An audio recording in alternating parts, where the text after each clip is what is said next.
But I respect you guys if you're choosing to spend the day, even partially, even if I may not have your undivided attention, even if I have a slither of your attention. I know NFL football is happening. We all got our fantasy teams. The games are finna start. You got to go check them lineups. Don't worry, I got somebody on my lineup that's not like actually I got so many Philadelphia Eagles on my lineup. I actually got one position that I just can't fill. Pause. But yeah, if you guys do watch today live while we're football is happening, I really appreciate it. Okay, all right, bunch of things that we're probably gonna get into. Obviously the normal. We're gonna go down a bunch of topics. We're trying to diversify a bit. I know that you guys are a little bit draked out, diddied out. Pause on both of those. But we're trying to include other topics that's kind of going down in the culture to kind of give you a wide array of what's happening. I think we're pretty much one of the most frequent and most up to date and also most consistent news sources. So I understand that when we stream consistently, there's not like a big breaking topic every single time. But we'll make some jokes. We'll have some fun. It is what it is. Appreciate you guys for still running up the subs on Twitch. We're about 40% there to the Diddy Baby Oil Fund. And hopefully we could eventually get all the bottles of baby oil confirmed. Anyway, thank you guys also on YouTube. If you guys been becoming members, I appreciate that as well. I'm still working on, and hopefully it'll be done in a few days, some of these documents that I bring up, which are court documents that I don't know if you have any interest in reading yourself, or maybe you didn't understand some shit. If you want to go look at those, I'm having a central place that all my members, my subs, if you ever contributed, you will be able to see. Okay, so I'm working on that. Other than that, today, what will we be talking about? Well, we'll talk about. Fortunately, we're still talking about Kendrick and Drake. Yes, Drake popped out in Toronto last night. And he had a few words. It looked like he's kind of standing on the same energy. He's off vacation now, but he seems like he's standing on the same energy that he stood on when he allegedly unfollowed everybody. And that's niggas are fake friends. People switched on me. And we're going to analyze that whole thing. Is Drake now playing victim, or is Drake now finally waking up, right? So that's somebody said, why is the VOD not available on Twitch? Kyrie, the only reason why the VODs aren't available on Twitch, I got to manually do it because we play music. So the way how Twitch doesn't strike me, anytime they detect music, I don't know if it's only with my channel, maybe it's everybody's channel. They know I'm a music channel, right? So when I play the intro, as soon as I play a copywritten song, they'll allow it, right? Unless the label hits them up, which no label is going to hit them up about Act playing the song. But the VOD, they private. So I have to publish the VOD myself, which sometimes I forget because, we do stream on multiple platforms. So that's the only reason why it's not available. If you guys are you missed the stream or you want to catch up on the content, number one, the first and foremost source you can find it at is King Academics. We do put out clips, bite-sized content about particular topics. If you want to watch the whole 6 hours or 7 hours or however long we streamed, you could watch it on the Academy headquarter page, which is also a YouTube channel. You could also catch the entire thing on Spotify. I'll even Google that real quick. If you guys do have Spotify, please follow this. Spotify, the Academy. And it's put out in a podcast format. So if you guys are podcast listeners, you guys can go here. It's updated damn near every day. And it will have the entire stream up there. So if you look, it's pretty much updated pretty regularly. And, salute to my man Lazarus who handles that for me. Not only that, if it's here, that means it's also on iTunes and stuff like that. You just have to search the Academy. That's where it's under. So the Academy. Other than that, where could you find it? Well, I told you about Twitch. It's pretty much everywhere almost.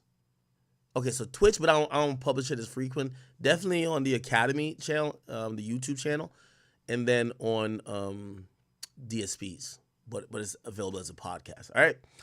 Okay, all good. Oh, and Rumble. It is on Rumble. So if you guys go on Rumble, you guys will be able to see it. All right, perfect. So that's how you guys will be able to, catch up with that. As far as everything else goes, we should probably get into what we're going to talk about. We are talking about a little bit of Grammys. Everybody's submitting stuff, and it's kind of interesting because over the time people have like kind of tried to devalue the Grammys. I think somebody had pissed on the Grammys. Drake raps, "Yeah, I use a Grammy as a doorstop," but the industry still is really predicated and really gives a fuck about the Grammys.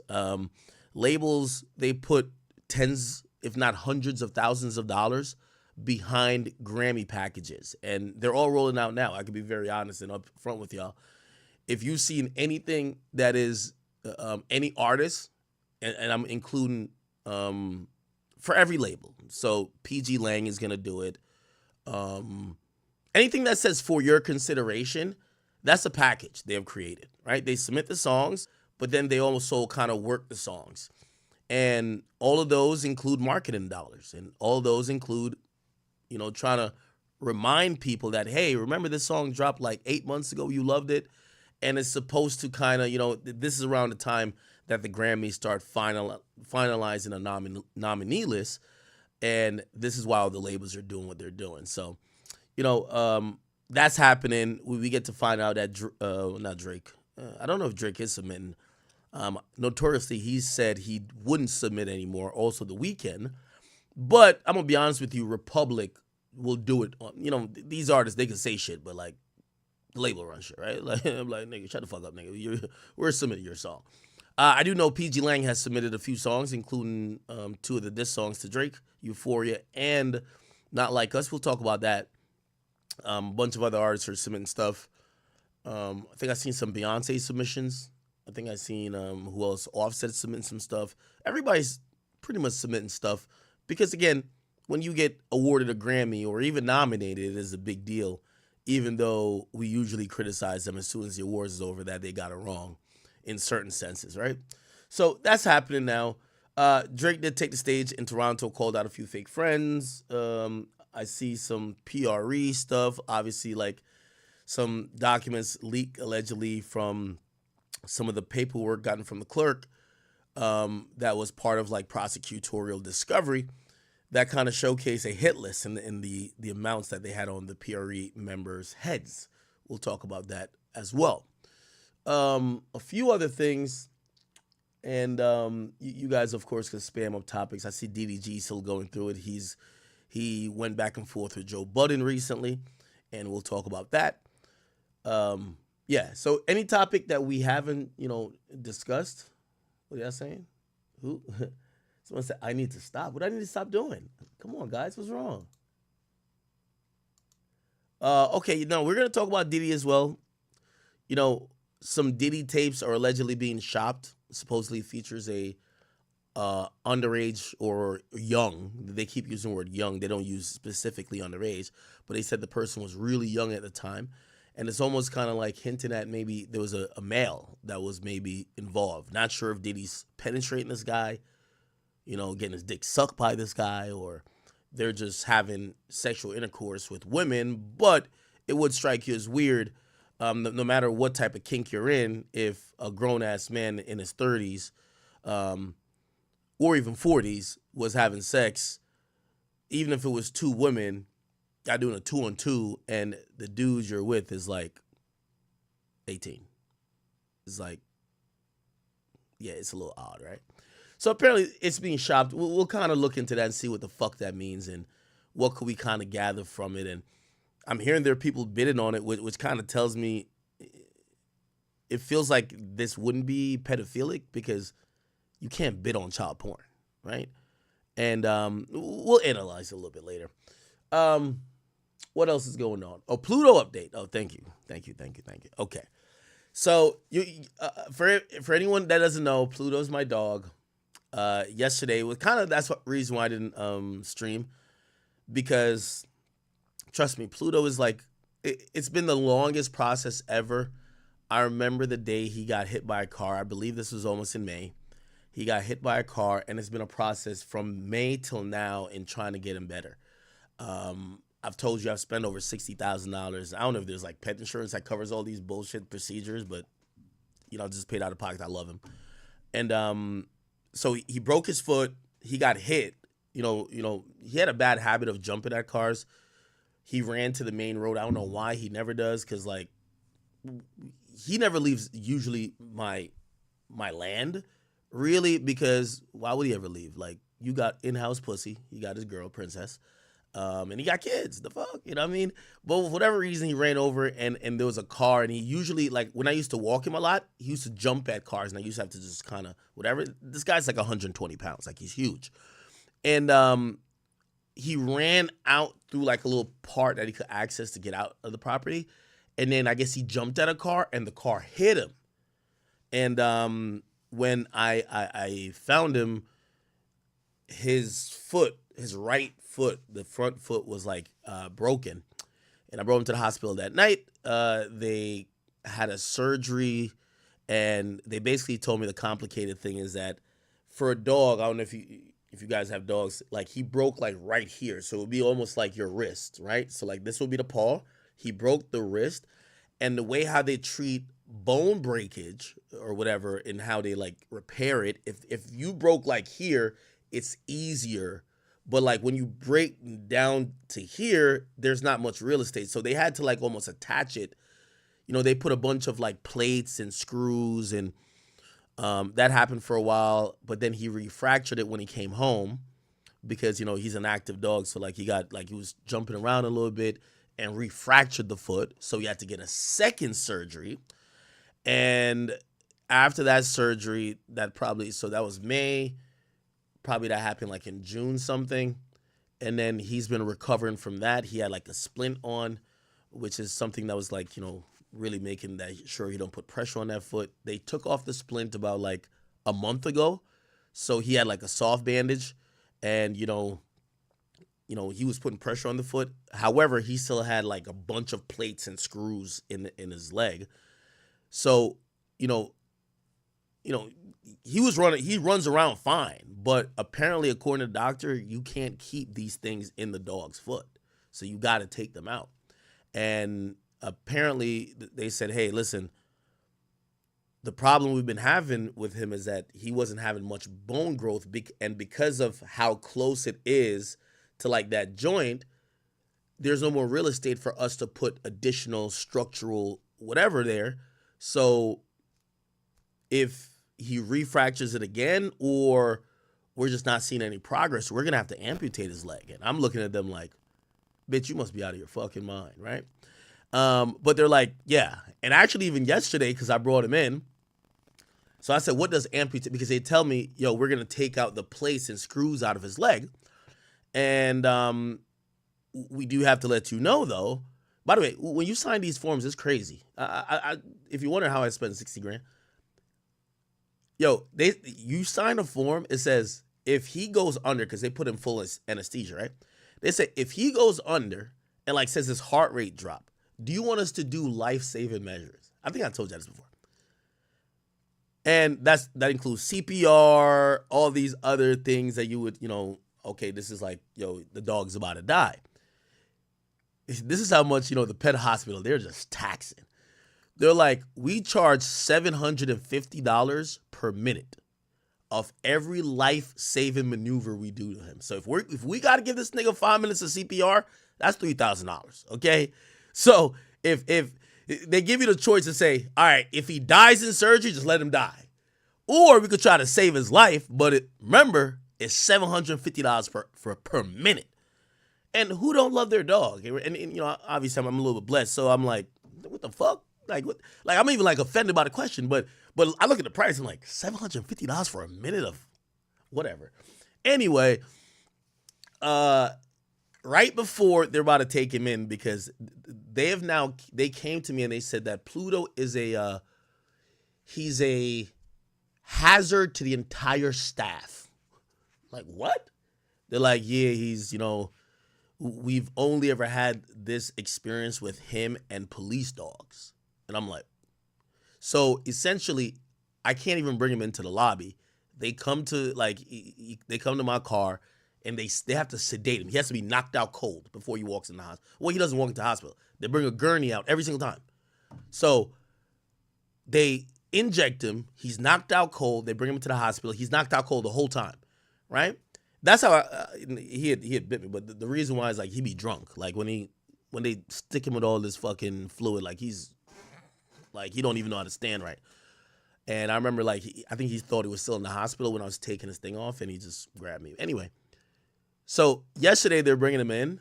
I'm finally thinking, and I still think we're at the last end with Pluto. And by the way, sorry for this long update. They look at me and they're like, hey, if when we open back up his leg and we're taking out these implants, if we see that there is zero bone growth and he's not getting better, essentially, we might have to amputate his leg. And every time they say this amputation shit, I'm sizing them up like, you think I spent 50 bands for you to tell me you're about to just cut my dog leg off, nigga? So I'm like, what does amputation mean? Remember I told you about the foot. It's like pretty much where the ankle is. They're like, well, when we amputate a leg, we take it from here. I'm like, nigga, I thought it was you would just only take it here. You could have like a little half a foot if that was going to be the case. I don't want that to be the case. They said, no. We got to take it from here, like around the shoulder area. So I'm looking at him like, yo, bro, okay. And Pluto's just knocked out on the thing. He's on a gurney. They're about to take him. I said, before you do that, make sure you call my motherfucking phone because I'll be so upset if y'all niggas cut my dog foot off. Talking about, I don't give a fuck what you find. And you're not making me make that decision. Anyway, he goes into surgery. Good news a little bit. There was a little bit of bone growth, so it did look like the bone was growing better. And it looks like after they took off the splint and he's now putting pressure on his actual leg and everything, the bones start growing a little bit. So they finally took out, they said there's 15 holes in his bone, in his foot. This is how much, like, whatever they do to stabilize it. So they removed all of that. So, but now he's back on this big-ass cast. So for the next month, I got to bring him I won't tell you what day, but every week for him to get it changed, cleaned, and everything like that, which is like $400, $500 every fucking time, but whatever. And hopefully after that point, we almost turn into a rehab situation and he'll be fine. So I'm thinking one more month and Pluto should be good. I'm on strict orders, so I'm gonna tell y'all this now. You will hear Pluto at times cry, and he's upstairs, but you'll hear him cry because number one, he's bored. He's being fed properly and everything like that, but I also have to put medication every day, like 3 times a day. Like he takes like 5 medications all the time. You'll hear him cry sometimes because I got to keep him in the cage. Like if he injures himself again, like that's what the doctor keeps telling me. Like, yo, if he jumps on furniture, if you allow him to do what a dog wants to do, we might have to cut his leg off. So I gotta literally like kind of torture my boy by giving him common medications. He's sitting in the cage. So for the next month, he can't do much activity. Like he can't do much activity that he could heal and where the holes in his bone were could, I don't know if bone regenerates, but whatever. So hopefully we're at one of those points where in 2 months, 3 months from now, let's say 3 months, like he'll be like good, no type of help. Even though he was walking fine, but again, they finally took out the implant. So that's the update. But he did good. He did good yesterday. And when he came home yesterday, me and him, we almost have like a little fucking synergy. When he comes home the first day, he don't go in the cage at all because he's so high off the drugs. He just like plops down on like my marble floor or whatever. So he takes like 5 shits, pisses all everywhere. I'll clean it up though, but that's the one day he gets to do that. Other than that, I bring him outside and he gets his thing done. Anyway, enough of my dog, bro. But he is good. He is good. He is good. And his girl is good, which is Princess, and the 2 kids, Prince and Penny, they're amazing as well. Penny's the best. Okay, enough dog updates, okay? Yeah, no. Bro, if I show you, yo, the doctor, there's one of the pills they give me that's this fucking big, and I'm like, yo, this shit look like a cookie. Like, how the fuck could this nigga take this as a pill? So I'm trying to do all type of weird shit. I'm grinding it up, putting in milk for him to drink. I'm like, yo, this shit is like impossible. It's like I'm drugging my dog every time. Like my new thing, which was been working recently, because I used to buy these things from Petco that he used to eat. Now I gotta put like this pill in like Chick-fil-A, my nigga. Like, so I gotta put the pill in the Chick-fil-A chicken sandwich or like little nuggets thingy, and he'll eat that without noticing there's a pill in there. So that's been my thing. So my boy's on his treats are Chick-fil-A right now. It's all good. All right. Anyway, let's get into some hip hop shit. Okay. Let's get into some hip hop shit. Yeah. I know keeping him sedated, but I also feel like I'm torturing my nigga, man. That's like my son. Like, I'm gonna be honest with you. Again, I don't got no kids. So, like, I used to hate dogs, right? And then I got Pluto, and then I never knew how much I could love, like, an animal. And I don't think I love dogs. I just think I love him. So, it's all good. All right. Okay, so few things. And before we even get to some of the main stuff that we're going to cover, so obviously, I don't want to jump into the Kendrick and Drake stuff. Like, obviously, those are things to discuss already. I'm wondering what order I should do. No, we're not doing the tripod dog. Who said that? Who said that? Get out of here, nigga. All right. So Pluto leading like no, he's good. He's like, bro, I'm telling you, like he's still about like he was running. Like I'm telling you, he was running. But here's the thing, he had implants. So I was really trying to say to the people at the hospital, I'm like, or the surgeon, I said, can't we just leave the implants in because he's walking fine? I mean, sometimes he favors the leg when he's been sleeping all night and he just kind of gets up. But like within 2-3 minutes, he's using that leg and he's fucking jumping. He's like, the leg works. You get what I'm saying? So, but they're like, no, we can't keep the implants in. It's not permanent. We got to take him out. And I'm like, fuck. Anyway, all right. Yo, I do want to say, and I'll start off light, and I'm going to give y'all a time frame since I know y'all rock with me. Plan y'all food, plan whatever y'all got going on. I'm rocking with y'all today at least till 7 o'clock. So the next 6-7 hours, lock in with me, okay? So I'm trying to give y'all a time that we could both be on, right? So order your food. You know what I mean? Tell your chick to get in the kitchen, start getting to cooking, or tell your nigga to go get some food. We locked in for the next 6-7 hours, all right? So I do want to start out a little bit slow, but I just saw this recently, and I was like, oh, wow, this is kind of shocking. And apparently there's some drama at No Jumper. So we're going to look into that first. And unfortunately, from what I've heard, Wait, what the fuck? Hold on. My thing is not working. Hold on. No, don't tell me it's not working. Wait. Caldago. The Caldago era at No Jumper supposedly has came to a conclusion. Caldago. Now, I had no idea about this until like 2 hours ago. Apparently, and I'm going to run you through this quick. And obviously, again, we have to talk about Drake, Diddy, Kendrick, all that type of stuff. But let's just start off a little bit slow. So apparently, if you guys don't know, and if you guys maybe don't keep up with No Jumper, there's a host on there named Sharp. And his thing, if you guys haven't known, is essentially he had a show that was wildly popular for him, you know, kind of talking to sex workers, kind of like deconstructing their mentality. Also, for some of them who had this like jaded or delusional perspective, he was like putting them in line. Wildly entertaining. You saw someone who was, you know, a self-admitted pimp.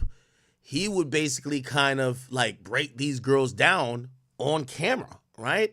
And it was kind of fascinating to see because, number one, I feel like there are a lot more women who are entering sex work, and we used to think about pimping and hoeing as some ancient shit, but we see how that kind of even still applies to like women who now still work in that type of field. Anyway, well, it was wildly entertaining and got a lot of views initially. However, things happened to change over in No Jumper, maybe for Sharp himself. It felt like he started doing other things and felt like he stopped doing exactly what he was doing at first, but felt like the views that was coming initially stopped coming. And to be very fair to him, and I want to be fair to everybody in the situation as I quickly analyze it, is that Sharp was like, he was a guy who came in the game And obviously, no matter if he's a former pimp or whatever the case is, we all look at everybody like you're doing content. He's one of those guys you would say, imagine coming into the league, right? The league of, doing content at a high level. And my boy's dropping 30 a game, right? Like the first couple, it's like he's dropping 30 a game. So he's the rookie, but he's playing like the 10-year pro. And obviously, sometimes we know things could happen for a while. Some people one-trick ponies, or sometimes it's like, hey, you've hit a stride here, but then you have to pivot. We were watching to see what was going to happen. And of recent, we haven't seen him on No Jumper at all. Okay? He decided to speak on what was going on. And Adam also responded. So let's get into a little bit of drama, even if maybe you don't care too much about, I think this is like No Jumper universe type of shit, if you ask me. All right? Here we go. This was him last night. So apparently he does a live stream. He went live and he started reacting to some guy making a video about him. And, he just started reacting to some of the portrayal of him by No Jumper and this and third. Let me just start getting to his own words. Okay. All right. Self out of a good nigga. That's real shit, and ladies, y'all need to learn that. She hold herself out of a good nigga. I never did nothing bad to that bitch. Nothing out of character, out of pocket. Bitch got some flowers. The bitch made me some money. What's the problem? Okay, cool. Sent them to her. Here. Appreciate you. It made me some cool dough. Okay.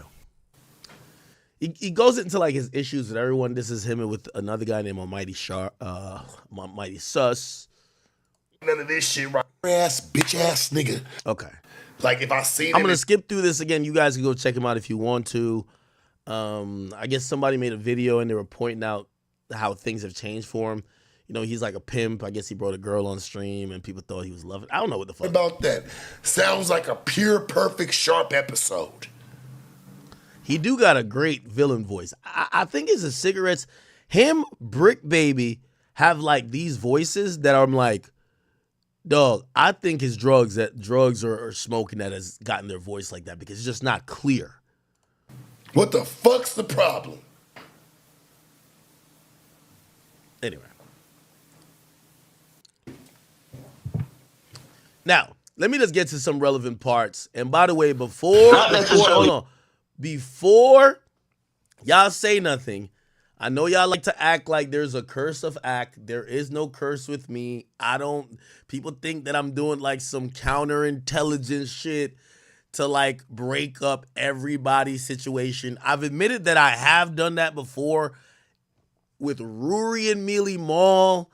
But I know sometimes every time y'all show up to the scene of the crime, when someone's about to quit their job, get fired, or whatever the case is, Ack is somewhere in the ecosphere. I have no ill intent the majority of time. Rory and Mealy Mall, trust me, I did. But other than that, no. Anyway. So if you hear my voice, I don't know why they involve me in this, but this was not me doing underhanded shit.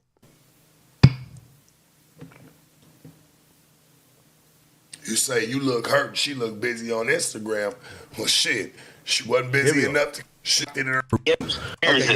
I'll say this, though. I do think that, if he ever hears this, I do think he's talented. I think he's been underused and misused. Not necessarily by Adam particularly, but I think... Why you trying to save Adam? You ain't never tried to save Adam, nigga. Where have I been misused and you feel like I've been abused? Nigga, I ain't never been nowhere else, gang. This academic's talking, right? This academic's talking. Where the fuck else I done been? I mean, I'm not over here trying to throw no flag to nobody. I'm just listening to what the fuck just happened. So we're sitting on No Jumper. Everybody, we sitting here. Hey, he said, let's run that back real quick. I don't even watch this shit no more.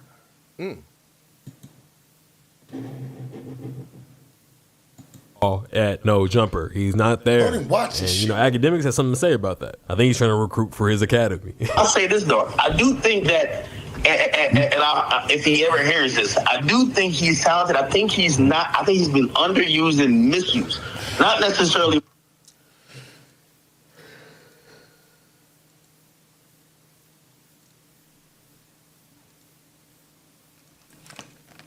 For the gentleman who said that I'm trying to recruit, nah, not necessarily. I think me and Sharp, we've been at odds a bunch of times. I don't need to like I'm not here trying to siphon people off.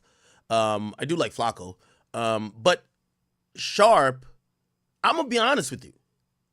I felt like even initially when I addressed Sharp, I felt Sharp got in the game. Put it like this: imagine everybody for the most part comes in the game. They're like, I won't say you're like Bronny James. No disrespect, Bronny, but you're off the bench. Maybe you're coming in. You're averaging 12 first season. Next season, maybe you get a start opportunity, but you a role player a little bit because you still learn the ropes. You average 15 to 18 or whatever the case is. And then maybe after that, you blossom to being like the star. And then you start averaging 25 to 30 or 35, right? Shit, I remember when I was trying to check Sharp was the rookie he was dropping 30. That's a fact. So again, that is, it's not me trying to like recruit the niggas. Like shit, that was me as a nigga who has dropped 30 for the last 10 years. Seeing the nigga who dropped 30 for his first year just saying, simmer down, nigga. You get what I'm saying? But he did start out hot. That's a fact.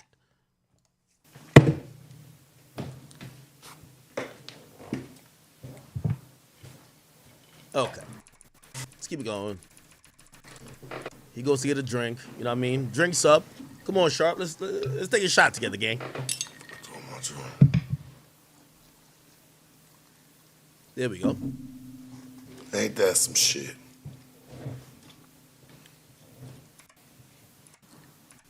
There we go. Let's take a shot. Mm-hmm. Drop my joint. Oh, well. Call me anything.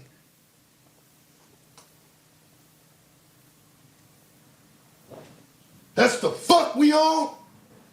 We allow niggas like this to say what the fuck they want. Mm.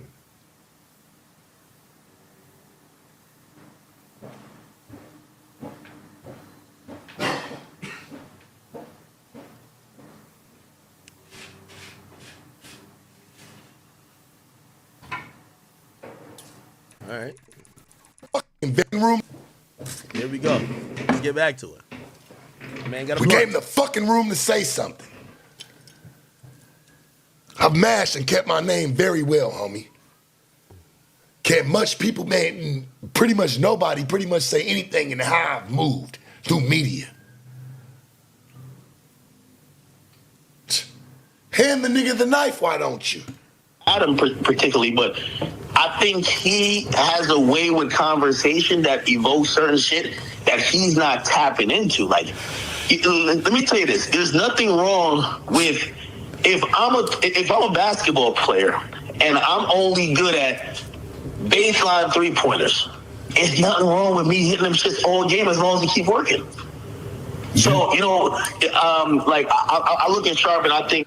See, what he's saying is if getting at bitches and fucking annihilating bitches and taking them all the way, stripping them down butt-ass naked pretty much mentally on camera is working, nigga, keep doing such.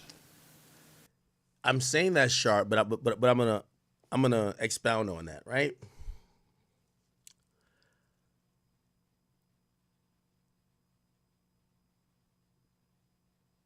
I think I'm a pretty good hip-hop commentator. Hip-hop is my niche. Do I have some thoughts about politics and sports? Yeah. But you know what I've done my whole career? I've beaten this hip-hop shit into submission. Pause. I think sometimes we don't realize what is the thing that makes, like, for example,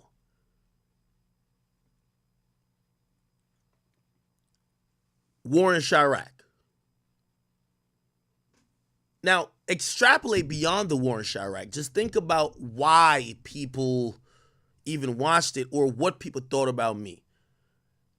Even when I was covering the guys who were like the 2016, like, you know, the newer guys, people looked at me like, oh, Act's gonna cover the drill shit. He's gonna cover the colored here niggas, the SoundCloud niggas. That was my shit.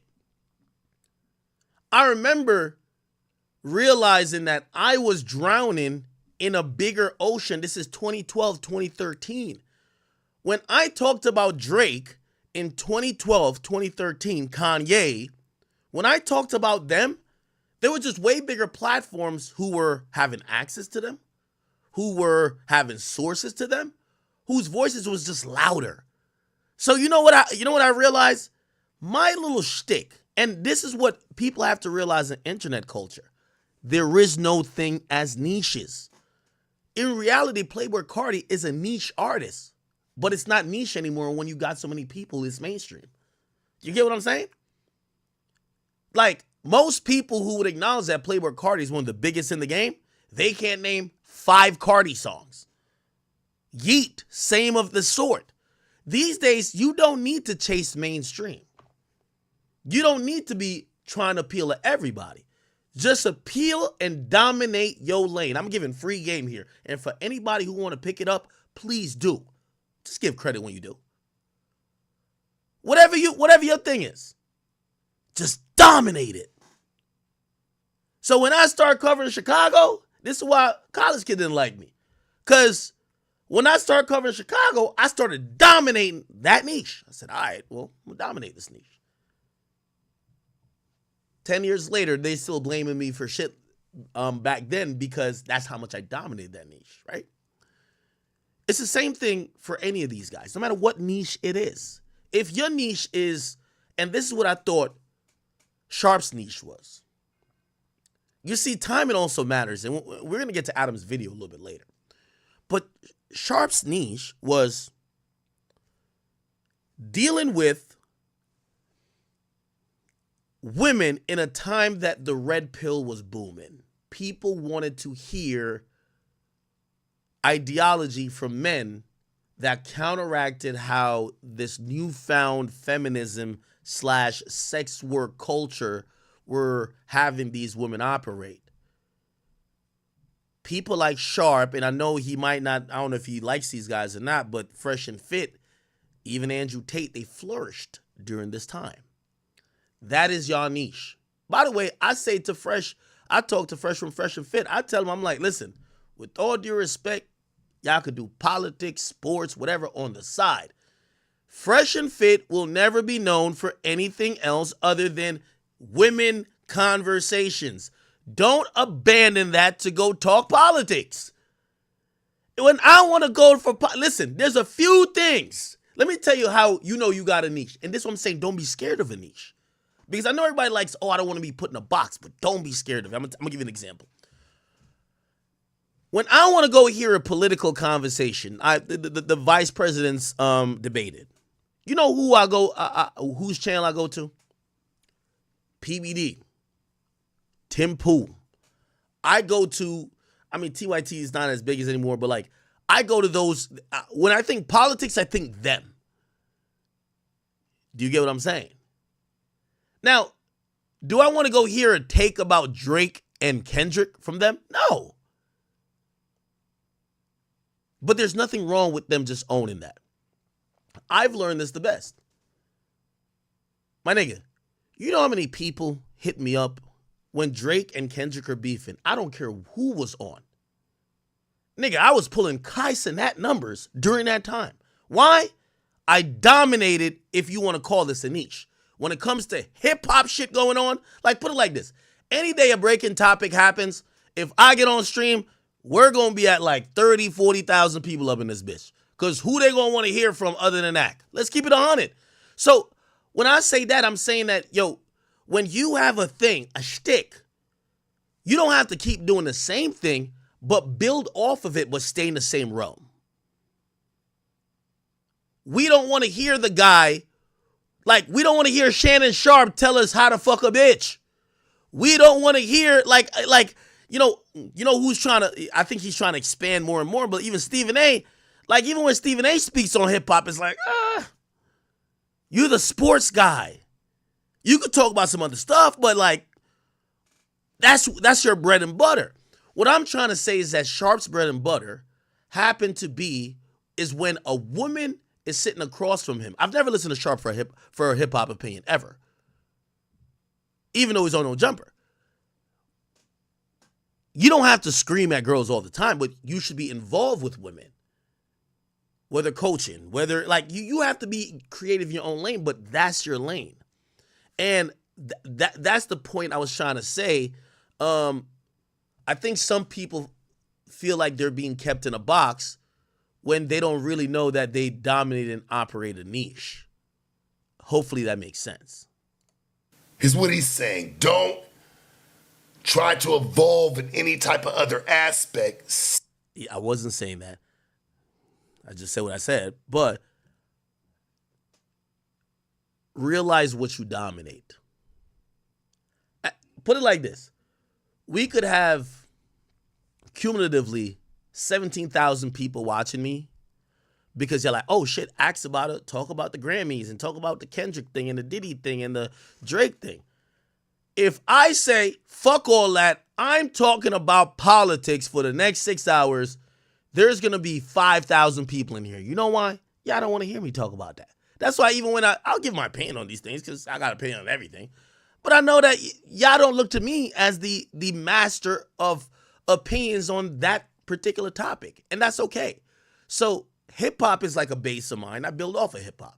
Whatever that has to do. Streams, little interviews, like other things that relate to it. But you got to realize the bubble that you operate in. Stay with what's working for you.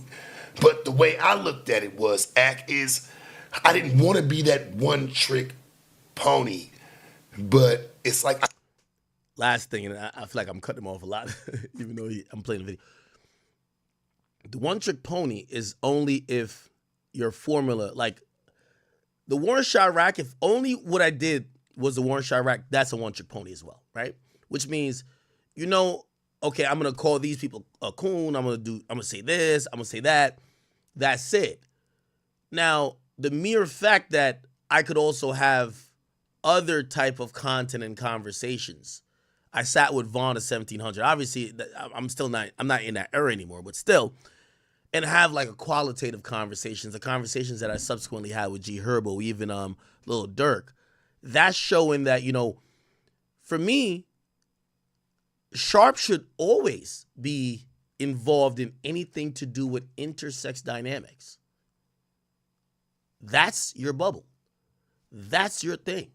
When they throw you on the news or these other things just talking about hip-hop and not appealing to your strengths, is like taking a guy who's good at shooting three but can't play defense and you want him to lock down the opposing team's best scorer. You're not utilizing him right.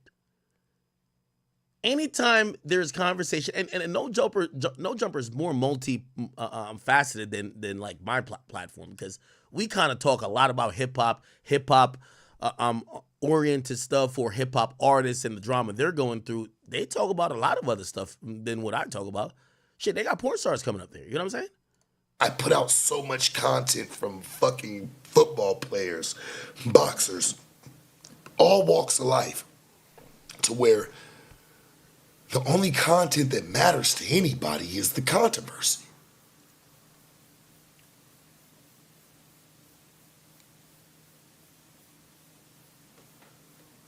If we gonna get about the real shit tonight, let's dig in. Look at everybody's face.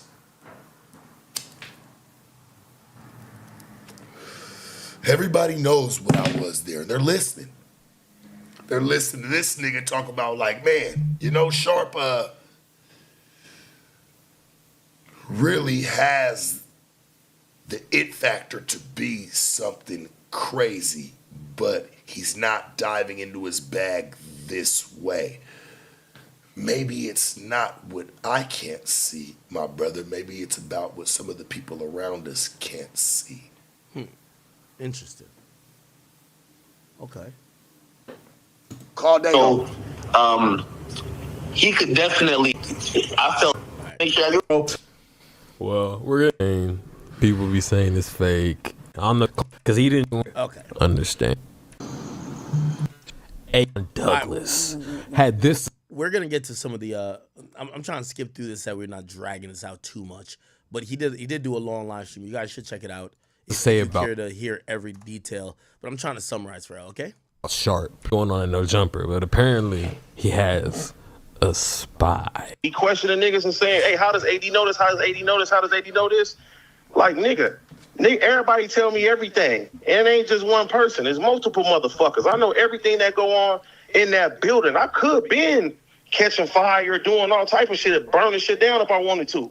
But I ain't doing that shit. Like, the mole gotta be Flocka or Sharp. Which one is it? Man, listen. I'm gonna keep it gangster. I don't even talk to Sharp. So at least we know. Shit. Sharp been keeping it real. Yeah. Accessibility shortcuts. At least we motherfucking know. Yeah. Keep that shit. Use the tab key to navigate. And now I'm gonna take that what he said and give Sharp a little bit of advice. I definitely think Sharp's loyalty kind of got to him, where I think he came in there touting that, you know, I'm a boss, this and third. We had a bet like, yo, you don't work for no jumper, whatever the case is. But eventually, I think his loyalty to the brand made him, like, even what he's saying now is like, yeah, like, yo, nah, I held it down. I can see why he feels the way he feels about all this other stuff going on. Okay, all right. Let me keep going. Matter of fact, I want to go a little bit. And ask him, who did it? Keep that shit a band. Who? Call out your favorite host right now, nigga. Call him and tag him and ask him. AI moved. Keep that shit a band. Who? Call out your favorite host right now, nigga. Call him and tag him and ask him, who did it? Who the fuck did it?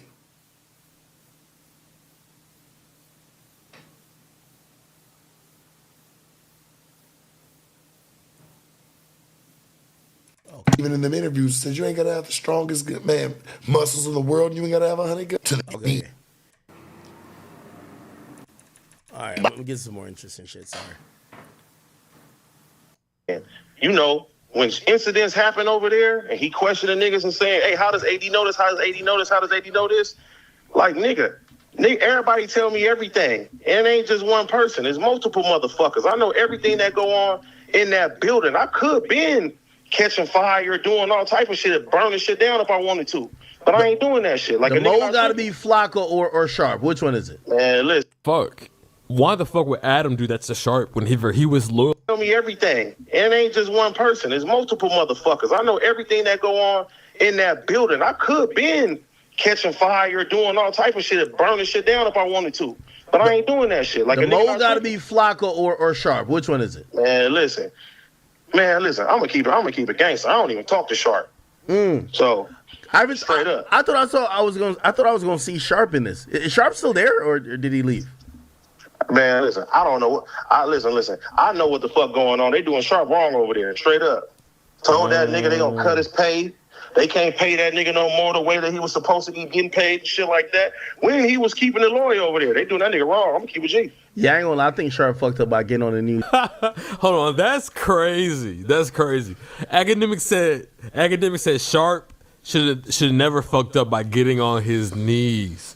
And he's trying to switch the subject real quick. Like he didn't just say that. That's crazy. Simpidemics. He should. If I'm sure, who's this guy doing this video? Sharp right now. Sharp me the moment. You need to choke a bitch out. I'm gonna keep it a bean with you, nigga. What? Shay Quincy is in your house right now. Right now. She done fucked every nigga in Houston. She done fucked every nigga in New Jersey. Why are you yelling about who is bitch fuck, gang? So whoever this guy who made this video, right? I don't even know who he is, but I give him some because he's, everybody who discusses me, they're trying to get to the point where I'm at. I get it. So I'm gonna give you some advice. Here's the advice. Number one, it looks like you're cosplaying as something that could be entertaining. And I completely get it because, again, I always say, sometimes, I learned this from Quincy Jones, sometimes you got to play like your favorite musician to grow into being the guy. So either trying to become someone or imitating someone's style, that's completely fine. The advice I'm going to give you is you need to learn to listen, because I think you were just trying to get yours off because essentially you're not really adding much to this video. I never said that Sharp was on his knees. I said the mistake that was made, and let me go back again, and this is, whoever this video is, who made this video or who was commenting, I got to point out rookie mistakes because these are the rookie mistakes that keep you at the low level you are, whoever this is. Over there, they doing that nigga wrong. I'm gonna keep it G. Yeah, I ain't gonna lie. I think Sharp fucked up by getting on the news. Okay, and he cut. I said Sharp fucked up by getting on the news, not his knees. I would literally just say, who gives a fuck? Sharp fucked up by getting on the news, and I still believe that. When I seen Sharp at No Jumper, it reminded me of at Complex how they treated Hot Ones and sneaker shopping. Hot Ones, they knew Hot Ones was the home run hitter. If we ever got a good guest, like even I brought Yachty in the building. Yo, Wale came up there to cuss me out. People came up there to cuss Joe out. As soon as they did those shows, they wanted them to do Hot Ones because that was the premier brand that was making them a lot of fucking money. Complex liked Hot Ones so much. Look at Hot Ones. They got their own channel. It's on a channel called First We Feast. This is the Complex channel. 14 million. Look, SZA was just on it. They treat it differently. Look, it has a banner, Hot Ones. Why did they treat that brand like that? Why don't we see the host himself, oh shit, I'm forgetting his fucking name. God damn it. What's my boy's name? I feel like that. Oh shit, I am burnt out. What's this dude's name? God damn it, I work with him too. Fuck. Sean Evans. They don't let Sean Evans do anything. Now, I'm not saying let. They prefer. Because I'm pretty sure he has his freedoms. But he's smart also. So let me rephrase that. Sean Evans realizes when I hop on Hot Ones, these are the biggest episodes that Complex could ever get. Look, they have something with Gordon Ramsay, 128 million views. There's something about when you start hitting at that rate, you have to be exclusive. If you want to see Sean Evans, you got to go to Hot Ones. You ain't going to catch him as a guest host on anything else. Think about it. Currently the biggest guy at Complex right now does no other their shows. This ain't the Stephen A. and shout to Stephen A. method. He doesn't appear on anything else. That's what I was trying to say. And for that ill-educated, badly listened individual who's making this video, you got to use context clues. Like I would have expounded if I said he was on his knees. I said on the news. Once I saw Sharp on No Jumper News, I said, oh, the mystique of what he does is going to get eradicated. Because now we're going to see him talk about topics that, number one, we don't care to hear him talk about. Just like, imagine if they put the Hot Ones nigga on Everyday Struggle. Do you want to hear his opinion about Future? No. Now, if Future is in front of him and Future got a hot wing in his hand, it does matter, right? So, once I seen Sharp, what's it called? Sharp on, what's that shit called? Sharp No Jumper News. I was just like, ooh, you're watering down. Like, you're literally, I think this was a news. Global warning, dude. Like, you're watering down what Sharp is. Sharp is a guy that's supposed to pop in once a week or once every 2 weeks, but he gonna deliver an episode that gets y'all 400, 500,000 views. Big moments. Do you get what I'm saying? And I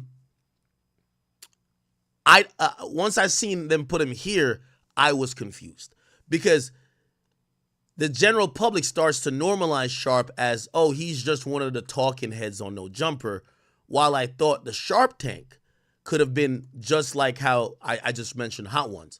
The Sharp Tank could have been a standalone channel, and it would have grew. The Sharp Tank with No Jumper, they should have separated. Like, yo, the news, yeah, you can see the, like, who are these guys? This is P Nice. P Nice used to work there.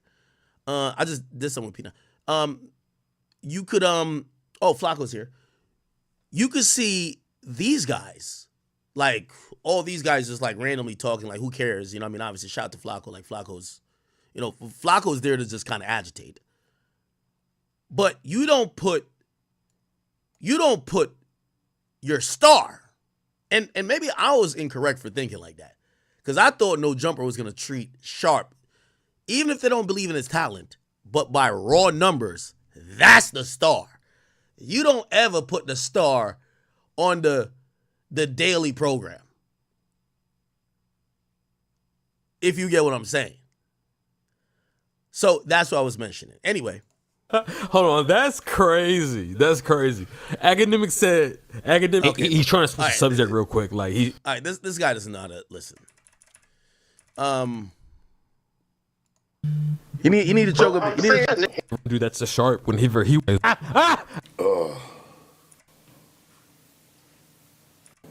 Don't matter. It's not about that. It's about Okay. him even being able to have this.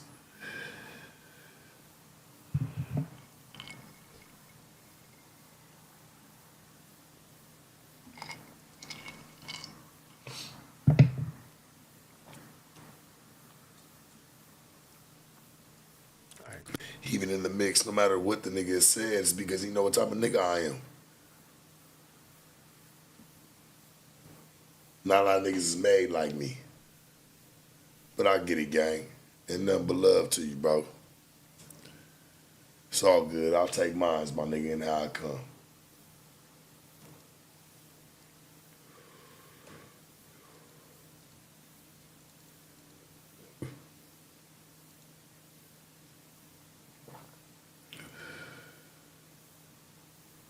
I don't know, man.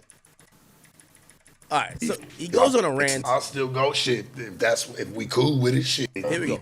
Words to the whole situation. Like I probably ain't gonna be cutting no interviews on No Jumper if it ain't worth it or it ain't something that I should be doing that even makes sense. I probably ain't gonna be over there like that no more. And it ain't nothing against No Jumper or any type of bullshit or any type of drag. I'm just, I'll still go shit if we cool with it, shit. If not, hey, that's cool too. But I'm not doing nothing over there that don't serve its purpose. Real shit, homie. I'm the last real pillar, my nigga. And I take my pillar down. Straight up, homie. Niggas can say whatever the fuck they want to say. I've done great throughout it all.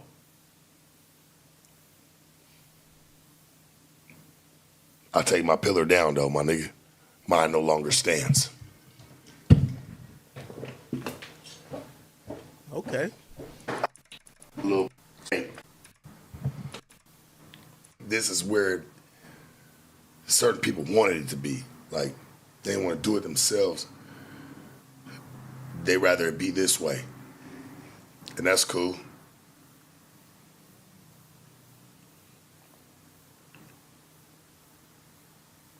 I'm gonna take a little break though.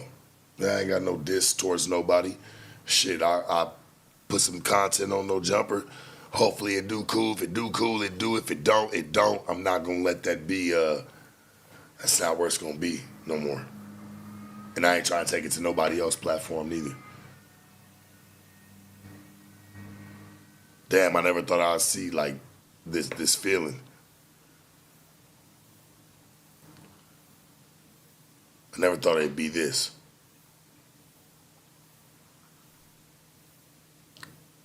Sharp Tank was something crazy, my nigga. Nobody, I never even thought would be that way. Hell, Adam don't even know even this shit. I'm sure it ain't even got to him. And if it did shit and he ain't text me, he really didn't give a fuck.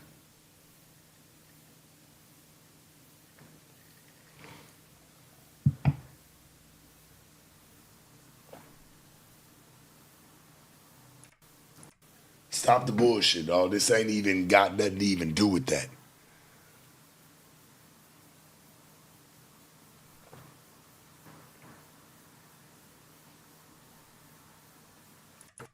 And the way I got pushed around and just like, man, getting dropped whenever. Shit, there's 3 weeks before some content of mine come out, like talking about monetization, liquor and all. Man, we ain't never had them problems. And there's been people doing way more than me on shit that, this shit just been crazy, my nigga. Like, I'm kind of cool. I'm going to be honest with you.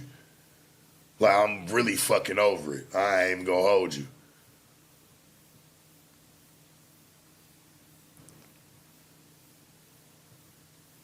This nigga didn't explain no beef. It ain't no beef on me. It's just, it is what it is.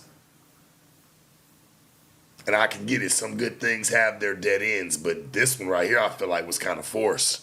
I'm going to be honest with you. Sharp and Sharp Tank and No Jumper, that shit could prevail. Take a shot for you, brother. But, I mean, I get it. I see it.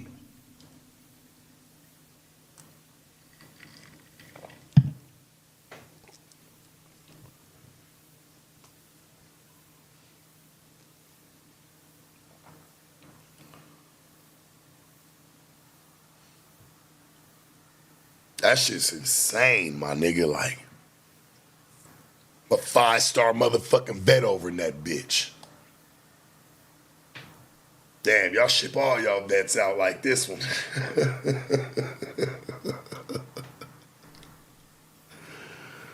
Man.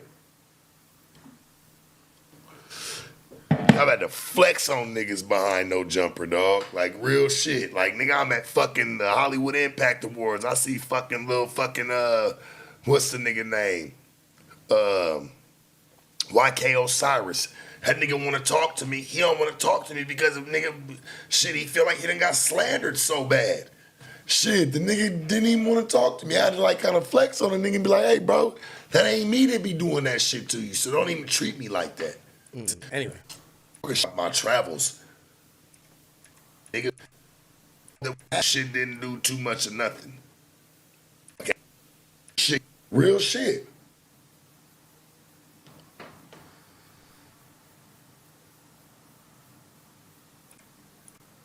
I know how to move past and move on. I got no issue with nobody. Not Adam, not nobody, my nigga. I just know what the fuck it is. Y'all see me on a lot of different shit. Now it's kind of like shit, they just drop my shit whenever, and that's just people's personal little beefs. Shit like that happens. If you have little problems with other people and shit, you try to address it, but people don't be listening. I ain't gonna lie, that shit be coming from the backstage. And I don't even want to blast her. Real shit. Okay. Slick, but she wasn't the entire time.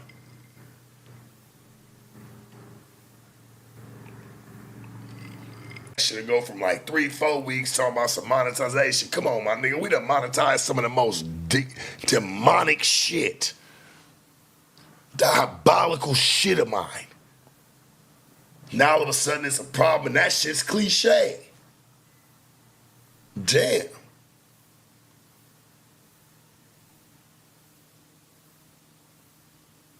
Done with that shit, my nigga. Getting played and all that extra shit and the relationships you may have with people. Man, fuck all that shit on me. That shit comes to a fucking halt. Let me have been the old nigga. Bitch would have got slapped. I swear to God, on me. Like straight up, me trying to be cool. Some of these bitches really be needing to get checked, even squares. I'ma keep that shit a band, my nigga. Turn up then. Real talk. Turn they up know then. what I'm talking about. Yeah. Straight up. Talk about it. Uh-huh. Yeah, real shit, nigga. Really trying me and playing with me. Playing with But a I big lot shark. of people, I swear to God, I want anybody to try to come say anything about me. Anything about me. I like this energy. And I got a time where I done looked out for them. And let's see if they got a time where they done looked out for me. Yeah. There's none. Talk about that shit. Madison, you say you lost for words, baby. Shit, I've been speechless. You know why y'all didn't see me tripping out on bitches or nothing like that no more is because with them vlogs and me meeting all these famous people and people knowing me and people fucking with me, I wanted to take that route. So I tried to leave all that, like, getting them, these bitches are beneath me at this point. Call Dago.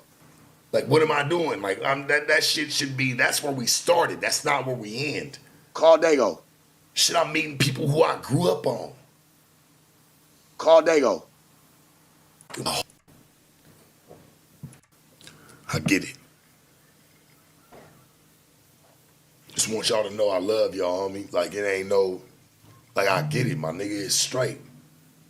A lot's happened. Or a lot's been said.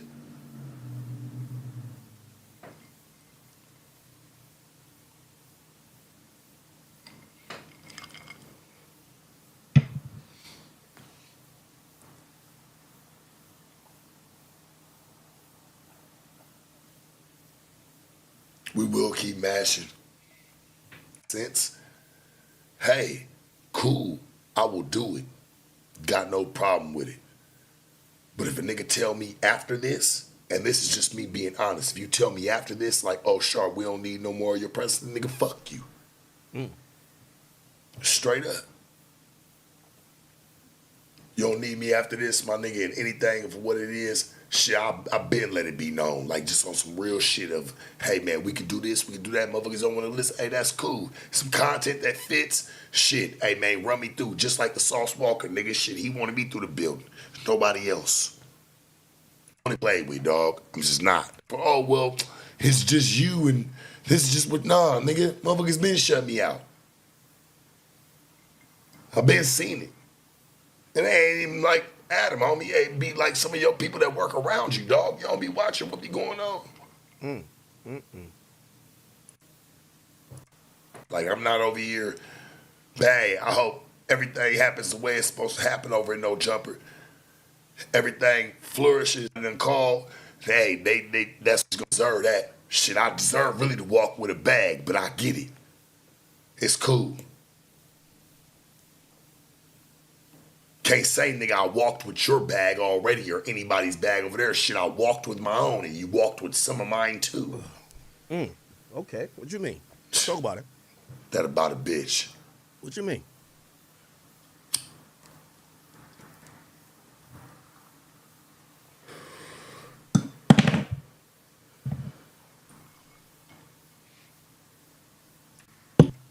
And I'm sure had him everybody go talk like, man, you knew he was gonna turn on, nigga. I don't turn for nothing. I just see.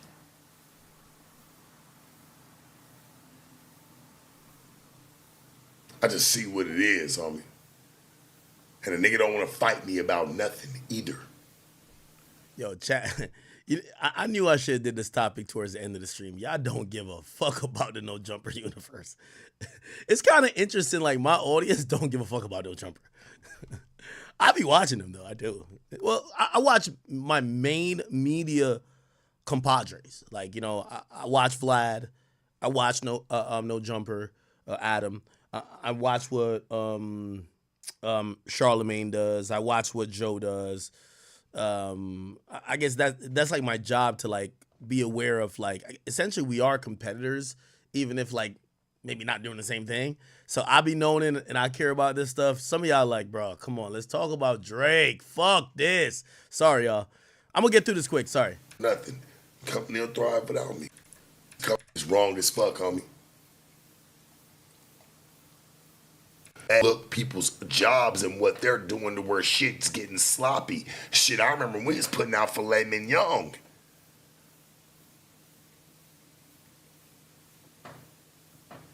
I remember we was putting out filet mignon, my nigga. I mean, let's keep that. Oh, say cheese for sure. That shit real. Shit, it take us an hour to put out something that could take care of us for the next 6 months. Now we putting out shit, nigga. It's like putting out spaghetti with fucking real extra. Man, shit been worked on every day, man. All the marinara been worked on. Shit was in ketchup. That shit's kind of crazy, bro. Joe Rogan, that was a nigga. Dog, I done made mine and did my time, my nigga, throughout it all. Ain't about me quitting, my nigga. It's about what's been portrayed and how it's been perceived. Shit, I might as well roll with the punches, right? Why not? Should the content that don't get seen or played with or put out whenever the fuck it wants to get put out or whatever the fuck the case may be, I might as well put that shit on my channel. So he's saying he shot content. It's taking like a month for them to put it out. I'm playing myself at this point.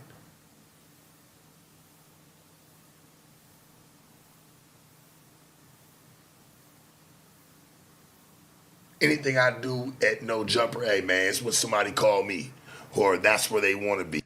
Like, it's not even like, when I came over there, when I did that interview with Mark, it brought a whole different essence that was watching me. When I just stayed over there, that shit buried itself. But it's a trajectory right now, and I don't think it involves me. You tell me to my face, my nigga, that, hey, this shit's just what it is. You never gave a fuck about where I went because you know why? I was making the bag already by myself. Shit, that's some cold shit going. I'm just telling it for what it is. Niggas don't ever want to talk about it. I'm the nigga you should have been called. Ooh. You sit with niggas that agree with you, Adam. What? This is facts. I'm the last from the old wrecking crew, nigga. Push me out, you want to push me away. That's cool. But I'm the last of the last, nigga. Maybe you felt like, hey, man, shit, you pimp to pimp. Maybe that's how you really felt. But you didn't, homie. I respected everything about you. This shit been goofy. And I don't respect that. This shit been goofy as fuck.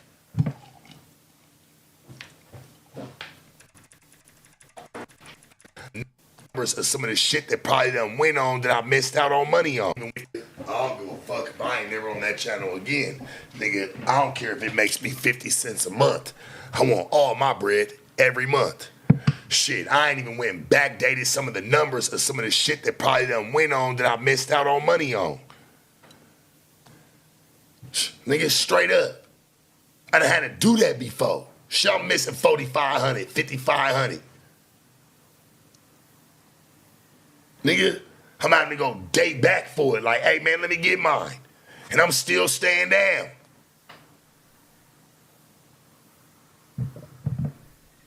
Let's get that shit right, my nigga. And I'm the nigga that you look at for like, come on, dog. So what I'm getting from this is that, and maybe this is why, it's now helping me explain, at least from his side, why maybe when we had that conversation of him thinking, well, me saying you work for No Jumper, he's like, no, I don't. In his mind, he's saying, well, I don't work for them because it's a profit share. So I'm guessing whatever interviews he did were bringing in a certain amount of money that would get bust down. So it was a profit share. And I could imagine the other hosts probably get, I don't know, whatever set fee a week as long as they show up. He was getting paid based on his views.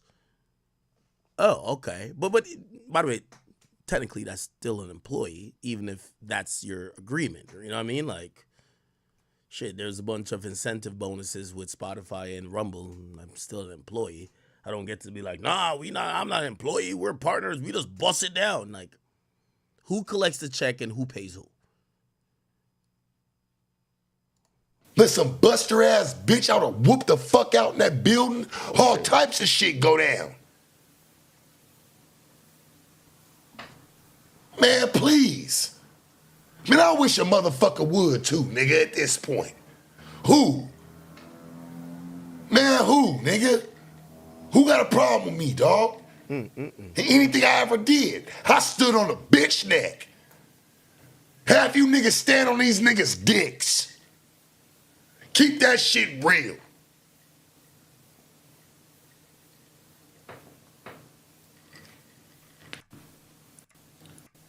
But when it's something, this shit get crazy. When a nigga talking about me to the next nigga, you talk about me to Brick Baby, nigga. Had him talk about you. You talk about what you should be saying to me, to him. Adam Pillow talking to Brit Baby. Wait, how does that make sense? Call Dago. That shit crazy to me, gang. I never respect it. You know what's so funny? In the no jumper universe is such a big thing. Everybody in my chat's like, Ack, move the fuck on. Chat, I love drama. This is some drama. I ain't gonna lie. This is some drama. After we get past this, we're doing regular hip hop shit. Don't you worry. I never fucking respect it, homie. Let me go then, nigga. I done did everything I was supposed to do. Not what I wanted to do. I admire a great crash out. That shit crazy as fuck, homie. You should have talked to me, nigga. I gotta hear from the next nigga what you think about me. Call Dago.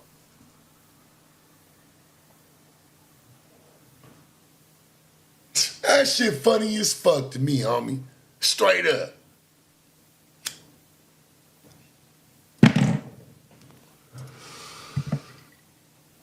What you think about me, nigga? And I don't know what niggas' plays done been, but the truth's the truth. Okay. It speeds up a little Now, bit. how you feel about me? And I was there before him. You're not solid, gang. You know, let me tell you this. It's a lot of sides, and by the way, I am going to play what Adam did respond with, to be fair, too. Unfortunately, which I think Adam's getting a little bit better at. I think he was horrible at when the first group of people left. Is that when you're doing business, especially when you're building something from the ground up and you're a entrepreneur, you're not just bringing somebody into some robust, already thriving, like they're a replaceable part. When somebody shows you loyalty and when somebody feels like they've been a big part, like for example, you know how Sharp's thinking? Yo, bro, niggas left No Jumper. I stayed. I was one of the biggest view getters. I brought some of the biggest moments in the 6 months or year leading up to them niggas leaving. So me staying, here's the thing. It's more than just X's and O's and pluses and minuses and ones and zeros and, just business. It's, bruh, I showed you loyalty. And that you have to account for that because, yeah, I get why he feels like, damn, how you talking shit about me to the new guy when I'm one of the reasons why this ship stayed afloat when everybody left. I stood in your corner, my nigga, through the worst of the worst. Hopefully we can rekindle, baby. I think they will. But you know the truth's the truth, my nigga. Okay. Hopefully we can really reconcile. And I don't want to go online about it, nothing. But this shit's bullshit, dog. And what you doing? Shit ain't about no fucking numbers.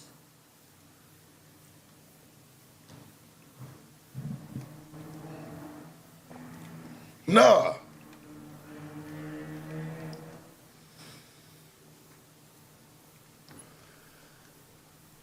Adam, you was really when niggas was checking you about this shit. Like, hey, nah, nigga, we gonna move it like this. Yeah, all right, cool. Now all of a sudden, like, even when you would say something about a bitch, I'm like, nah, don't, or a nigga, hey, nah, don't call him that.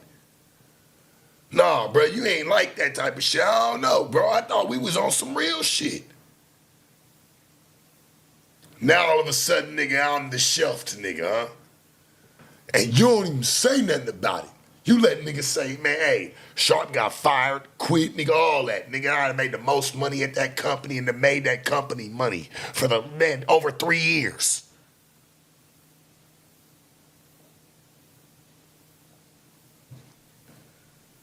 Real shit. How the fuck, nigga, I'm the nigga that's being looked at like, oh, it's a problem. How, nigga?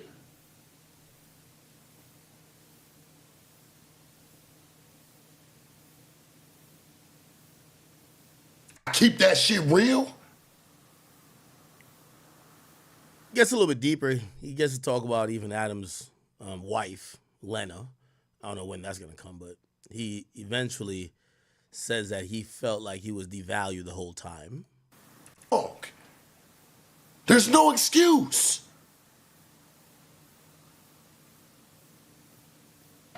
Hell, me and Brick Baby had a show at Adult Summit. Adult Summit, nigga, was cracking. Even at a fucked up time. Now the show canceled. Oh, well, we can't get the chicks in. Why not? What the fuck was the problem?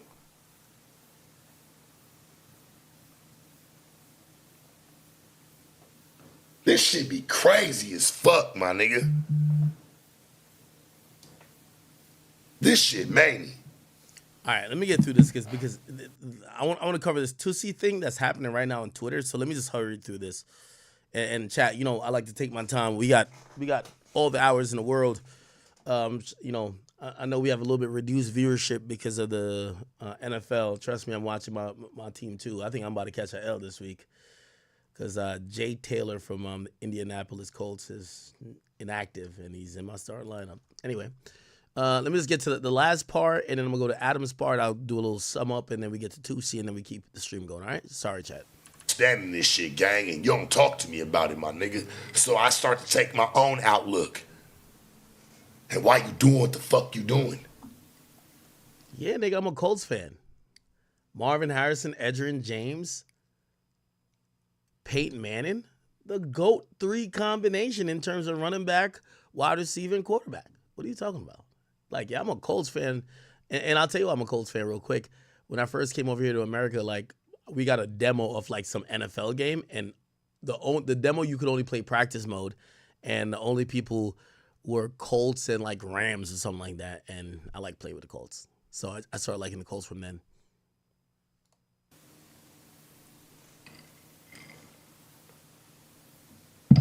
Okay. No, I came from something else already.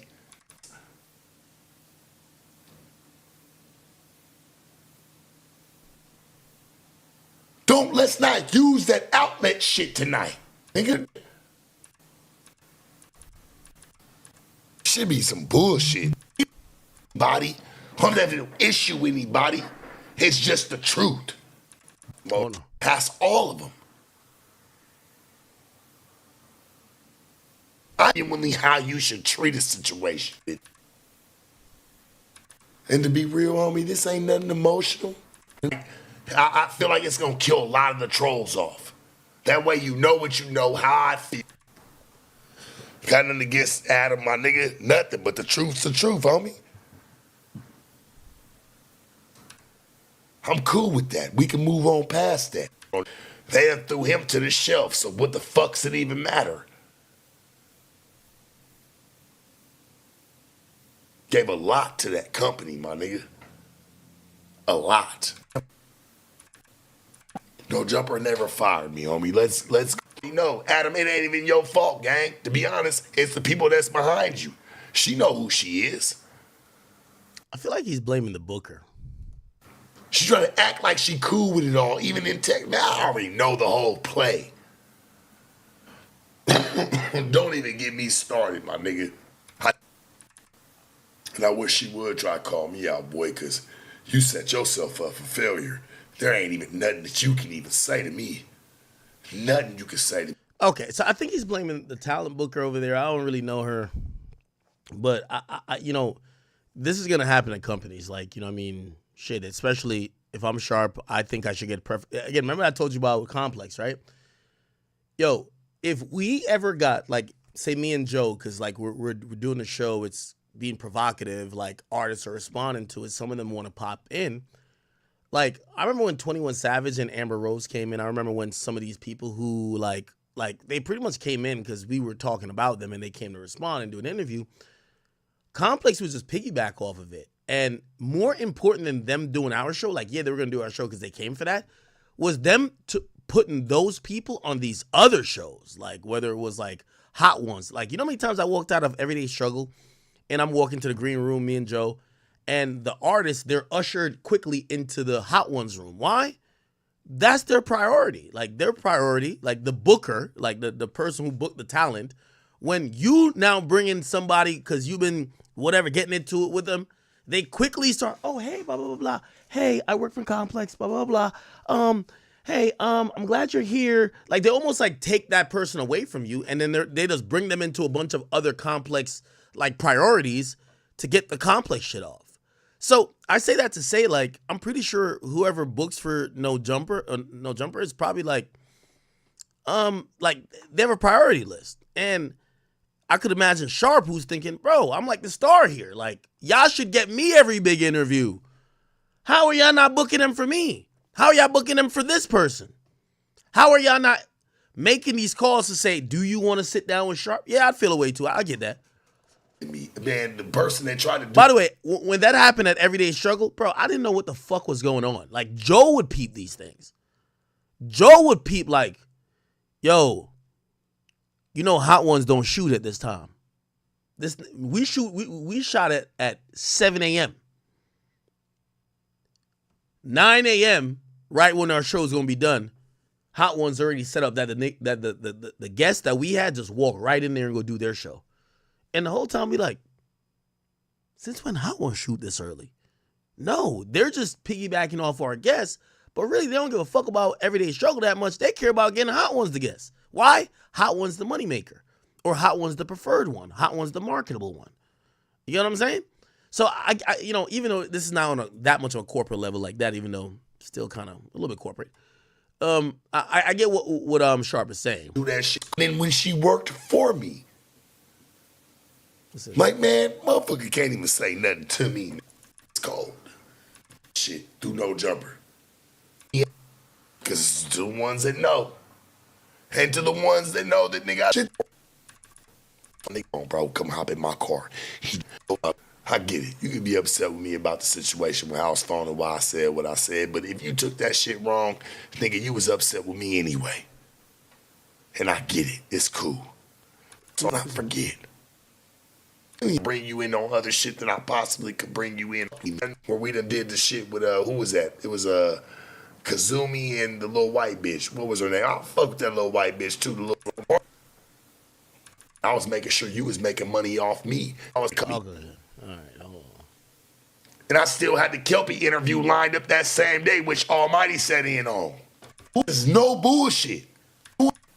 Okay, I'm It's got to be another interview. Laura, you remember this because you was the one that came in and come and got me. Yeah.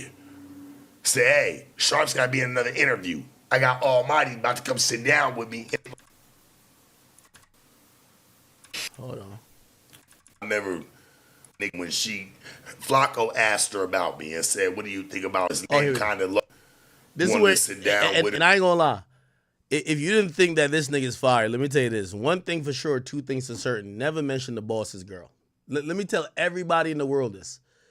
I don't care where you work at. I don't care if the boss's girl is a bitch.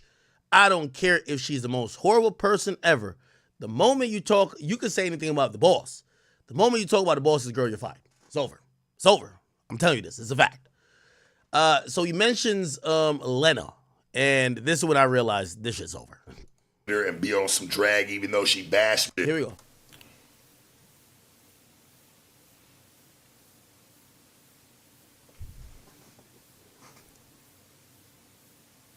Come on.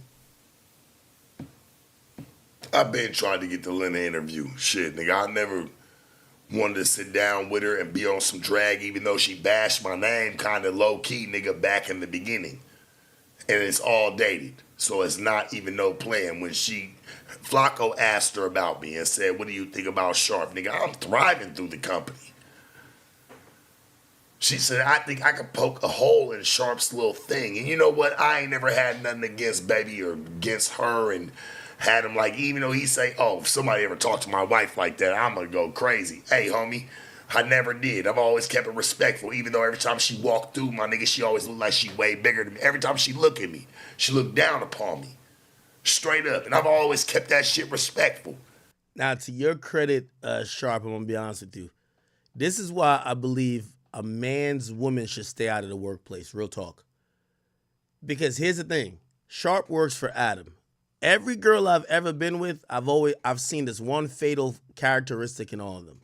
This is a fact. When they get around what I've built, where I'm the boss, where I've paid all this money to create whatever, they think that they should be talked to, treated like they're me.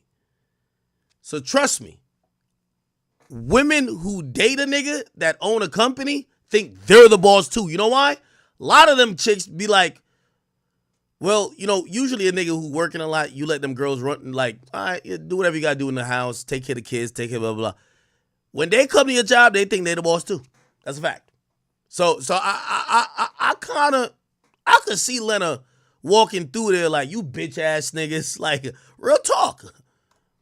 I know, my nigga, I ain't stupid. It lets me know what type of conversations be happening about me. You know what I'm saying? So I pay attention.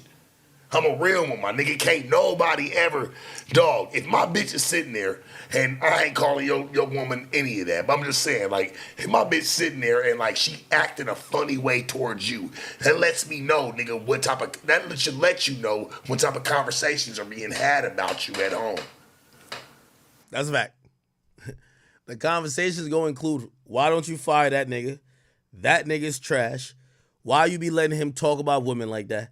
That nigga don't be bringing none. Trust, you're right on this shit. You're right. But this is why, you know, I've learned your personal relationship with your girl, you feel what I'm saying?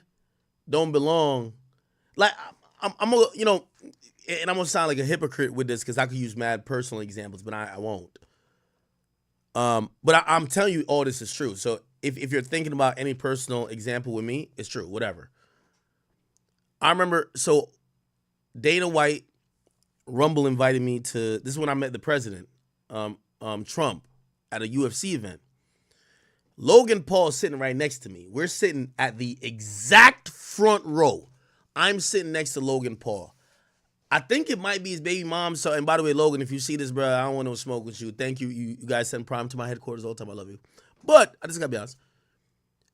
For whatever reason, I guess his fiance at the time, I don't know if they married, she don't like Trump. So as everything is happening, you have Aiden coming around, you have other people coming around. By the way, this was on a stream where I think Gideon was there, and Logan got into it with Gideon. Was like, nigga, could you move over? Because Gideon was like sitting next to him, vlogging him. And I ain't gonna lie to you, I felt like Logan Paul wasn't really saying, he said, I don't want to be on camera the whole time because he knew how his girl was. Because his girl made a few remarks. Nigga, Secret Service came through with Trump, nigga. Like, bruv, if you don't like Trump, you could leave. But I heard her say a few things, and I seen Logan was trying to like deflect it type shit. But yeah, if she's saying that in public, you could only imagine what she's saying in private. You get what I'm saying? And yeah, it's one of those things. I think Logan handled that like the ultimate professional. And by the way, nobody was disrespectful to his girl at all. But yeah, like, yo, if you link with, or if you meet somebody and they girl got a stank face about you, girl got this wildest demeanor about you, the only exception is if the person, you know, sometimes a girl will be hating on a homeboy if she think you helping her nigga cheat or like be doing some weird shit. But if you're an employee like Sharp, yeah, her opinion about you, when that nigga go home, she's poisoning that nigga mind with a million things. Yeah, Sharp is trash. That nigga is bullshit. That nigga don't know how to really do his job. yo, he's a one-trick pony. Like, he only talked to, why you be letting this misogynistic blah, blah, blah, blah, blah. 100%. That's a fact. Women can't hide their emotions. They gonna show that shit, my nigga. Real talk. That's a fact. At least I go home with all the awards, my nigga. I was having them with you. All right. Let me just quickly end this with, so Adam did respond, and I'm going to get to it. We're here. It is a long response. It's like 30 minutes, but we're going to shorten it. Here we go. We're going to skip past the intro. Sharp live that is being spoke about. But I am aware of the clips that have been posted on the Reddit, and there are two very specific claims that I would love to talk about. So we're going to talk about them right now. Number one, Sharp said that I gave up on him and that I only want yes men around me, etc. Let me speak about that. Let me just go through Sharp's trajectory on No Jumper. He did a Software Underbelly interview, and it was popular at the time. It had probably done at least. We don't need to see all of that. Let's just get to the bullshit. AD is popular at that point, so I figured, all right, cool. We're gonna bring Sharp in and talk about the craziest shit on earth. But you talking to girls, since obviously with the whole pimp thing, I knew right away that was it. So bring him on the channel, start lining up different adult stars and some other girls or whatever, and pretty quickly. Through the roof. Now, granted, this is pandemic times where everybody was kind of through the roof. So, regardless, when are you not producing? What's the point? I'm going to try to actually get through this quickly. And they're doing really well. And that was good. That was cool. We're making money. And pretty quickly, I think it might have been Sharp's first interview with a girl. Boom. It's fucking getting I think it might have made $15,000 in the first week or something like that. Okay. And I like to bring the transparency to shit. If you see an hour and a half interview get 1 million views, you're gonna get $20,000 for an hour and a half of content, 1 million views. That's just how it goes on YouTube, okay? And I think Sharp was hitting 1 million on a few of them joints. Okay, so you put a nigga on the platform. Obviously, we're hoping the whole thing is monetized. Obviously, if it's a thing you can't monetize, it doesn't matter. But yeah, if the whole thing is monetized, 1 million views, hour and a half, 15,000. Okay, and it could be more too, or it could be a little bit less, but around that range. Okay, so I guess Adam is then explaining how he's gonna pay Sharp, because I didn't know he's paying some of these guys $400 per episode, right? So it became clear pretty quickly, okay, we're not going to be giving Sharp a couple $100 an interview. We're going to have to split the money up to some point. Now, what was our split? None of your business. Don't worry about it, guys. But I would imagine a 60-40. A 60 for No Jumper, 40 for Sharp. Why 60-40? Why not the other way? Because, obviously everything that comes in, YouTube takes a fee. There's production costs, blah, blah, blah. So you take a little bit more rather than the 50-50. So a 60-40 kind of sounds like it works, right? That was what we were doing, and it worked. Now, at no point during Sharp's time on the channel has it ever been discussed the idea that Sharp would be on the No Jumper show, on the Tuesday show. That was never discussed. And then even beyond that, it was never discussed that he would start his own weekly podcast, right? We never got into that. That never really came up. So Sharp's doing his thing, the years go by, and as time goes by, I think he starts to become more and more self-conscious because he's reading the chat, he's reading the comments, and the comments are kind of saying, hey, this guy only can do one thing. This guy can only scream at fucking at girls, and that's not necessarily entertaining in the long run, right? That makes sense. So I think Sharp starts trying to broaden his skills. And I shouldn't even act like he wasn't doing that from the beginning, because obviously he was talking to other pimps. he's talking to, so that was like the first couple years. Then AD, T-Rail, Duno, etc. They all leave at the same time, right? So that happened. And Sharp stuck around. And, obviously I'm happy to have him on the channel and everything. But to be honest, by that point, he had already kind of found himself in the same position that he's in right now, where... Yo, I'm going to just say this one last thing. I keep saying this to every No Jumper host. And Brick Baby, if you motherfucking listening, and I think Flacco kind of understands, but I got to speak to Brick Baby directly. And I'm only speaking to you as a black man.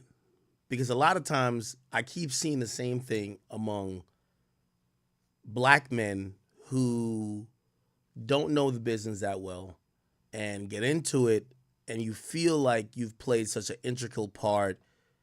You understand that you're playing multiple roles. Like, for example, Brick Baby. Like, I'm pretty sure you kind of feel a little bit closer to Adam because when Adam probably goes out, he invites you. Nigga, you're like supposedly a top crip. Like, you're going to be a guy who's going to be a buffer and a little bit of a protection, just like how AD was, but probably even more, right? And you probably feel like our relationship is deeper and thicker than just business. I'm here to tell you, no, it's not. Now, I'm not going to say it won't be for everybody, but at this point, you're an idiot. You get what I'm saying? I could say this, and this is one thing I've always admired about white people, and I'm sorry to just bring it to race. When I hear how Adam speaks about certain shit, I know Adam is X's and O's. Let me tell you this, and I wouldn't air out none of the people that are employed by me. Put it like this: the people who I employ, have y'all gone or seen 2-3 months without seeing a episode of Off the Record? The same rate that I was paying them when I got in 2021 Off the Record, when I got, how much did I get? It was like $1.5 million for production budget. So I had my fee for the show. Then they wanted like one of their little fucking, what was it? I forgot what one of the little production company. I said, fuck the production company. Give me the money. I'll produce the shit. They gave me $1.5 million, I think, for a year. I said, perfect. This is what I'm going to pay people with, right? And I'm going to build a studio. I don't want to use one studio. I built whatever. I did whatever, right? I was able to offer the people that work for me a certain amount of money at that point, right? I haven't been with Spotify for a year now, right? If I'm Adam, I would have just fired him.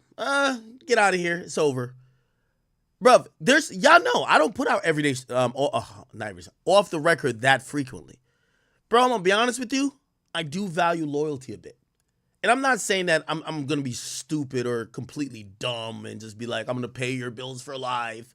But there's times, I've paid people, like they get a standard salary or standard per month. And sometimes there might be one day of work and I still pay it. But you know why? Because I do respect, there's a loyalty tax in there too. Everybody who's on payroll with me, I ain't never seen them do nothing dumb. I understand that, oftentimes, I've hit them up like, show up here at 1 o'clock, 1 a.m., 2 a.m. They've done it.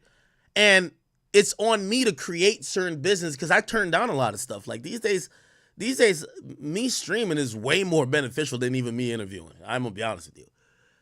So rather than fire my people just to save a couple bucks, I'm like, man, bro, these people got their jobs. Like, well, they got their houses, their mortgages, they got families. If anything, I try to recreate something that I'm not ever just dropping people off payroll. Like, I don't like doing that. Like, if I'm paying you, I understand after a while you're like, oh, I rely on this guy for a paycheck. I'm not going to be like, well, it didn't make business sense this week. And I did the X's and O's. I could have gained an extra 20, 30,000 if I didn't pay you, and you. You're fired. All right, cool. Let me figure something else out. Right? Like, I'll give you a little insight. Like, we're going to do a lot of the Academy stuff. Like, we're about to rent out one of, I don't know if any of you guys care about podcast space, but we have this big studio, not the main studio for Off the Record, that we have all the time. Troy Ave used to do podcasts there, but it's pretty much empty a lot. That's the one we did, the one with Flacco and Snoopy Badass. We're about to start getting into podcast rental a bit.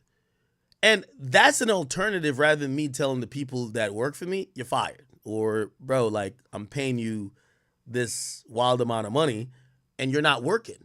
You get what I'm saying? But me, I wanna reward loyalty. Like, these people have been with me for a long time. These people, I've had conversations with people about moving, that they could be easier to do the job that I need them to do. Hey, not entertaining other jobs. And because of that, I feel I owe those people a bit. I actually feel like I do.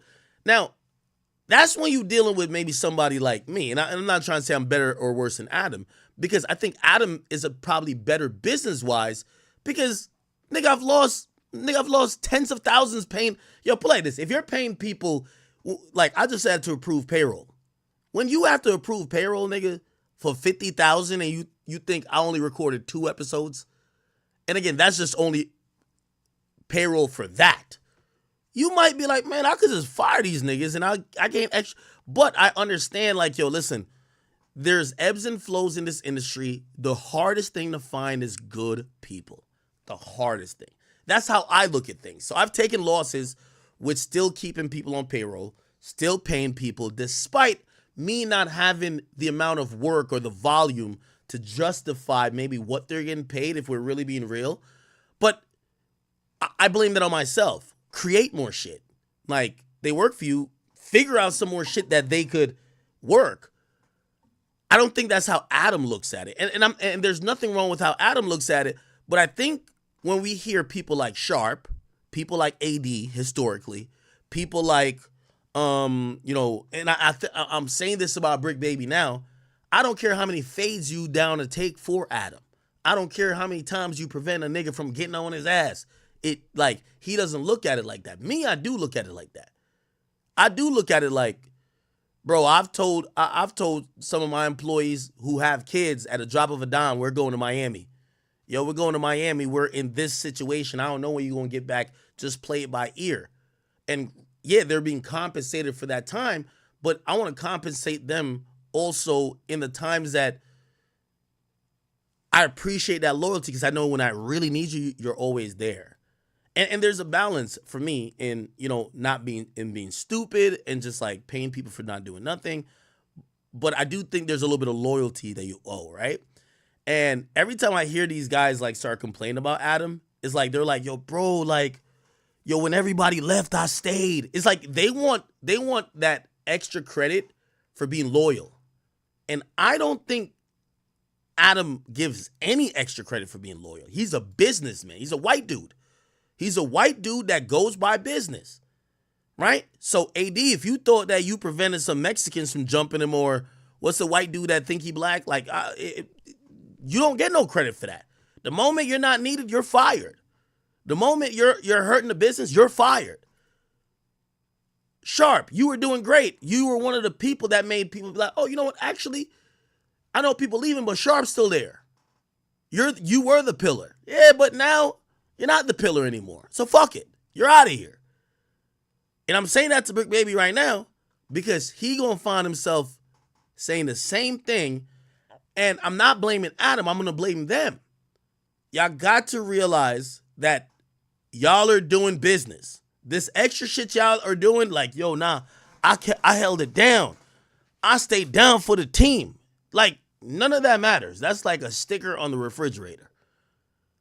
You have to realize if your employer values that. Some people don't, and you can't knock them. Some people don't, and some people do. Where the views are not really coming in the same way that they used to.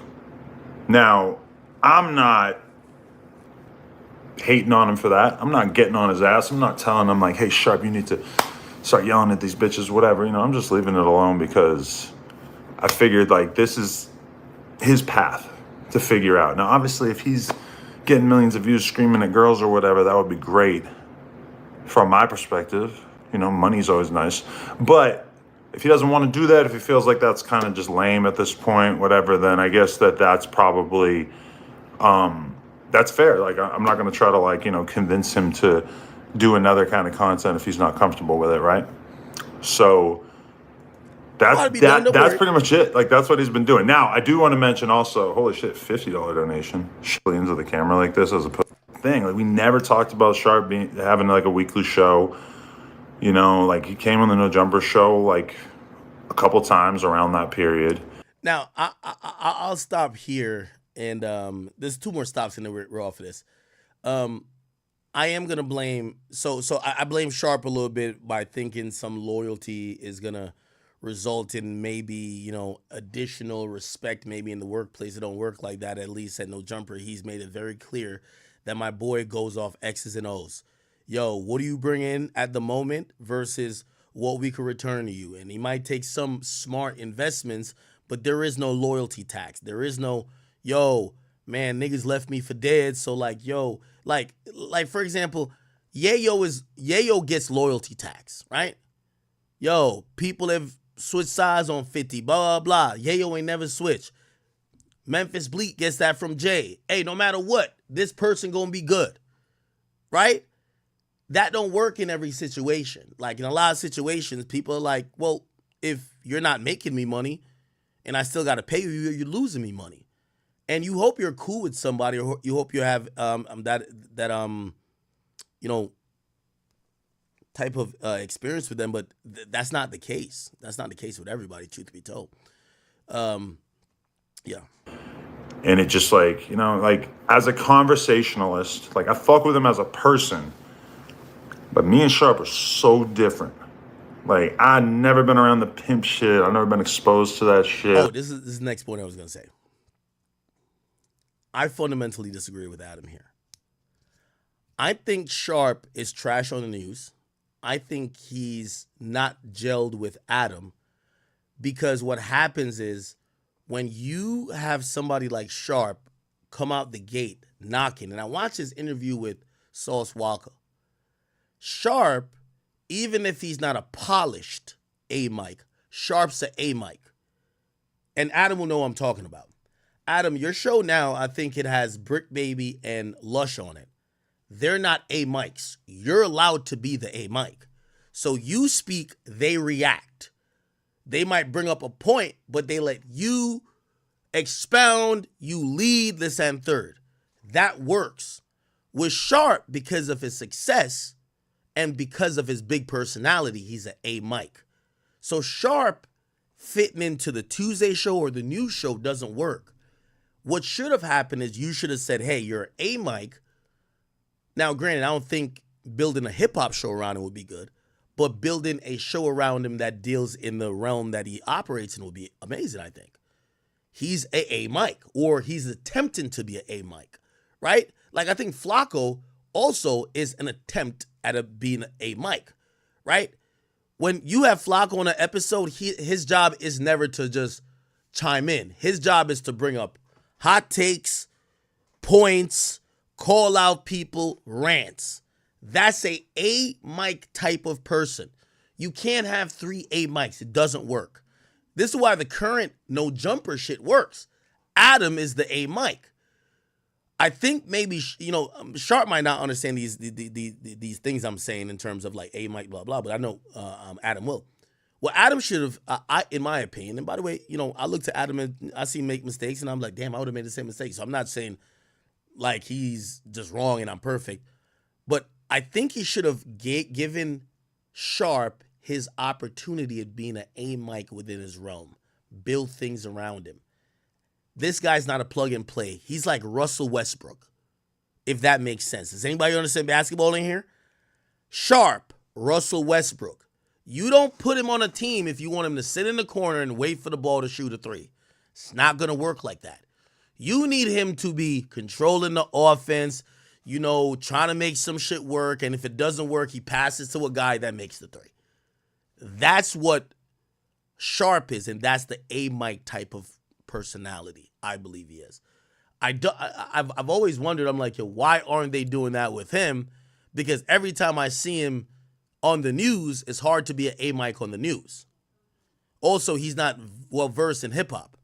It's hard to do a lot of things that you would imagine that Sharp is.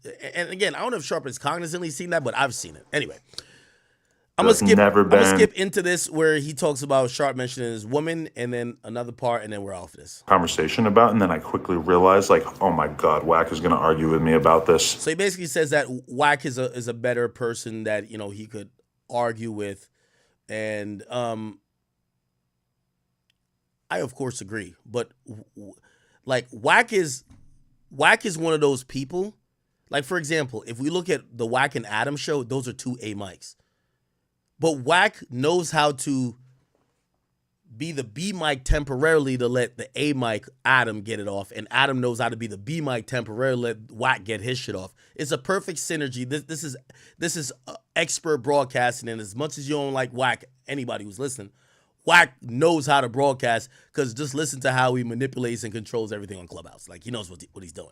So you can't compare Wack to, like, Wack is, even though Clubhouse is fairly new, Wack is like a 20-year veteran. You could tell he's been, I don't want to say manipulating, but Wack been doing this thing for a long time. You're dealing with the rookie who dropped 26 first year. So he doesn't really know how to lead a team. He just knows how to do one thing. But you want him to learn to lead a team. So you can't compare Sharp to Wack. To like challenge with the end. I think that's why even in the last week, I've seen a little bit more of it. I've seen Lush come and he said like, hey, I should have like homies. Just have like a good 4-hour conversation, more inflammatory. Okay, that actually made me jump out of my fucking skin. So, as far as like Sharp being part of it, I just never really thought about it, to be totally honest, because I never really enjoyed talking to him like on a podcast that much. Okay. It's just not like, it's just... Yeah, you have different interests, and both are kind of like A mics or attempted. So as far as Sharp feeling like I'm stalling him out, like a couple different times and tried to like give you advice and coach you through podcasting shit, and instead he just So he mentions that they try to have meetings with Sharp, try to tell him how he could improve. He said Sharp wouldn't listen. I get that being true. Sharp probably thinks, nigga, I'm the rookie of the year. Like, nigga, I'm doing $1 million an episode. How are you telling, nigga, look at these other niggas who not doing what I'm doing. How are you giving me advice? What advice you giving them? I get that.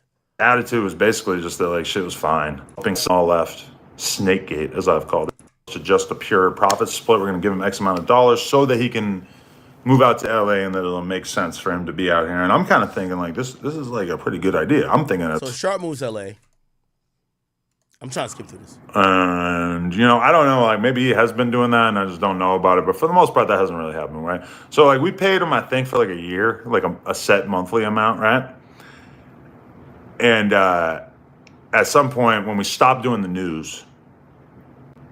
Okay, that makes sense. So I guess he says, all right, let's stop doing this profit share shit, or let's have you on the news. I'll give you a standard paycheck. They do it for a year, then they stop doing the news, and then what's going to happen then? I had to kind of pull that back, right? Because it's like you're not doing consistent content on the channel anymore. You're just doing the podcast. With us taking the news away, that's like 10 podcast appearances a month that you're not going to be doing. So we cut back that monthly amount. I get the idea that he didn't really care for that decision too much, which I get. But it's like ultimately... Hey, the place where I'll always, like, sometimes y'all want me to be like, oh, Adam, you fake, blah, blah.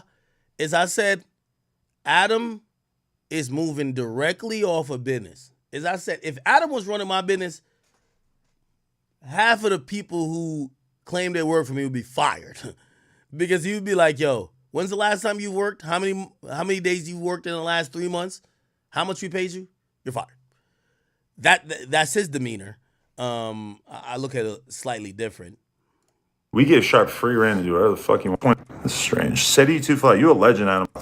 So that's where we've been at. I felt like a little bit of annoyance coming from Sharp ever since we took that money away per month or whatever. But it's like ultimately like, he's just had a lot of time. And I think this is a difference between like me and Adam, right? So like the Spotify contract is done. We've exhausted a lot of that funds. doing different things. But me, I'm paying out of pocket until I find, and for me, that's what I'm like, you know what? Well, we don't use that one studio. Well, I'm gonna repurpose some people to work that studio, and we'll do rentals. So we're gonna do rentals. It'll make it make sense for me why I'm paying you this amount, because I don't go in and do off the record shit that much. So rather than just stop paying people, because I know what happens is when you stop paying people, bro, people instantly get resentful, right? You know, like in your mind, you're an entrepreneur, you want to save this and third. The people who work for you, it's not like they have a million things lined up. The moment you stop paying them, they're like, nigga, I got rent, I got car note, I got child support. What's up? They become resentful of you. So for me, I just try to create different opportunities throughout the business that they could do it. You know what I mean? Time to like develop consistent content or anything that works on the channel, and we just haven't really, if anything, we've gotten away from that. Like, you know, and I even, Remo told me that he talked to him a couple weeks ago and told him like, bro, there's nothing wrong. And I think this is a reiteration of what academics had told him, but basically like there's nothing wrong with just having one thing that you're good at and just running it into the ground. I mean, yo, y'all niggas hate this. Yo, somebody gonna send me a DM. He says, how much act for you to skip this topic? Oh my God. Y'all hate this topic so much. Yo, somebody trying to pay me to skip this topic. This is crazy. if you look at whatever, Fresh and Fit, that's what they do. They bring girls on, they make crazy ass content. Granted, like, are they still as popular as they used to be? I'm not so sure, but Okay, let me just get to this last part where you talk about Lena. I don't think I did that. I think that if me and Sharp went our own separate ways, that we would just be able to be cool about it and talk shit about each other publicly. I always thought that he would just like be real enough to hold it down and just not feel the need to think you should be on the channel anymore. Lives are fake and that people are just making shit up, and that and I can't even hold it against that. This pisses me the fuck off because see, the whole time he been talking for 20 minutes. Yeah, I skipped through a bunch. As soon as he got to address his woman, that's why I keep telling you, hey, for any employees, let me tell you this, I don't care how cool you are with the boss. Ignore the boss's girl he fucking. Ignore his side chick, his wife. Trust me. Tantrum rant thing, whatever he did today, you know, I don't really respect it. But let me also just comment on the girl thing, because I think that's probably the thing that people found the most interesting. Sharp said that he can tell that I talk bad about him to Lena, because when he would see Lena in the workplace, he could tell that she thought that she was better than him. Ooh, okay, let's talk about that. This pisses me the fuck off, because let's get to that. Do you know how many times? Now, first off, some of you guys think Lena's like crazy. She's a porn star or whatever. Lena is the most tame, normal fucking girl on the face of the earth. And many times I had to sit there when she had a complaint about something with Sharp, and I had to sit there and I had to explain to her, listen, I'm not from the pimp world, but I understand that it works like this. So let's talk about it. This is the thing. This is why it's not that big a deal. This is why Sharp didn't mean what he meant when he said this. Me trying to explain it to her. Do I have to do this for other people sometimes? Yes, because Lena also doesn't understand like the gang shit. So sometimes I'll have to explain like, yes, Brick had the whoop-de-whoop in the spot. And yeah, I know it's kind of inappropriate to have the whoop-de-whoop in the spot, but hey, man, that's how he's living. This is a gang thing. It's different shit. You know, it's like same with Sharp. It's like the pimp shit. Yeah, he said this to this one girl. You got to understand, this is not our culture, so we got to kind of like take a step back and just like acknowledge that it is what it is, right?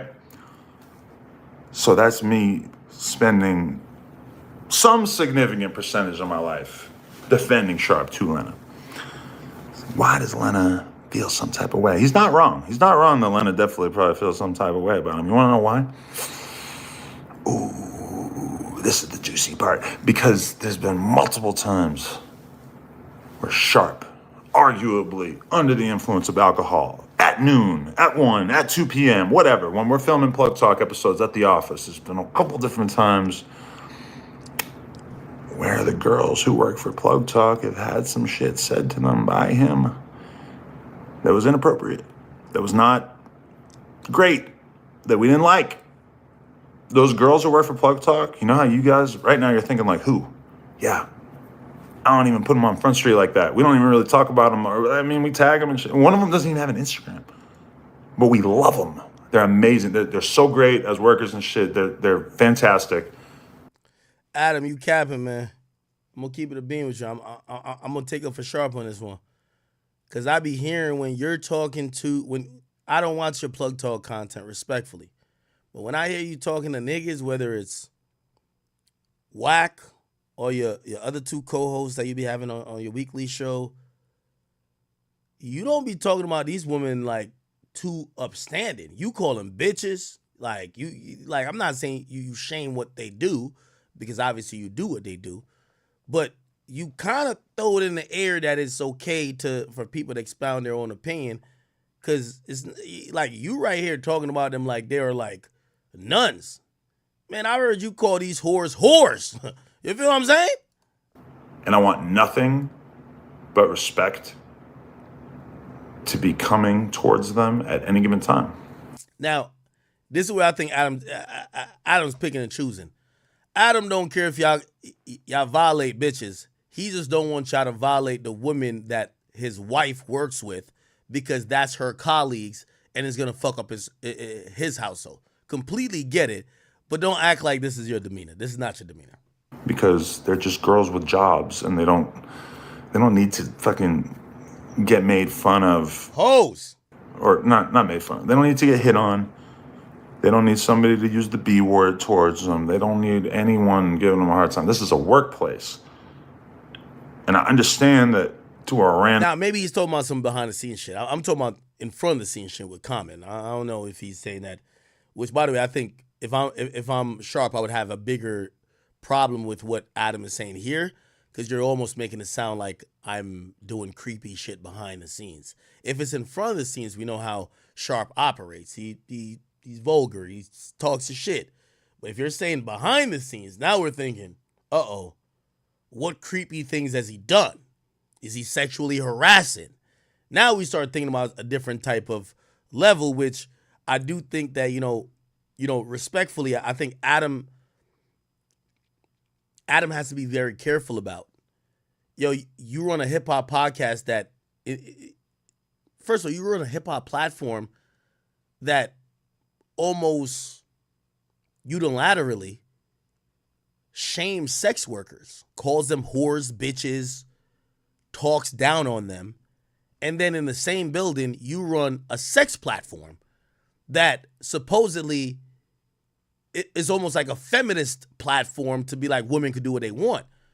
So you can't clip the wings of your one business to help the other because your girl is mad. If you're running a hip hop platform, I ain't see you check everybody like, hey, don't call that woman a whore. Don't call her that. No.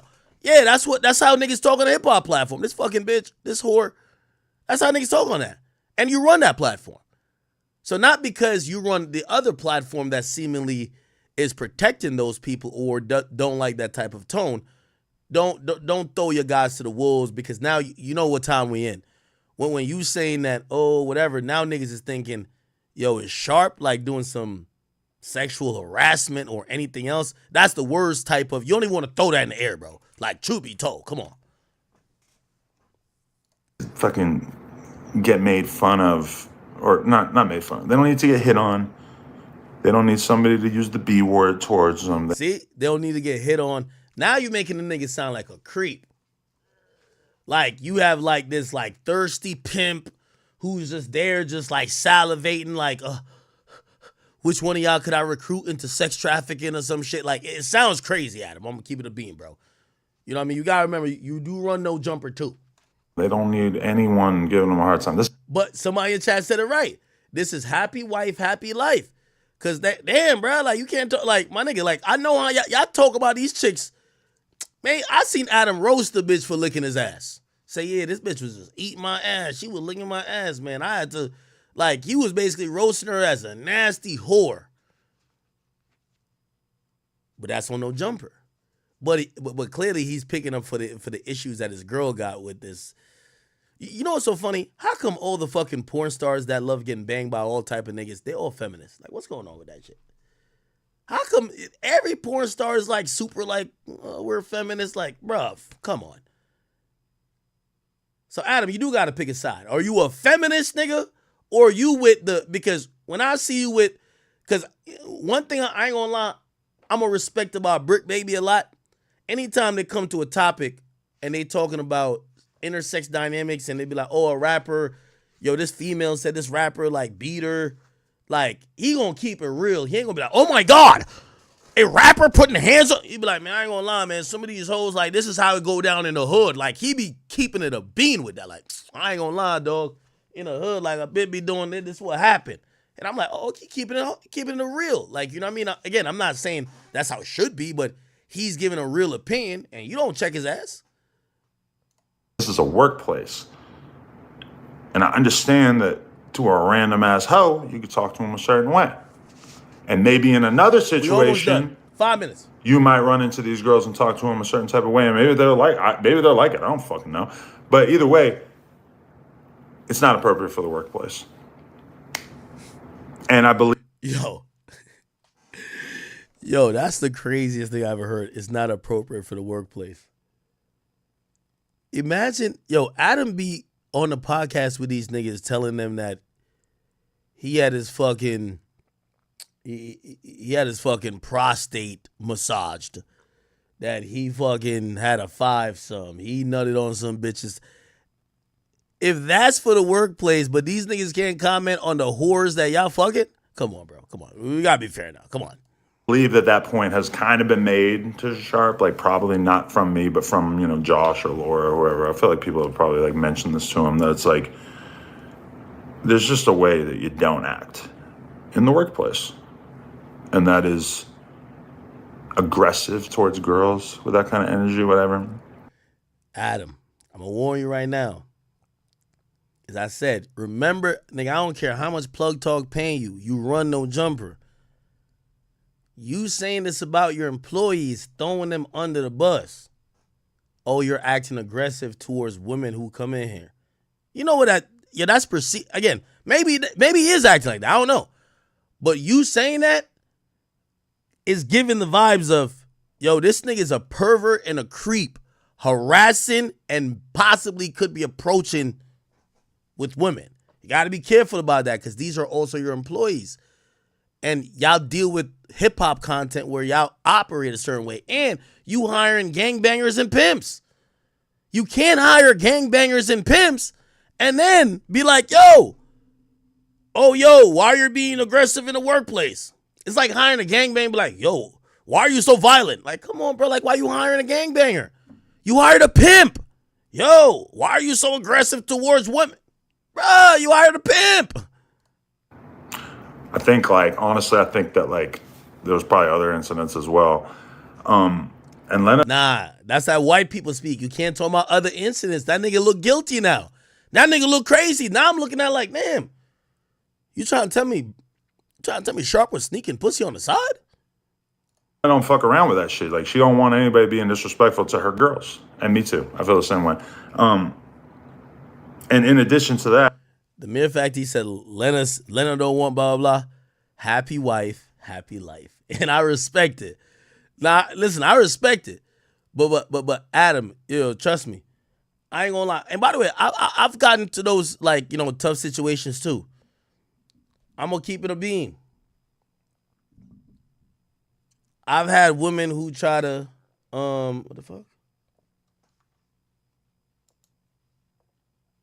The fuck is this? I've had women who try to, think they trying to make boss decisions for me because they could use, I'm fucking this guy. And at the end of the day, I had people tell other people they fired. And I'm like, I had to tell the people who said, man, shut the fuck up. Like, I'm the only person that make these decisions. I know happy wife, happy life. But you have a chick start thinking she running shit up in that bit. You know what I mean? And I don't think that's a situation with Adam. I'm just saying, man, you got to get your guys back too. That's a fact. Some of these girls that he screamed at on the podcast over the years are also her homies. They're people.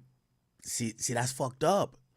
Yo, he screamed at a bitch and you admitted that it got you a $15,000 in a week.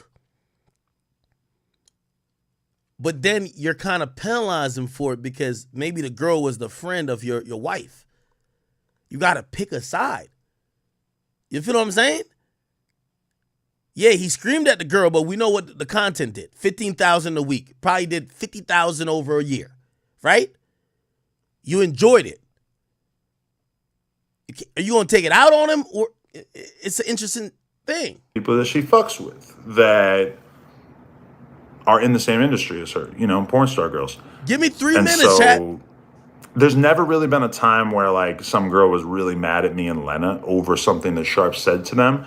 But there was definitely times where it felt like it was going to go in that direction because he was just kind of wilding too hard to the point where it might have like kind of made us look bad or whatever. But it never even really got to some crazy extent, right?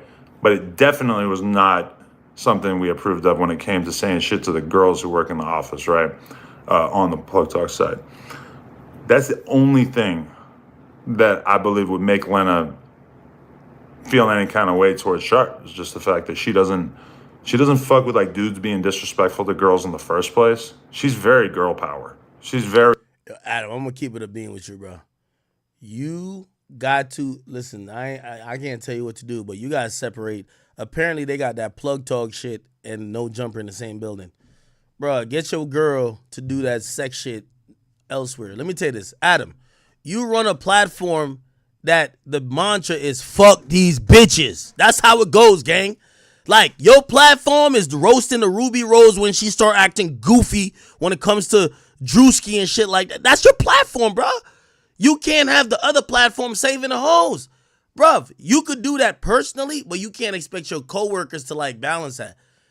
Go film porn in a treehouse somewhere and like just don't have your girl, with all due respect, don't have her pull up to the fucking spot where you know your misogynistic nigga's gonna be. And I'm saying misogynistic because they not misogynistic because nigga just hip hop, nigga, the fuck. Don't have your girl who thinks that everybody getting fucked, even though they married, is cool. Don't have your girl pull up to the spot where you're talking to gangbangers and pimps that are like, that shit is disgusting. You setting them up. Very like, she supports the girls. She doesn't really, whatever guys are doing is kind of water under the bridge to her as long as the girls are being respected. You know what's so crazy? Yo, Adam, blink 3 times. I'll blink for you. You don't believe this shit. Happy wife, happy life. So I ain't gonna say that. Man, I know Adam not jacking no hoes like this. He know his girl, like, every girl who claimed who's super like into like the whoredom facet, they all love to be on some shit like they feminists. You know what I mean? Like, I guarantee, like, Lena did an interview on it, but I guarantee her interview, like, I watch Adam, and by the way, Adam, my man, we ain't into it. I don't want nobody to think that, but I'll be giving my opinion. I watch Adam on Cam Newton, and Cam Newton trying to understand why he would let Lena get fucked, right, by another nigga, and I mean, he basically said it was his decision. Like, he said she wouldn't do it if it wasn't for him. Man, forget what Adam's saying. Let's hear what she got to say. I guarantee if she get on an interview right now and they say, why'd you want to get fucked by another nigga? I guarantee the first thing that come out of her mouth, because every feminist think like this. If my man could fuck other bitches, I could fuck other niggas. Facts! That's why every feminist think. So that's reality. You get what I'm saying? So when you talking about, she mad girl power, no, she a feminist, gang. She on that other shit. Like, to keep it real, fuck these feminist hoes. Me personally, I ain't with it. You get what I'm saying? And shit, I'm not saying I haven't dealt with no chicks that on some feminist shit, but I understand it and realize what it is. Now, again, happy wife, happy life. I do not expect him to be like, nah, I don't jack with my wife saying like blah blah blah. Like even the whole thing with Adam letting another nigga fuck his wife. Man, I don't think Adam, like, I know Adam is a money type of nigga. I just told you. I said I would lose tens of thousands of dollars just to not fire my staff. You get what I'm saying? He's saying that if you're not bringing shit in, you fired, nigga. I don't think he's that heartless. And here's the thing, too. I don't think he was just it's just all about money why he would let a nigga fuck his wife. I think she probably hitting him with the feminist shit. Like, you ever seen feminist Twitter? Like, if stay off Twitter if you don't like feminist agenda. Because they be saying some bullshit. You know what I mean? They're the people who be like, if he cheating, I'm cheating worse. If you could fuck another bitch and cheat on me, I could go fuck another nigga. Like, I ain't gonna lie, I love Cardi B, but that's the same shit Cardi B on. Oh, well, Offset, you cheated. So yeah, I know I got your baby in my belly, but I'm gonna fuck a nigga too, or entertain a nigga. I don't even know if she fucked a nigga, but whatever. That's that feminist shit, bruh, 100%. Adam not no feminist, that's a fact. So really, it's happy wife, happy life. So when I'm hearing him say this shit, he don't believe it one bit. Fuck out of here. You know what I'm saying? If he believed this, put it like this. If Adam believed this, he would have never hired Brick Baby and Sharp. Them niggas, the way they talk about women from where they come from, is not on some feminist shit. Yo, white feminist. Cause she like getting dick. She a porn star. Half of these porn star bitches, like, they all don't believe in God, and then they all be like, oh, we're just a feminist. We believe we could do the same things as guys, but that's a fucking phenotype.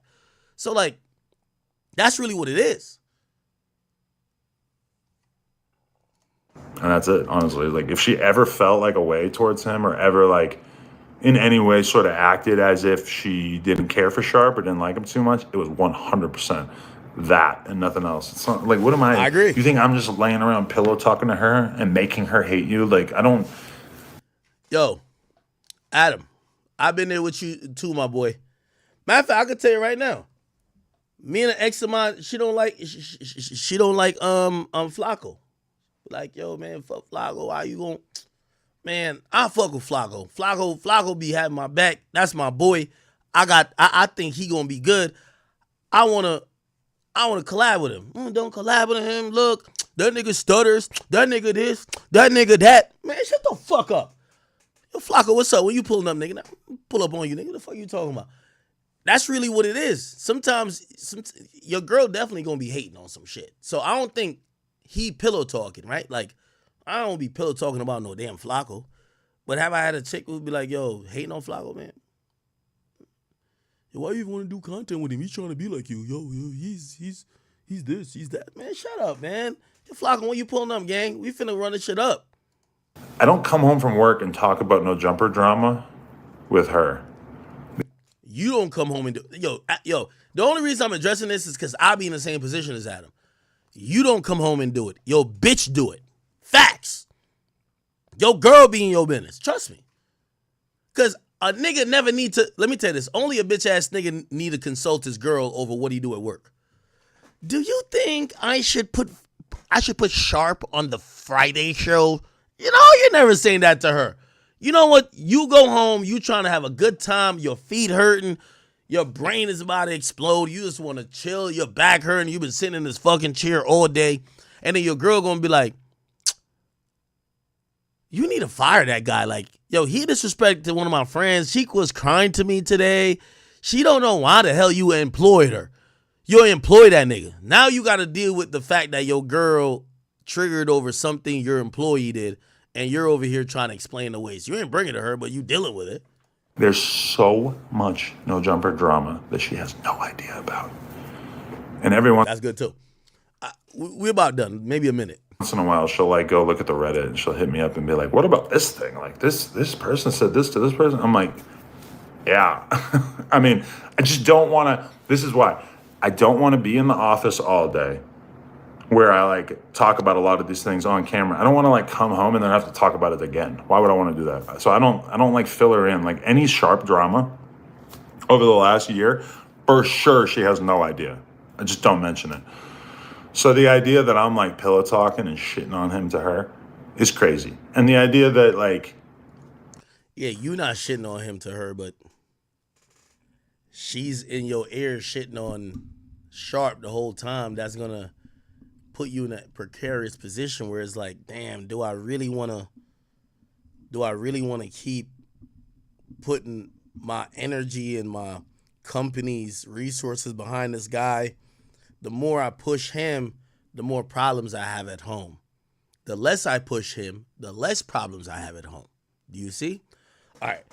All right, finally, y'all got me. I'm done. 2 hours, 39 minutes, y'all got me. Anyway. Overall thoughts.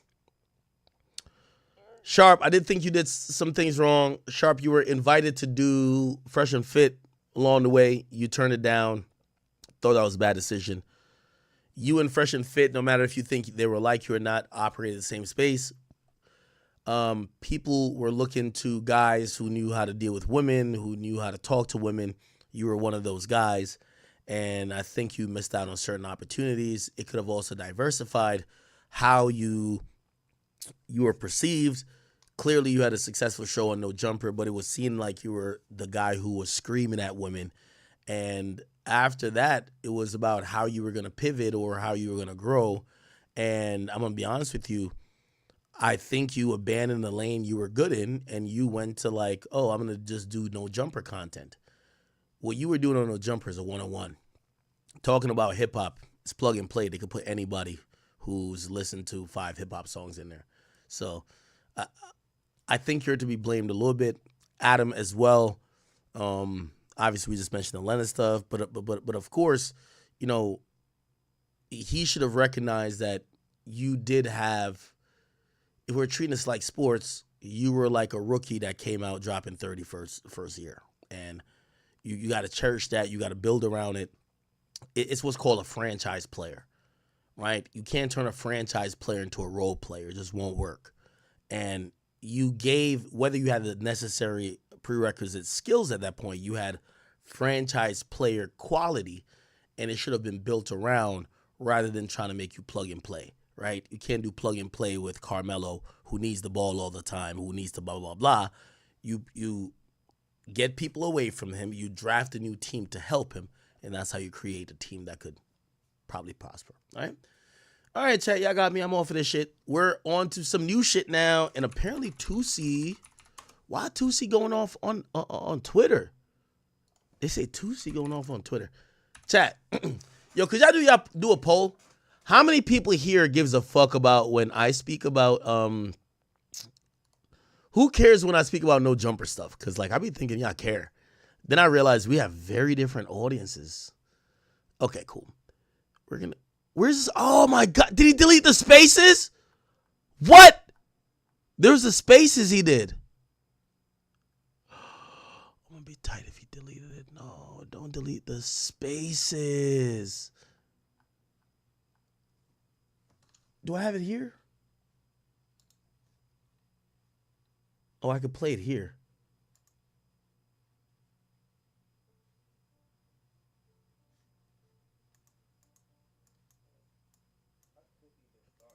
Okay.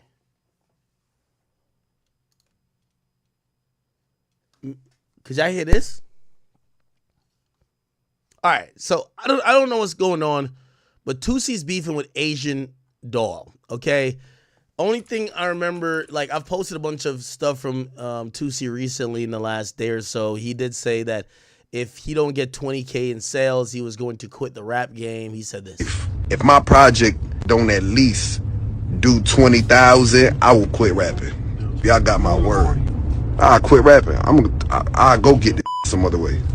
So don't ever get this misconstrued. This ain't about no numbers. That's how confident I am. I'm trying to tell y'all.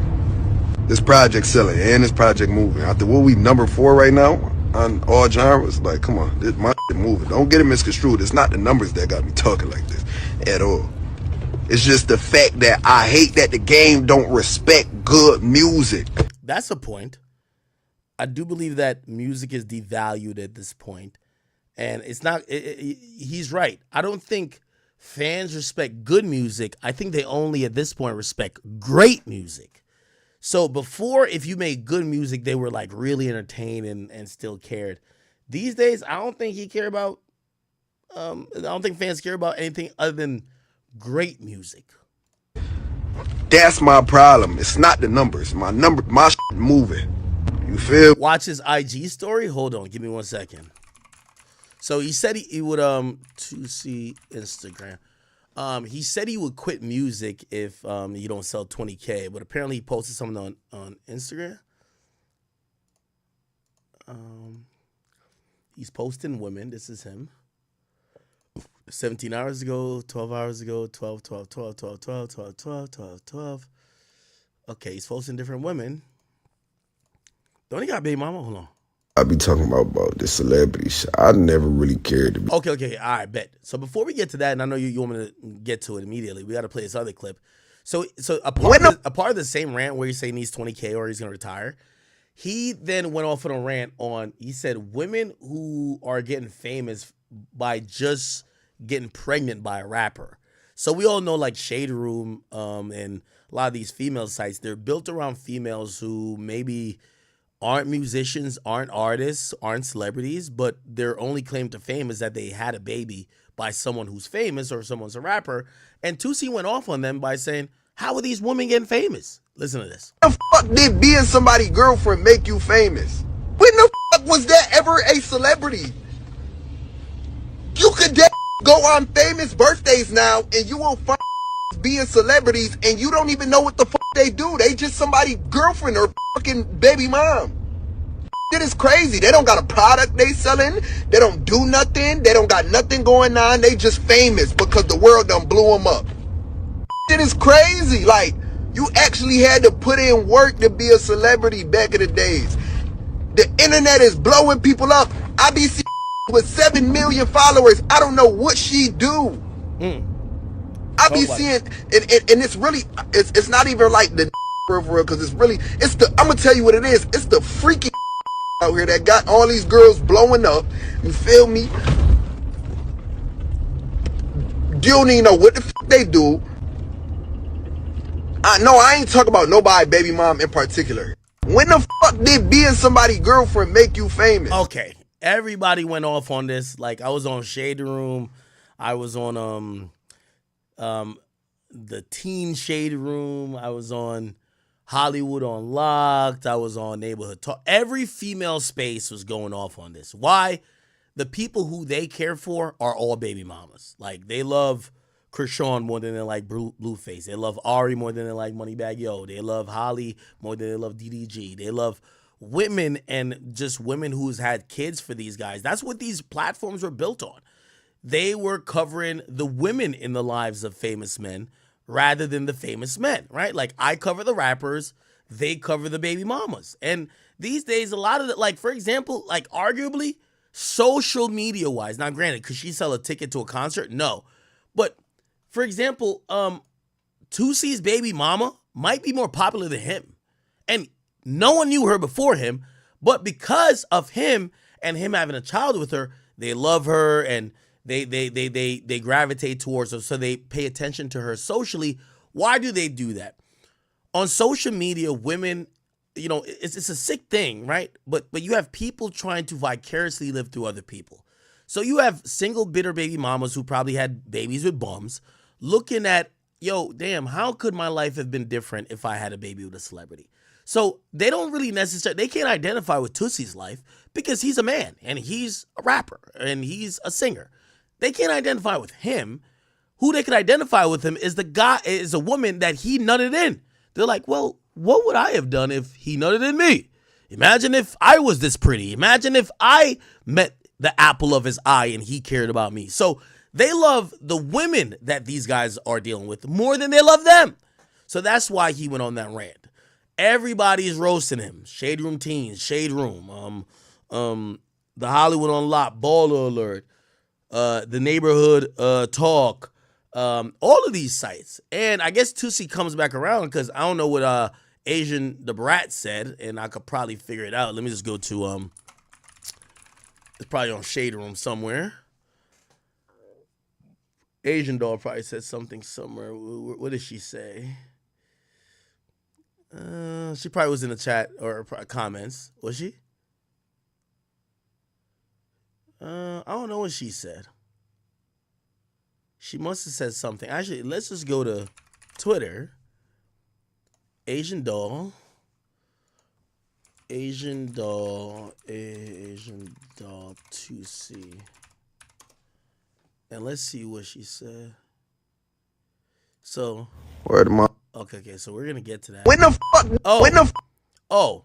So Asian doll responded by saying, "You literally went and got your high school crush pregnant, which was a cute regular girl who did lashes.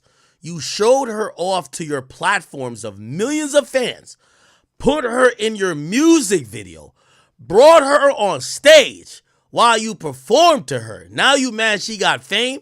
Niggas is weird and haters. Yo, chat. I fuck with Tusi because me and him text, and I hate Asian doll, but that made a little bit of sense. That do make a little bit of sense, Tusi. I'm going to be honest with you.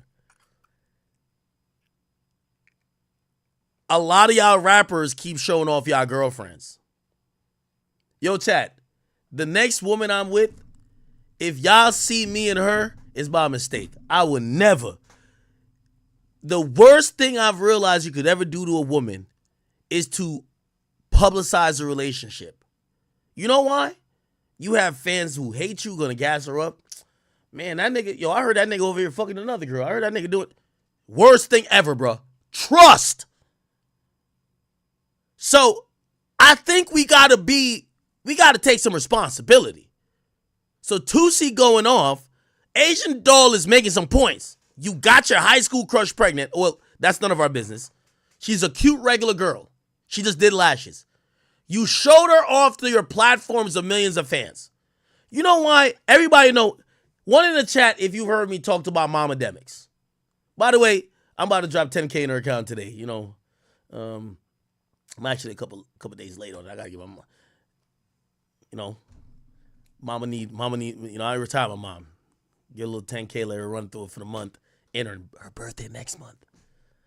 Y'all gotta help me. What I'm about to do for my mom for the birthday. But anyway, here's this. Y'all have heard about Mama Demics. Y'all could probably kind of. It's a reason. One day my mom was cussing out one of y'all like supporters, and I forgot what y'all said. And I called my mom and said, delete that, because if they say something to you, I'm gonna get super upset at them. And I know that they're trying to support me, even if they're mad at me. Whatever. Mom, get out of my comment section. I had to tell my mom that many, many times. Don't send me tweets. Mom, you're my mother. And I did show y'all a video of me getting in her car. I don't want my mom to be social media famous, okay? Because, for me, it's going to affect me. But also, I want to keep that private, right? Now, granted, I do know she has some aspirations. Like, my mom wants to have a... My mom did tell me, she's like, baby, you think it would be okay if I did she grows if you go to my mom's house, you would think it's like the zoo. Like, she got all type of flowers, every type of flower. She was like, maybe I could have like a YouTube talking about flowers. And at first I was like, Mom, hell no. They're going to be like, that's academics, Mom. Let's get on her ass. And I was like, Mom, you sure? But I'm like, you know what? Mama got to have a life. But still, here's the thing. For me, the reason why I never put my mom out there like that is that I want to protect her and protect me. But also, when you're the popular person, it is what you put out there. Like, for example, let's say DDG, or does anyone, y'all familiar with Deshae Frost? Like, they put out their entire family out there. Sister, mom, brothers, relatives. They can't complain about, yo, why you saying Duke Dennis about to fuck my sister? Or why you saying that this person about, you can't say that, right? Because, like, you're putting them out there. And for me, you know, I think I remember with the first girl I think I was ever dealing with, because y'all had this fucked up perception of me, like, yo, Act don't get no bitches. Like, Act never fucked a bad bitch. I was like, at one point, I remember, like, when I was in the car with, like, one of my exes, I remember I put her, like, I showed that we were together. And a little bit of it was insecurity. Not even a little bit of, a lot of it was insecurity, my nigga. I'm going to tell you why. Like, y'all thought that, oh, Act don't, all right, yo, look, I'm with a baddie. What's poppin'? And that was to kind of soothe my ego at that point. But in reality, that turned out just to be wrong. This is why, like, now I'm in a mindset of, like, bro, if you have a personal relationship, don't show it as a popular person. Like, these days, I went to my hidden messages today. There was about 100 people saying, Act, you should die. 20 people saying, I'm going to kill you. 300 other people send me a picture of my house. Like, this is what I see every day. Bro, I'm so used to it, I'm not affected. I'm in this shit for like 15 years, bro. I'm like so numb to it, right? I had one girlfriend like about, I want to say about like 8 years ago. right when I was like kind of really, and I remember I posted a picture of her, and in y'all comments, it was like maybe like 50 comments. It was like, oh, damn, nigga, I thought your girl would be badder. Or like, it wasn't even like, and by the way, she looked really good. But it was just like little comments like that. She was so bothered. And I was just like, you know what? I chose this life. I have to protect the people around me. I'm not going to show certain stuff. That's why I don't show my mama. I don't tagging my mama. Any picture I post of my mama, I don't want her face to be that visible. But we do realize we're in the era, like a lot of these rappers, like for example, think about like what's my boy name? Trippie Redd. Bro, I never knew about Sky Morales before. That nigga posted it every day. This is my girlfriend. This is my girlfriend. This is my girlfriend. This is my girlfriend. And I don't know if it's the nature of what they're doing because Tusi makes songs about love. I don't know, like why would you post your girlfriend? Right? Why can't you have a private relationship? Yo, Lotto has a famous boyfriend. Nobody knows and nobody got one picture of them together. And her boyfriend is more famous than all you niggas. Like, I get to realize, like, to be honest, I do think that we are enticing this. We're kind of promoting it. You keep posting your girl because maybe you're insecure to try to let people know you got a bad bitch, or maybe you're appeasing to her, like maybe she's like, maybe you cheating on her or whatever, or you entertaining girls that she's like, yo, why you don't claim me? So now you post her.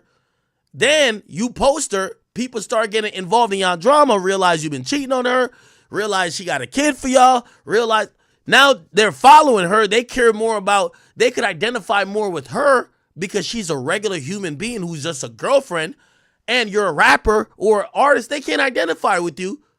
Yeah, they start following her. So whose fault is it that these people are getting famous? I guess that's what I'm trying to say. Whose fault? I think we might have to say these motherfucking people who are, it's one thing if someone's clout chasing, it's another thing if you're showing them to the world and get mad the world cares about them. So that's the only reason why I'm going to give Asian the Brat or Asian Doll or Queen Vaughn some type of, maybe she's right.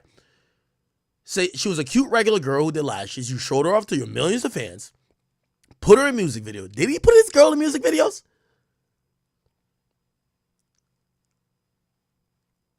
I remember the decision. So I put one of my exes in my music video. I did not want to put her in a music video. But she was on some shit like, yo, why are you, because I was like paying for models. Like these little, they're not even models, they're strippers. I was like, yo, $150 or $200 if y'all would come to the thing. I think I paid one girl like $300 because she thought she was like lit. And just come be in the music video. And then I remember the girl that was with me at the time, she was like, well, I'm trying to like, blah, blah, blah. Why am I not in the video? So now you can't tell your girl no. So I'm like, oh, fuck. All right, cool. I'll put you in the video. Then she's like, I don't want to be in a video with these other bitches just being regular shit. I want to be like, I want to get my own scene. Now later when you see her with whatever amount of followers, you can't be mad, nigga. Like you participate. I did participate. That's a fact, right? So I gotta say that what Asian Doll is saying here. Fuck they being somebody. Okay. Anyway, so let's now go to supposedly what 2C said on his story to Asian Doll. I'm staying on. Word to my son, like, this what I be talking about this celebrity shit. I never really cared to be famous. I ain't even gonna hold you. Like, I didn't. I been that nigga before. I get this shit. Yo, listen, let me tell you something. Asian Doll, you fucking bad body, electric toothbrush body built bitch. I don't even know how the fuck you speaking on my relationship. You can't even fucking keep a dick inside of you. You go from dick to fucking dick. Oh, bitch, nah. have you found a nigga yet? Fuck, like, and I really violate because I know some shit about you, but like, I'm just trying to figure out why you speaking on a real nigga like shit. Like you, I think y'all be getting me misconstrued for one of these peons. I never been that. Like, stop fucking playing with me, you nasty bitch. Fuck is you talking about? You really built like an infected tooth. Infected. Nah, bitch, don't delete. Now, I'm gonna pause and just say this really short thing, because I see a lot of women, like even Asian Doll or whoever else, anytime they talk about people knowing their past or trying to bring up their past about who they've been with, they try to make it like they're some boss. At the end of the day, I'm sorry, traditional relationship values still, listen, we're not going to get on this new feminist wave. If you're a female rapper and you're going around and you're just getting dick from every random drill rapper or whoever, there is no winning that for you. You saying you fucked a hood nigga, nobody will give you credit for that. We only give credit to the women who lock down somebody in a relationship, not the woman getting penis. And that's what fundamentally a lot of the new women these days, they be like, oh, I fucked this person, I'm just lit. I have my pick of the litter. No, you don't have your pick of the litter. You are getting penis from a random assortment of men. And that's why you have people like Tusi who can still talk that shit to her. And even though Asian probably just doesn't get it and be like, well, what are you talking about? Any nigga I ever been with is because I chose them. Okay, right? Let's continue to hear what Tusi has to say. Delete your tweets. I got a few questions for you because I just seen your shit. First off, one, I seen you bring up the gay shit. We already know that's what a bitch throw at a black man. Wait. Asian Doll said he was gay. Hold on. Watch who y'all date, because niggas be so mad about your come up, but wanted you to stay down for this. Let's go to her Twitter. Asian the Brat. Did she call him gay? Yeah, I ain't gonna lie.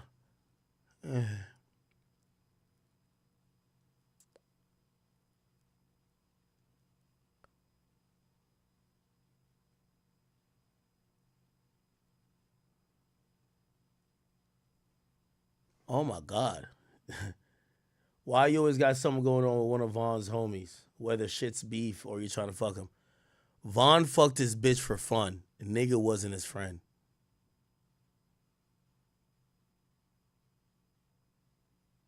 Do you hear this? This is... So, Von fucked... Now, I'd be wrong if I Photoshop a dick going into your ass, Tusi.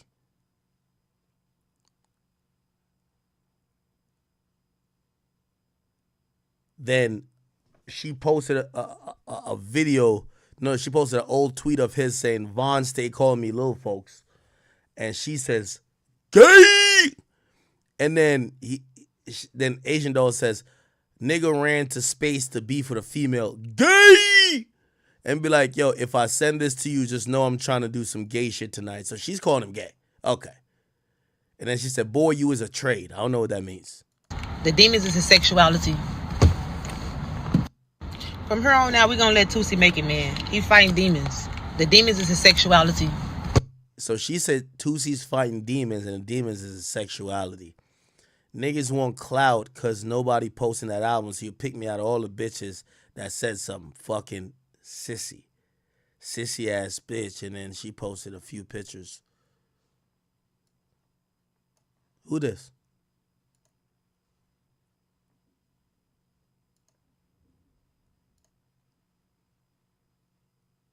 Who this?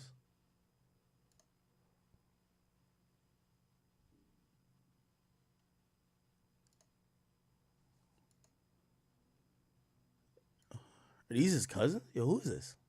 I don't know. Whatever. In a world full of real niggas, we got so many niggas that got so many songs talking about how they giving hoes money, how they fucked up about they bitch, how they love they bitch, and we got Tusi that get on the internet every day and talk about how girls not shit and they just gotta fuck a nigga to get some money and they can get a name. They can be somebody baby mama and they can get a name. When we got niggas out here that's really putting hoes on, really putting bitches in position, really, you know what I'm saying, really turning they bitch up. And we got niggas like Tusi.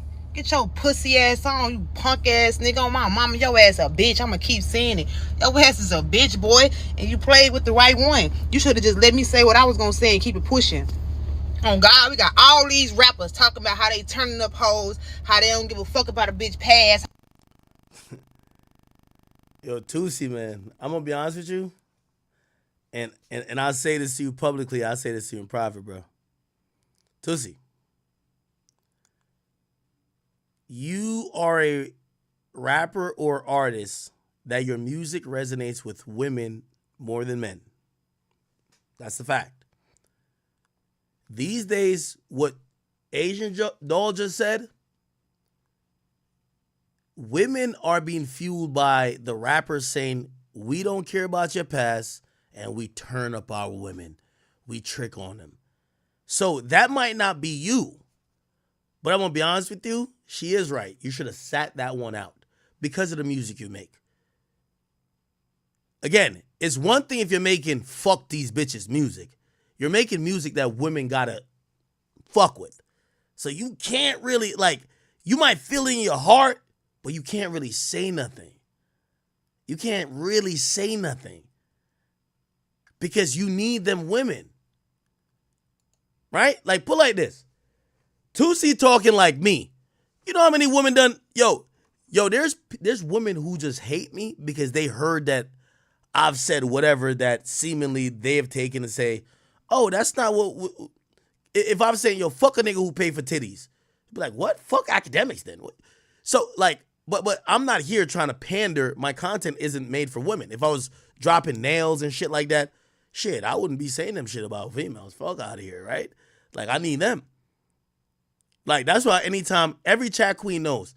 When I see a chat queen hit me up and I'm like, damn, you understand that I'm not disrespecting women, or I'm not definitely disrespecting you, and I value you.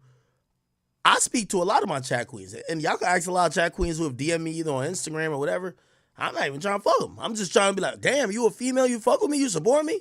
Damn, you must understand beyond the clickbait what they're trying to say about me. But again, I'm not trying to pander to women. Tusi's music is definitely, I'm not saying pandering to women, angling to women liking it. Position, really, you know what I'm saying, really turning they bitch up. And we got niggas like Tusi.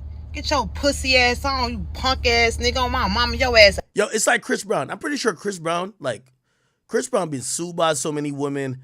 He's been fucking, like, bro, his career got turned upside down by a woman.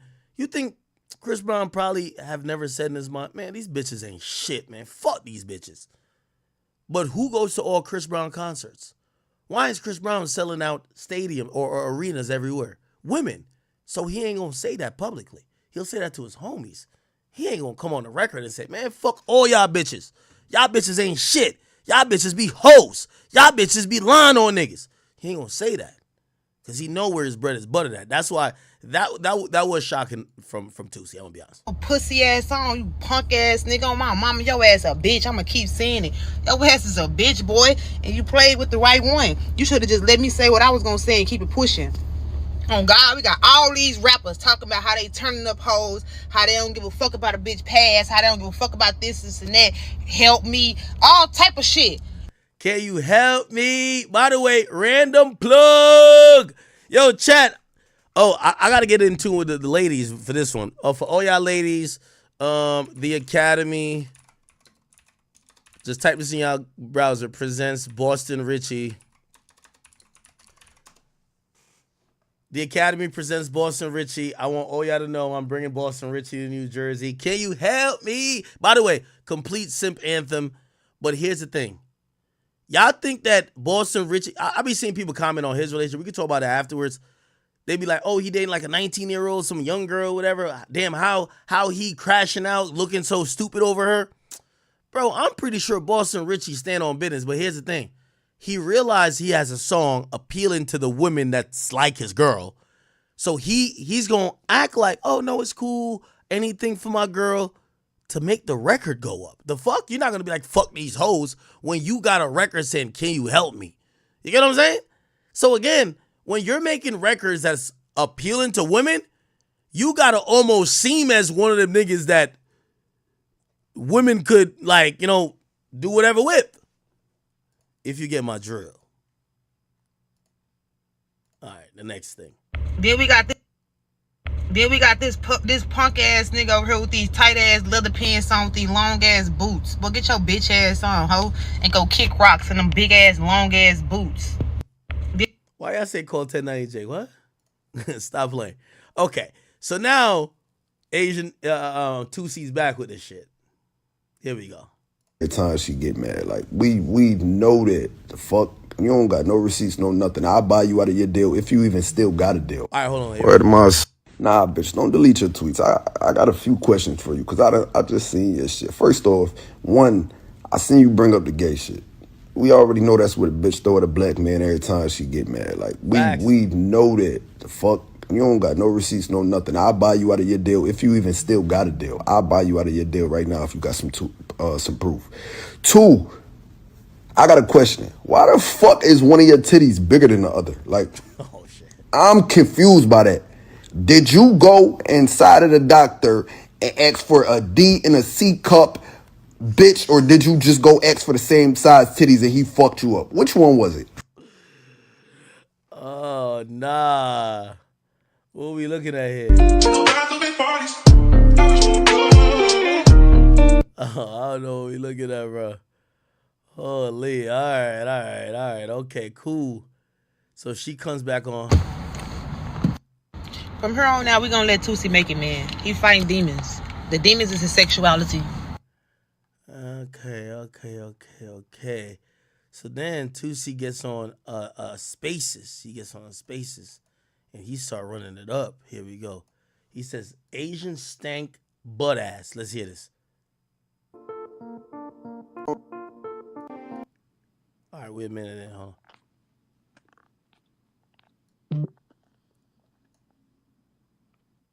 Come on now. Don't have nothing. Yo, let me tell y'all something, bro. For the people that's up here, like, I don't got no problem with the LGBTQ community, bro. I don't know why, but bro, I'm not gay. I don't have no problem with people being gay. Every time somebody get to an argument with Tusi, though, they always try to throw that gay shit out there. They do be saying that shit, and that ain't right. Like, come on, fam.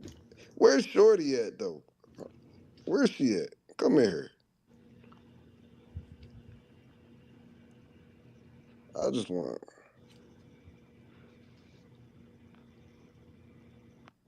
Where is she at, yo? All right, let's get to it. Where's she? Fuck is she at? She want to do all this talking.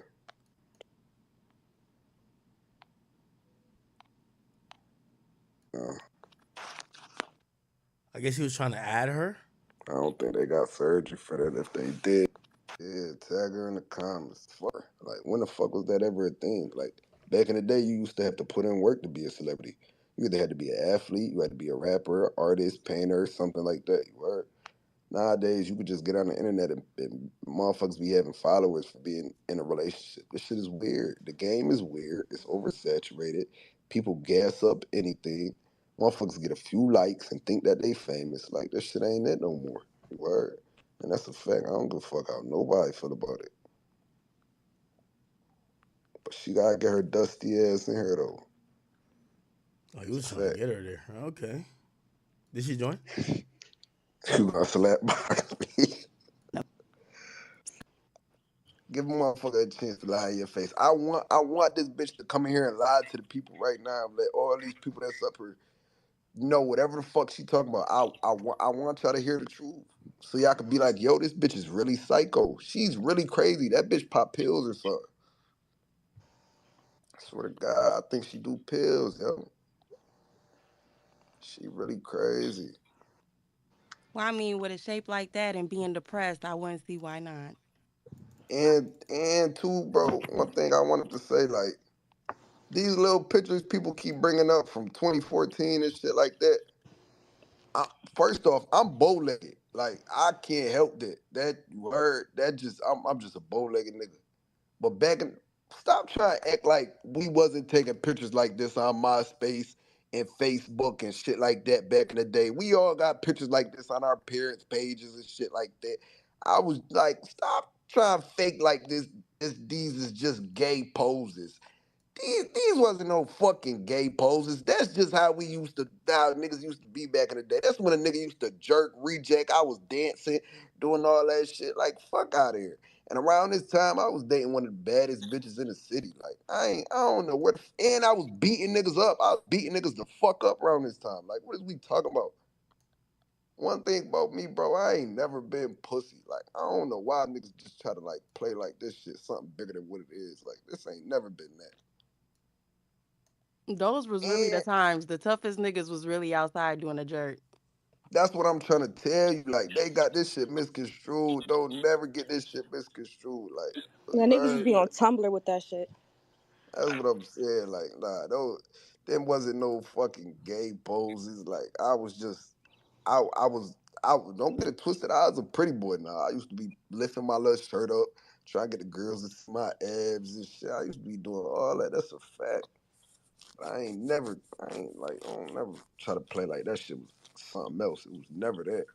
Like, it was never that. But yeah, though, I won't lie. I wanted to come talk to the people, though, man. There's too much negative shit going on. But she gotta get her stink butt ass in here, though. You heard? I want to give her a chance to lie to the people. She just don't know what she gonna say. That's why she ain't come here. Nah, this space shit is a different. Hey, chat, does anybody got Asian doll number? I'll call her right now. Just because I love the fuckery. I need Asian doll number right now. I'm about to DM her. I know she hate my guts. What's her name? Asian.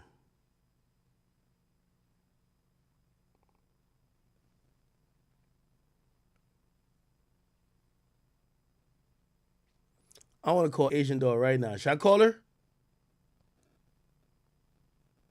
I want to call her. I want to be fair. Damn, is this shit working? What the fuck? Yo, I'm hitting her right now. Yo, y'all tell Asian doll answer my fucking messages quickly, nigga. Before shit get critical. I'm playing.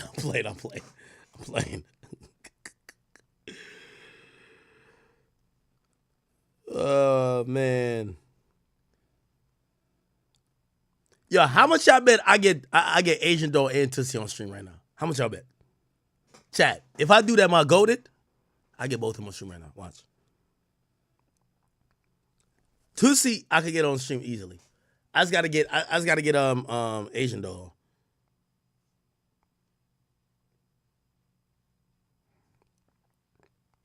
How do I get Asian doll?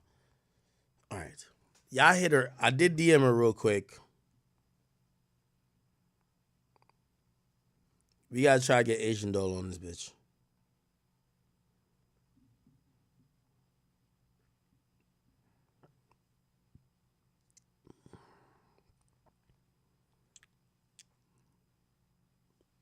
Damn, I feel like.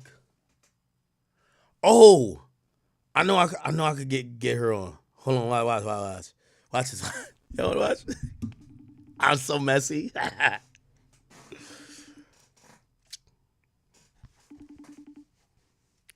Gotta try to look cute.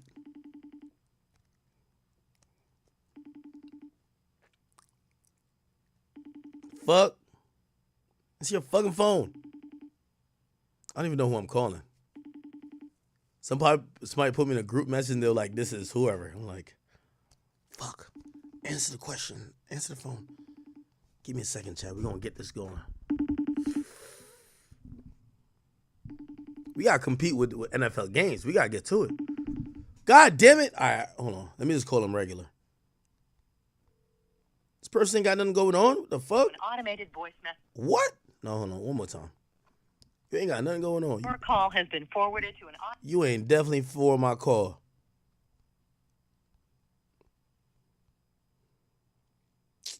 I got it. Watch this. Now, I ain't trying to be cute for this person. This is a Negro.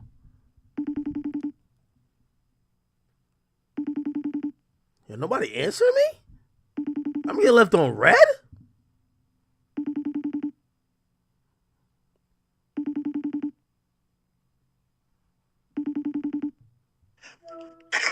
Yeah. Yo, you got yo, I'm here with the top demon. Yo, I'm on stream right now. I'm here with the top demon. Yo, I need Asian doll number. She going off on Tusi right now. I need to get her on here to really figure out what's going on. You got her number? I'll get her number in 2 seconds. Get her number. Yo. I'm getting it right now. Yo. Oh, me and you, we gonna do the prison. Oh, I have her number. I'm tripping. I have her number. So I have so much girls I don't even remember who's. Oh, hold on. You know who called me? Hold on. Oh shit. Yo, why you got your camera off? I was using somebody else's phone to talk to that nigga on, so I. Oh no. Oh, Cuban doll. What's poppin'? I'm chilling. Yo, by the way, I do. Wait, you fuck with Asian doll or you don't fuck with her no more? You know we don't fuck with each other. Nigga, I don't know. I don't be knowing what the beef. Anyway, yo, I just had because I was trying to get her a number because she beefed with Tusi. Yo, first and foremost, I do want to ask you this question. Nobody can see you, by the way. They can hear you though. Are you trolling about this top 5 shit? What you mean? Am I trolling? Am I trolling or is he trolling? Come on. Bro, when have I ever trolled? Okay, yo. Like, I got a history of trolling people? No. All right, yo, Cuban, come on. I don't even have a history of being a liar. Like, No, you're right. I'm not saying you do. But, yo, there's a few videos. Like, I'm going to be honest with you. Bro, no, he have a video of me in the swimsuit. That's the only video he got. I was walking around LA in the mansion. All of us was walking around with swimsuits on. Yeah, I was talking to him, but we ain't never fucked. Like, he would have just been better off saying, like, oh, yeah, we was talking, but it ain't really go nowhere. It was so many bitches in the crib. They had bitches to fuck. He didn't need to fuck me. But we was on the phone last night or whatever. I'm like, yo, dick little, yo, dick little. When I seen you, my dick wasn't even on hard. I said, if your dick wasn't hard, how we fucked? And I caught him in his lie like that, and I posted the video. So why you didn't repost it? All right, hold on. I'm calling that. I'm putting all 3 of us. You're promoting him, though. No, I'm not. No, hold on. I seen you say that. Yes, you is. That's crazy. You said yourself. You said. Hello? No. You said you seen us. You said you seen us a sex tape of us. You lied. Yo. Whoa. I promise you. And why would hold you on, lie like that? hold on. I'm about to add him to it or whatever. Yo, I swear. Like I ain't trying to because I hope you don't be suing me and nothing crazy. Nigga, I promise you, I got a video that and I looked at it and I was like, oh shit, because at first I was saying the same thing. I'm like, nigga, you not fucking with no Cuban doll. He sent me the pictures and I was like, oh shit, you piping the shit out of her. So you see him a video fucking me. Well, he sent me a bro, I'm tatted up, bro. That's not I don't even bro, no video. You know a nigga not sparing me. If you gonna post all that, you definitely not sparing me. You would have posted a screenshot of something. He not sparing my feelings. He not sparing me. Hold on. Let me see. If a nigga got a video of me, you know it's getting released. Nobody's sparing me. And you know that. But the fact that you said you seen the video. Hold on. He sent me videos of y'all like being mad intimate.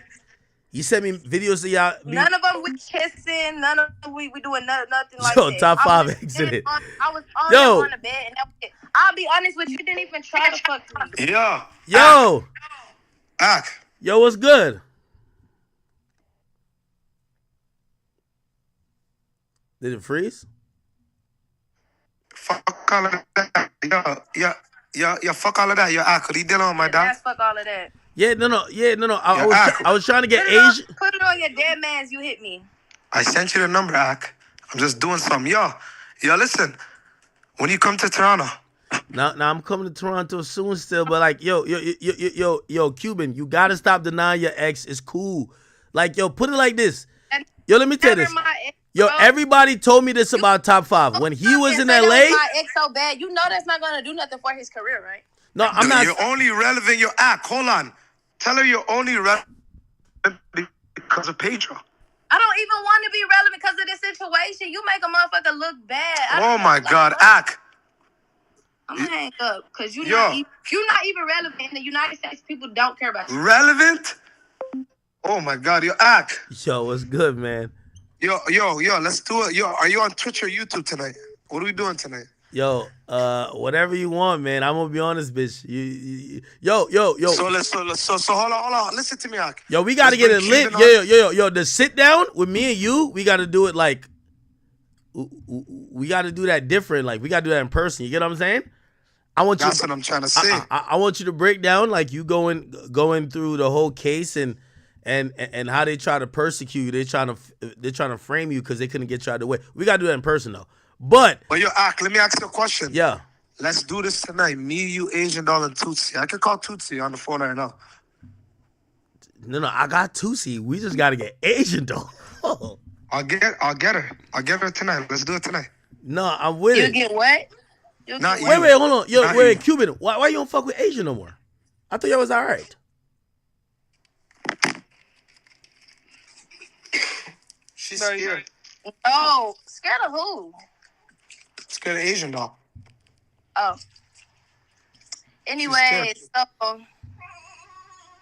Yo, Ak, let's do this Wait, tonight. hold on. Wait, hold on. You know why we Wait, not. hold We're on. not gonna add top 5 in this. Hey, hold on. Hey. Somebody is crazy. Wait, Cuban. Can I ask certain questions? Because I just want to see if you're gonna be real with me, right? I'm Yeah, you can ask certain questions. I asked. Listen, if you no, it's gonna tell me if trolling. We know he trolled to go. No. I'm not trolling. All right, let me ask this question. All right, hang up on him and let's talk. Cause he talking about nothing. Yo, Ak, I'm gonna holler you later. Holler at her. Okay. All right. Oh, we finally got Cuban Doll on. Yo, no. I was telling you because I wanted to get you on. Like, we have this app that kind of connects to the stream, but whatever, it don't matter. Okay. So, are you promising me you never fuck top 5? Fuck it, we already doing it. You said what? So you never fuck top 5 ever? Never in my life. Swear to God. So even though you're in a bikini, you kind of like you sitting on his dick, you never fucked. I'm sitting on his lap in the bikini. That don't mean nothing. Like, it's plenty of bitches that link with niggas and never hit and never fuck. It's daytime in the fucking video. We was like, it just didn't happen. I know it's hard to believe for y'all, cause some people don't even believe this shit. Like, he's a known troller. He did other people like that too. Bro, it's nothing. Was you about to let him hit? Keep it a bean. Just keep it a bean. Were you about to let him fuck? So it would be nothing for me to just say, oh yeah, that's what happened. I could have just did that and rocked out with him and been like, oh, he lit, he doing this, he got this going on. That's nothing. I don't fuck with a nigga that's lamer than him. So why I'm gonna lie on that? On my mama grave. When I put on my mama, I don't even lie. Or I'm just not gonna say it at all. All right, hold on. I just want to see. He gonna put it on his dead man's or God that he hit me, and I posted the video last night. I'm gonna ask him to put it on his dead man's or God. I'm gonna ask him. He's not gonna do it. All right, hold on. All right, I just want to see if you're telling the truth. You and 6ix9ine. Did 6ix9ine get it? Yes, everybody know that.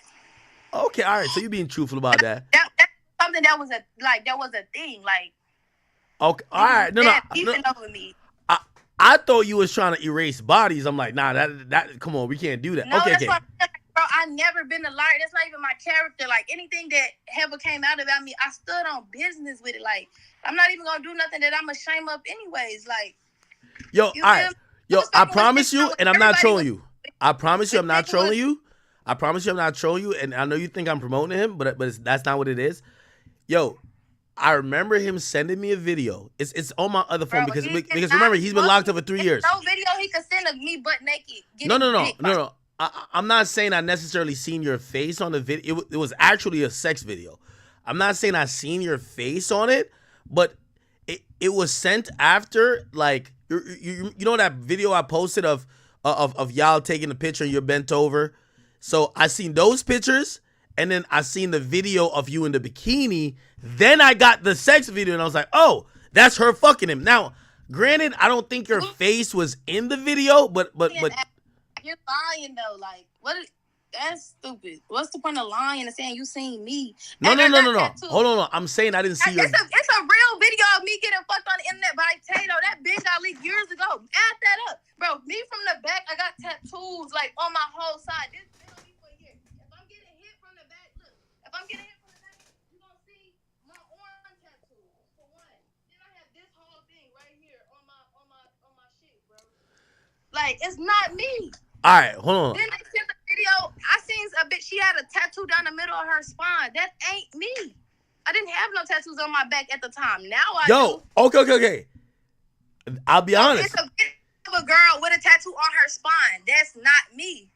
Okay, I think that's what I saw. I ain't gonna And lie. that's not even him. That's like I said, it was plenty of bitches at that crib to get fucked that day. I didn't even have to fuck the nigga. I wasn't even staying there at the house with him. Every night I was leaving. But you was contemplating fucking him because, like, come on, you was giving him some energy. No, like, I didn't, bro. He just wasn't giving them vibes. I ain't gonna lie. I wouldn't lie to you. It seemed like he was scared. Like, so you saying, bro, the nigga didn't even try to fuck me, bro. That's the thing about it, bro. Nigga was running around with his homeboys around the mansion. What I'm alive for? I'll tell the truth about everything else. And then all right, be honest, and put this on your mama. If he had tried and you was lit one night, would you have let him hit? No, I wouldn't have let him hit. And let me tell you why. Because every night I was leaving getting piped. It was no reason for me to come get fucked again. Every night I was leaving. I remember when I seen it, I was like, damn. At the time. Yo, hold on. I don't want to say nothing because the man not even here no more. It don't even make sense to just throw all that in there and pull up shit and allegations. I thought you was with Tato back then. Bruh, no. Oh, okay. All right. Now, but listen, when he first sent it to me, I said, oh, bro, that's Tato's girl. You definitely not fucking her. He said, I'm not. He said, act what? Then he sent me another picture. You be trying to make this shit work in your favor, like just by the stuff you said, like, and you know that. Then I really just like me and you, we done been around each other. And we I know. Like, yo. But here's the thing. Yo. And it with me, like, bro, I'm gonna tell you what you want to know, and you know I'm gonna keep it real, bro. Like, I don't have a history of lying, a history of like, look down the line, bro. Like, come on now, like. No. I done sat around you and talked about things with you. Yo, real shit. I'm gonna be honest with you. Like, I had one question, and you answered the question already. I was just like, yo, if that video that he sent me, if that was you, and you're lying about fucking him, she's probably gonna lie about fucking 6ix9ine, and I know they fucked. And the mere fact you came here and you said you and 6ix9ine, whatever. Now I'm like, I'm gonna be honest with you. I'm gonna go find that phone, and because it was remember, it's 3 years ago. I got a video of you too, like me, you, at Age, and at 6ix9ine, we all in the studio, and then you was wilding out. You start talking about people, so that's the only reason I uploaded. But it was just like some type shit. Yo, but no, I really thought you was just trying to. All right, so I'm gonna be honest with you. So I'm gonna back off. I'm gonna back off my claims. I'll back off my claims a little bit because I seen a video. You're right. I think it was a girl with a tattoo on her back. I assumed it was you. I did assume it was you. I'm a heavy set woman, like bro. You're gonna know me from the back. Yo, I assumed it was you because I've been having these tattoos for years. I assumed it was you because when he sent me the video, of like you in the bikini and the other pictures, I said. And I think he don't want to just say he lying because it's like not only did you lie to the world, you feel me, like you of status because you done lied and said you hit. You know, niggas do it all the time. Get caught in their lies all the time. And it's a problem. What nigga finna be like, oh, I was lying on my dick? Who wanna look goofy? Who wanna look goofy? Like, who want to do that? Nah, that would be crazy. Pride, bro. He not swallowing that pride and say he was lying, but he won't put it on God. He won't put it on his damn mans or nothing. Nah, okay, you said fuck me. Why I don't remember this? So you saying that I was so fucked up now that I don't remember? Wait. So y'all never dated? Like from what I was told, it was like y'all dated for a while he was dating. He bro. The nigga, I swear to God, the nigga DM'd me and paid me to post his music video. That's the only reason how I knew him. Yeah, but you took the picture bent over though, and you was listen. And then I was trolling. Then at the time I was with Jay trying to make him mad. But mind you, I knew he couldn't post pictures because he was a wanted man. So if he posts pictures with me, so whatever. I'm looking for like another picture with somebody into it. And probably hello? No. Okay. Now I get that. I remember that time too. That's why I remember when he sent me the picture, I was just like, so yeah, I said nobody could see it. I was drunk. no, I don't care if they can see me. Even in the pictures, you could tell like I was a little drunk and shit. But it's like I don't be just drunk to where I'm out of my mind. But literally, like nobody can get me drunk and get me out of my pants. Like for one, that's just never happened. I never got drunk to where I don't remember getting fucked. Like it never gave that. Then, like I said, I knew he couldn't post pictures because he was wanted and shit. And then he kept saying, "I'm not gonna post it. I'm not gonna post it nowhere. I'm not gonna post it. I want it." Niggas said they really plotted and came up with this, and like that was their plan from the whole beginning.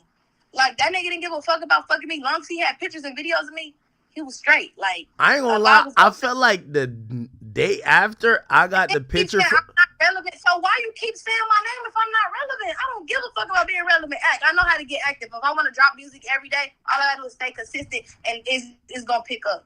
Like I did this shit once before by myself. I got like, come on now, like let's be so fucking for real. If I want clout, I know how to go and get clout my own. I know how to do shit to make people repost me. I could just start talking about some shit and it'll go up. I ain't gonna lie. That's not the look I want. That's not the attention I want. And it really look goofy by people saying he fuck with me because down there in Toronto, he's a goof troop, bro. Not even know. He one of the top killers out there.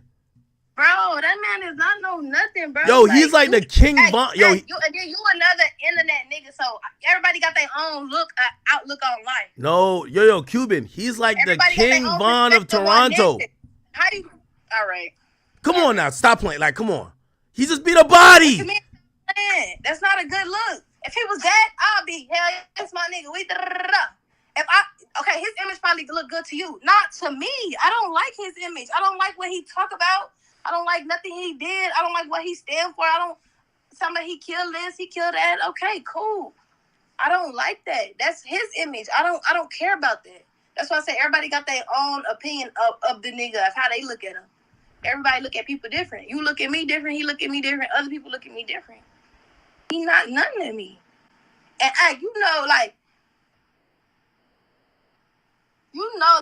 some of the people I done dealt with, like top of the top. True. Like, bro, what are we really talking about right now? Like, all right, you know what? I'm gonna imagine the people that do. I'm gonna backtrack my claims. I'm gonna backtrack my claims because again, in the video that was sex. That we talked it and we was vibing with each other, but as far as him being my boyfriend. How was you my boyfriend? You never hit me. Then you got a lie. You're not even giving boyfriend energy. Like, you just saying the one thing, and then every 6 months he come out with this thing. Because if y'all go look on YouTube, he said this again when he was in jail, right before he went to jail. Now when he got out. When he got out, he sent me a message. Oh, you finna go viral. Da, da, da. Then he was trying to be nice. And then since I wasn't nice back to him, he just started trolling again. He was trying to send me money, said he gonna buy me a watch. Like, nigga, you not doing none of that shit. Yo, I'm gonna be honest with you. He had told me. Yeah, hold on. Yo, he had told me. I don't care about that. I know how this shit go with labels and all that shit. Like niggas don't even be getting the whole money. Like. Yeah, I ain't gonna lie. So my understanding. Your favorite line is "I ain't gonna lie," and then we'll sit there and lie. Nah, I'm not definitely not gonna stop with me, Cuban. No, hold on. No. I'm gonna be honest with you. You have a history of this. No. He had told me, right? Type of smoke. Like, wait, what the fuck? No, he had told me that, and this is why also I never said nothing because I'm 5 because I spoke to him when he was locked up, and I remember he was sending me stuff about you and him. No. Again, hold on, wait, just let me finish. The thought was like you're at least his only platform in America, and you know that. All right, and you help him. Because you like him in some type of way. Something about him. Nah, he entertaining. Like. I ain't gonna lie, that nigga entertaining. Yo, but where the music at? Like you're not even really helping. He got 2 songs that's popping. Movie and then 2 cases. And then he got to join with Jiro. All right, anyway. No, so. He don't got no lit songs. Wait. Yo, I had thought, because I remember I talked to him and I was just like, damn. Because I asked him, I said, yo, how did the cops catch you? And I ain't gonna lie, like, he ain't say it directly, but I was like, oh, shit. Oh, you fucking with this girl, maybe, like, she's hot. So that's why I never said nothing about it, ever. So I thought you were, like, mad loud with it. No, hold on. And by the way, Cuban, you ain't gonna try to play me. One time you posted, you said my I man. like to try to all this power, but No, bro, hold on. No, Cuban. Nah, you want no, hold on. For murder in the United States. Toronto, them niggas police that was coming to get you. Yo, wait, Cuban. I didn't even post him. He posted me. That's the thing about Cap, it. I didn't Cap. post him. That's what I'm trying to say. Didn't post him. I was trolling. And I posted a You said. Nobody in the world knew. Yo, you posted him and you put something over his face and you said, I can't show my man face because he's wanted. And he wanted for murder. Yeah, you literally said that. And I was like, oh shit. Yo, I say murder he wanted. You said your man is so first of all, if you're calling him your man. Why the fuck would I was trolling in like, yeah, okay, I know what I said. Yeah, but hold on. If you're saying I can't post my man because he's wanted, I'm thinking that nigga's definitely smashing. What? Why would you say your man is wanted? And by the way, I know, I knew the. I was trolling. I had a boyfriend at the time, and I was getting into it with the nigga baby mama, and I was just trolling that nigga. That was all. I didn't know that. That nigga screenshot that shit and sent it. Like, that shit didn't even get no attention. And then when it did, like, it got the wrong attention. Like, motherfuckers was mad. Like, motherfuckers Toronto righted me and all this, and he killed innocent people. Like, I don't respect nobody hitting nobody innocent. Who, top 5? Not. I don't know going on with that. Hey, wait. So you had a boyfriend the whole time? That's cap. Ain't no way. Bro, go look at the year and then just look who I was dating. Yo, Cuban, I ain't gonna lie to you. I always pictured in my mind like you was like a top chick. Me and Jay was together during that whole time. Who the hell's Jay? Every single night I was leaving and going with Jay. Who's Jay? Every single night. Like, what do you mean? Jay May? Me and the boy baby mama was arguing, so I just started trying to say I got a new man, and the shit wasn't working. He didn't give a damn. Damn. Every single night I was leaving, going with Jay. So that's the real reason. Like, I didn't need to get fucked. I was already getting hit. Like, it didn't make sense. So you was never. Wait, hold on. I was out there with Jay. I would just get mad at him and leave and try to piss him off and send him shit and post shit. All right, let me ask you this question though. And Jay would pull right up to that same little Airbnb and fucking come get me. What? You know, top 5 a demon. That nigga would pull. He wasn't even there. Then the house was like a party house. Like, so many people was running in and out, and they had mad bitches there. I didn't even need to get fucked. They had bitches. He was fucking with some white bitch. All right, let me ask you. I'm writing her like, why you with my man? He writing back. That's that he with her sending me messages. I got the messages. I posted everything last night. He writing me back on her page. You're not my girl. We never touched. We never did nothing. Yeah, you want to say we never did shit when it worked in your favor. Now you want to say you hit me. Wait, hold on. So tell the nigga put on his dead man. Fuck all that. Wait. So the story of you sucking dick on the couch while Cola Ray walked past is not true. Bro, let's call Cola Ray right now. So that's not true. I hope she's a real bitch and just say, I never in my life seen Cola Ray and was finna fight her. Ever. Never seen Cola Ray. Like, what? That's what I'm saying. Like, I'm still trying to figure out why the fuck she ain't came out and said nothing. No, well, I don't think she want to entertain it because, like, it's not like he's saying he fucked her. Her ex in it, and he control her, and I know she back fucking with Trippie Redd and all that shit. Cause I had DM Trippie Redd. I'm like, I need a favor. He was just like, shit, I don't do favors. I was like, all right. Yo, 5. Like, you want the showers? Yo. The man, hang up. Shut up. Yo, listen.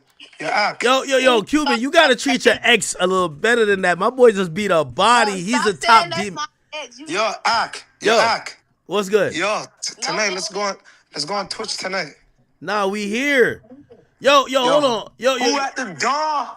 Yo, Cuban. But no, let me ask you questions too. What? Yo, don't say nothing. I'm gonna send you. I'm not talking to you. I'm gonna send you somebody. Yo, Ak, can I ask you a question, please? Yeah. Nah, she blushing. Y'all did fuck. Look, she blushing. Look, I see it. Yo, Ak, Ask you a question, please. Ak, yo, academics. Am I the best guy she ever been with? Oh man. Nah, I ain't gonna lie. Who you been with? Nah, she been with some gang. Yo, I'm gonna be honest with you. The reason why I also believe it, she been with a lot of gangsters still. You know, like. But your academics, like you know the crazy part is I linked her on the run. Tato, I linked real her on the nigga. run for a body. Yo, Tato, real. Every nigga she dated with a name T, real nigga. Tato, real nigga. Top 5, real nigga. So I'm like, I don't know. But yo, Ack. What up? On the run for a body, eh? Yo, Yeah. Face him out here. Yo, my boy was on the run for a body. You gave him. Yo, he got your body while he was on the run for a body. I'm Legendary. innocent. Obviously, shut up. Obviously, I'm innocent. Where my other phone at? Yo. What's the video you talking about niggas? Now you getting indicted. Fuck. Shut up. I don't know what you're talking about. yo, Ack, yo. I'm out of here. You gonna know when I post the video. Nah, Cuban, Cuban, come on now. You can't, yo, Cuban, you can't try to snitch on your ex. I'm gonna sabotage everything he have going on because he keep playing with me. I don't care. Post anything. I'm an innocent man. You fucking Ack. She's with the police again. Oh, My mom man. wasn't lying. My mom wasn't lying. The fuck? My mom wasn't lying, Ack. Academics. Yo, Cuban, somebody hit me and said you didn't fuck him, but you definitely sucked him into eternity. What's good? Bro, you sound dumb as shit. Oh, then Yo, oh shit. don't talk to my homie like that. Don't talk to academics like that. Shut up. Yo, Ack. What's good? Yo, Academics. Yo, I'm You here. know much. Yo, listen. You listen. You know much plugins. We all playing with you. Shut the fuck up. You listen, Ack. Oh man. Nigga, you is a whole bitch. Like, you got videos getting, like, bitch, like what? Go back in the bra. You got a video. That was never me. Oh, no. That was never me. CGI. That was never me. Yeah. Goofy. You know what's so crazy? Every girl that dissed me in jail came back. Crazy, Ack. Every girl that left me in jail came back. Oh man. Clout's a serious drug, Ack. Oh man. No, Ack. And I see you with your one burner real quick. I see you with the one burner still. One burner. Yo, Ack. Every girl that left me in jail came back. I can't believe it. I don't know what to say to you. Man, yo. But you know what? You know what I want to shout out here? Who? Shout out my boy Aubrey Graham, man. Yo, I seen Drake talk about fake friends, yo. Like, yo, you ever felt like how you felt right now? Is like, yo, he realized he had a lot of fake homies in the game. Now he gotta like lock it in with the real ones, you know? But you know what's so crazy, Ack? What? These guys, they want to be like Toronto so bad. These little, like, yo, I won't lie, I love the West Coast, but Kendrick Lamar, fuck, I have to do my thing, Ack. I have to. Chill. No, you're my bro. No, he about to get a Grammy. Yo, he about to get a Grammy. You gotta let him get the Grammy still. Come on. You can't. Okay, you can't get a Grammy for dissing my homie. That was wrong, man. Yeah, no. My homie's a good nigga, Ack. Nah, Drake's a good guy. He's a good guy. Yo, I'm gonna let be me honest ask you with a you. Yo, let me tell you, Vibes Cartel had a saying, man. I always say it for myself too. You see, when you come to good people. Yo, don't talk too loud. Yo, what you say, Ack? Yo, when it comes to good people, Vibes Cartel had a saying. Yo, your downfall for a good man is always gonna be your loyalty. You're gonna be too loyal. You're gonna be loyal to the wrong people. Can I ask you a question? Yeah. When the fuck are you come to Toronto? Come on, when we gonna do it? What's up? We're gonna do the interview at the embassy. Come on, let's do it. You listen, man. Stop playing with me, Ack. Yo, hey. Remember, hold on. I just want to say this, academics. You're a real nigga. You held it down when I was in jail. Come on. Hold on. That's one thing I can say, Ack. You are a real nigga. You gave me a chance to blow, eh? No, I of can course. never, ever, like, I always tell everybody in jail, Ack. A lot of people might say this about him, but that nigga gives opportunities to people. Yo, by the way, we gotta really tap in. We could do it later or now, whatever. But I seen Nav. You know, he cut to Rexdale real quick. Rexdale showed him a lot of love. I gotta know if the GG's stamping it. The GG's got to stamp it. Come on now, bro. Nav's a good nigga, man. I won't lie to you. He's blessed. Okay, He's all blessed. right, there we go. I won't lie to you. Ack, I came out of jail. I was gonna go drop a song last week. I had to tell my mom. You know what I mean? Is you in the shower? No, I'm not, bro. Yo, Cuban, you single? Keep it real. Yo, Cuban, are you single now? Obsessed with me. You obsessed with me. I never mentioned you. You mentioned me. Wait, Cuban, though. You want to hear this? Ack, I am obsessed with her. I want peace again. Yo, Cuban, are you single You now? know what's so crazy, Ak? Guess who slid in my DMs yesterday? Who? Some girl you know. Oh man. Power? That's the thing. Like, this is the Power? thing with us. Power? We have Ak. conversations. Ak. He be saying everybody Ak. Yeah. that be relevant in the I'm shit. so Like, real to you. Yeah. I didn't even respond because of you. No, wait, you talking about Selena Powell? Oh, you gotta fuck her. Please. No, she slid in my, are you dumb? I left it on the Reddit. Go ask that bitch. No. Hey, listen, here's the thing. Yo, she exposed me a bunch of times, but she never exposed none of the killers she fuck with. So when you fuck her, she ain't gonna expose you. Why don't no fuck that? Every girl that slides in my DM, I send it to my mom first. Hey, Cuban, are you single now? No, she's in a relationship with the Gigi's again. Really? no, single, bro, because of this nigga. Wait, are you really single? Because of him. Yo, she's always single every week. She can't keep a relationship. Every nigga she dates, she beefs with. Yo, Cuban. I'm dumb. I never beef with no nigga. Hey, You Cuban. beef with every fucking nigga. Yo, Cuban. If we get the permission of top 5, could we? I have a great idea. Can we do a lie detector test? No, we can't. Hold on. Are you fucking dumb? Wait, the hold on. cops wanted me to do that shit. You think I'm doing that shit? What the nigga? People do lie detectors all the time. That's not connected with the cops. Is you slow? Yo. Krishan and Blueface one did one on their show. Is that the cops? No. Yo, He said Cuban. Up, bro. If I call the cops damn near gonna pull up and take me to jail. Like, is you slow? Like, shut the fuck up. Yo, Cuban, could I put you on a blind date? Yo, if top 5 agrees for content, could we put you on a blind date? We gonna find you love. No, bro. I don't need to find love, bro. What you mean? This bitch to clear my name, cause I got a nigga. What you mean? What you mean you need him to clear your name? He cleared your name. He said like, you know. He said he just need to say we didn't fuck. That's all. No, he said the box was good. He said the head game was superb. Bro, he would never know about nothing. He didn't fuck me and I didn't put my mouth on him. How was that clear my name? Yo, Act. This girl went. went. Act. This girl went. Okay, stop. Act. The girl dissed Clutch. The girl. Listen, man.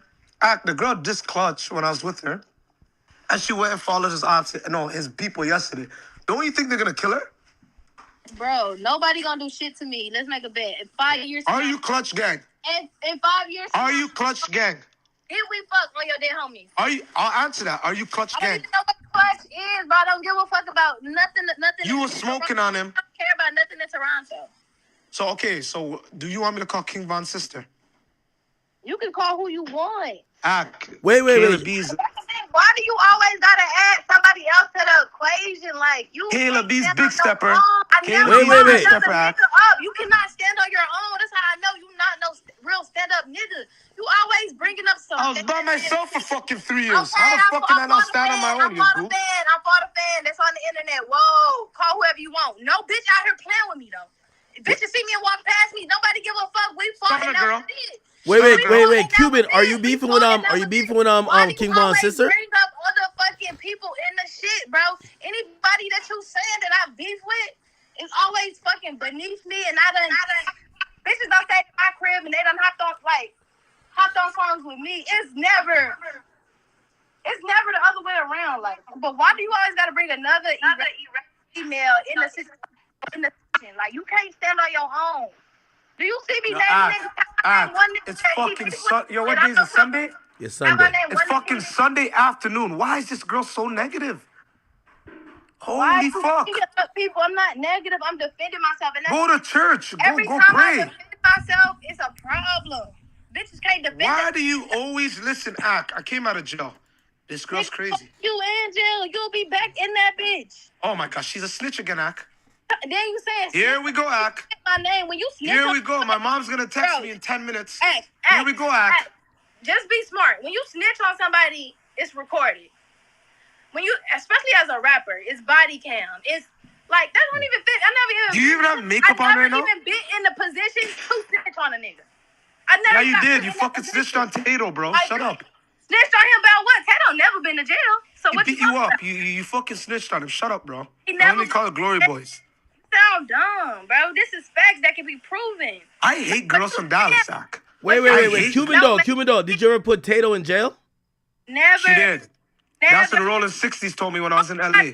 When I was fucking with this bitch. I went live because I was mad I had to perform at Rose out the next day. I went live and said what happened. Okay, can I ask you a question? No. Who do you want? Who do you want? Me or Ak? Do you want academics or me?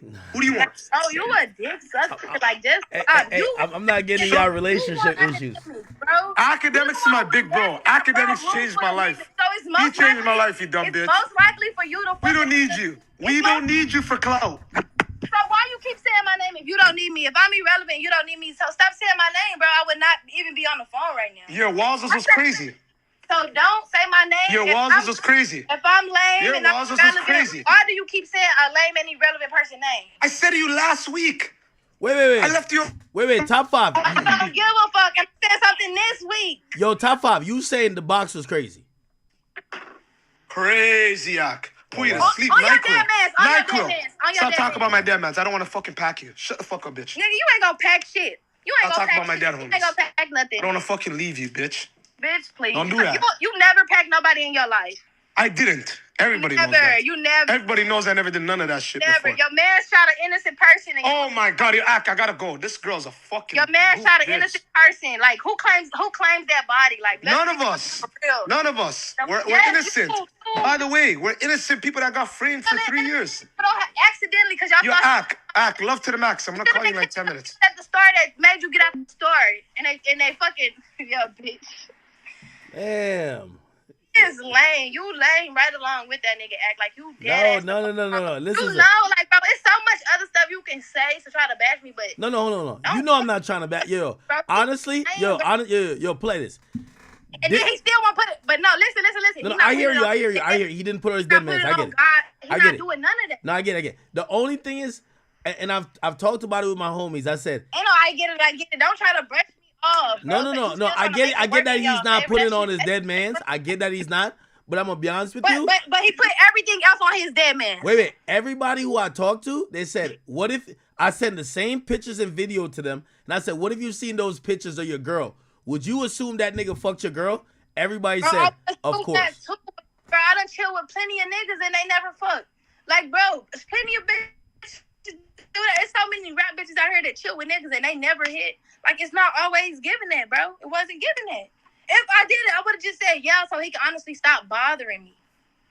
Then he keeps saying I'm irrelevant. If I'm so irrelevant, why do I keep being brought up? Yo, I felt your current boyfriend was putting pressure on you. He said this is the most I ever been talked about. Bro, I don't even want this attention. I don't want it. I don't want nothing to do with it. What the fuck? So wait, you got a man currently? Bro, I'm self-made, bro. I never needed a Drake to shout me out. I never needed academic.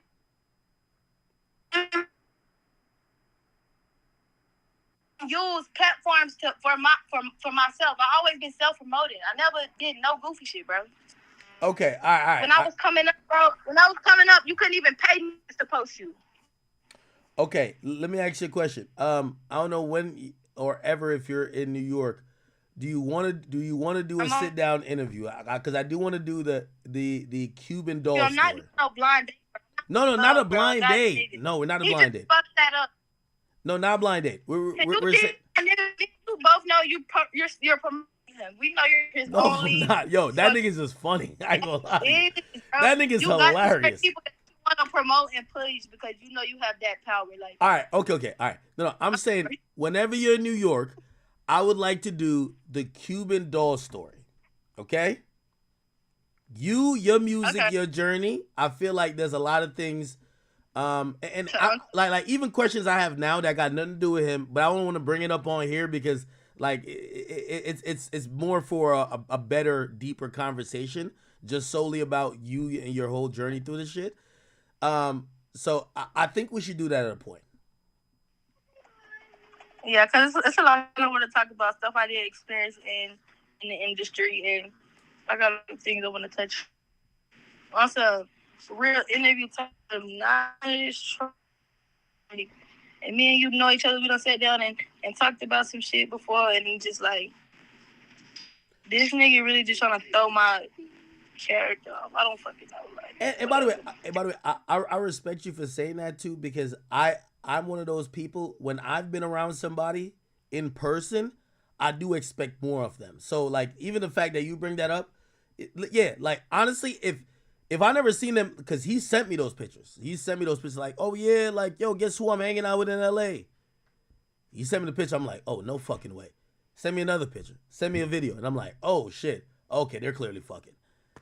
But now that you're saying, because I did see a sexual video, you say that's not true. Obviously, he's not putting on his dead man's. Until I see more proof, I won't say you fucked him. I won't say that. And I did not, or fuck him, I'm not going to put my mouth on him. Like, that's not even me. Okay. All right. Hey, listen. Yo, this is my number. I'm gonna text you. I want to send some shit. This is my sister's phone, so I'm gonna text you from my. Oh, this is the number you gave to him. Oh man, you foul. All right. Okay. All right. Text this number though. Text this number. Okay. All right. All right, girl. All right, chat. There we go. Oh, the whole point was to get Asian doll on this bitch. My bad. Yo, chat, I ain't shit. Here we go. Oh, I think we got Asian doll number. Let me see if we got Asian doll.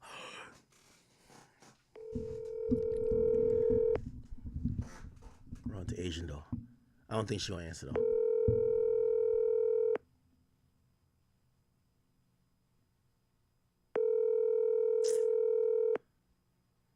I don't think it is, chat.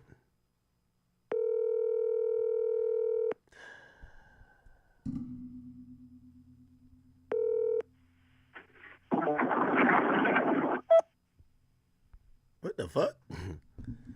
All right. God damn it. We got to get Asian doll number.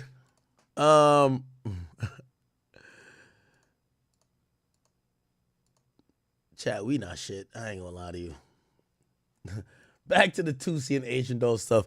Ooh, by the way, we got into this whole top 5 and Cuban doll stuff because we were trying to get Asian doll number. But now we're back to Asian doll stuff. Cause did anybody like hit her up on like online to tell her like I'm looking for a number or I'm trying to call her? That'd be good. Yeah, we could just FaceTime. She could talk her shit. I don't care.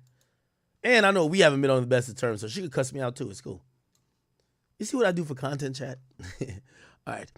Let's listen a little bit to more of what 2C was saying about the whole thing. Well, don't be wanting to pull up and have no conversation. Hell nah, motherfuckers don't want to put up and have no conversation. She talking about nigga want clout. Bitch, I'm already, what I'm like? I think I'm like top 5 right now already. My album selling, bitch. What the fuck? What more clout I'm gonna get from you?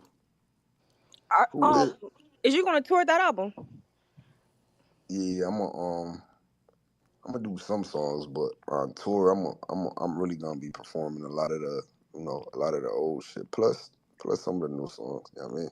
I might fuck around, bring out like I might bring out Kehlani. I just went to her concert. She fire. Yeah, I might bring out Kehlani some of the dates. I might bring out Gunna. I don't know. Just do me a favor, right? So I moved to Hawaii in February. I need you to come out there. They got black people in Hawaii? They're about to. My black ass gonna be out there. I'm moving there for 3 years. You gotta come. Hawaii looks beautiful. That's crazy. I hear there's mad volcanoes in Hawaii though. No, get mad. She be like, this nigga gay.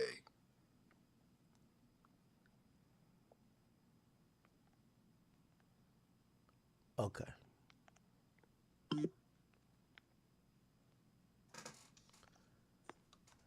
All right, is he talking? And then too, what y'all gotta start doing at these pages that be making the comments and shit like that, just click their page, see how many followers they got. That'll fix everything. It's the motherfuckers with 5 followers following 1,000 motherfuckers. It be fake accounts. That shit's never real accounts. I don't even know where these accounts shit coming from. Half the time. I'm gonna get my ass whooped in fantasy. Okay. All right. Okay, cool.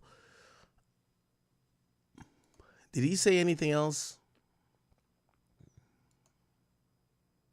Trying to get her on there. She hates my guts too.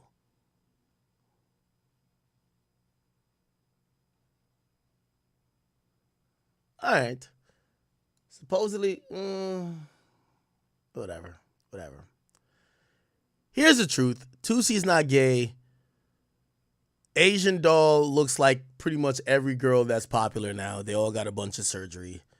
Both of them talking about fame are a little bit hypocritical. Tusi literally saying, yo, y'all women are famous for nothing. I mean, Asian doll made a good point. Well, think about your ex or your baby mama. You've helped her get famous. She's the epitome of what you're talking about. And essentially, Asian doll, I'm going to be honest with you, I thought she got more popular off of Vaughn. So it all makes sense. It all makes sense. It all makes sense. All right. Any more drama? Some good drama I could feed into. I like that. All right, no more drama, man. No more drama. All right, cool.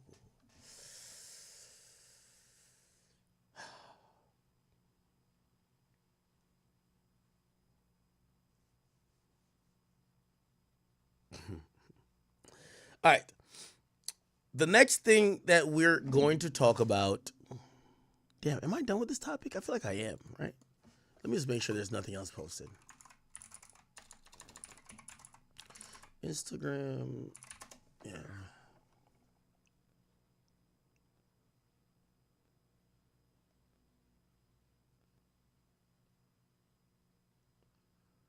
Shade Room never.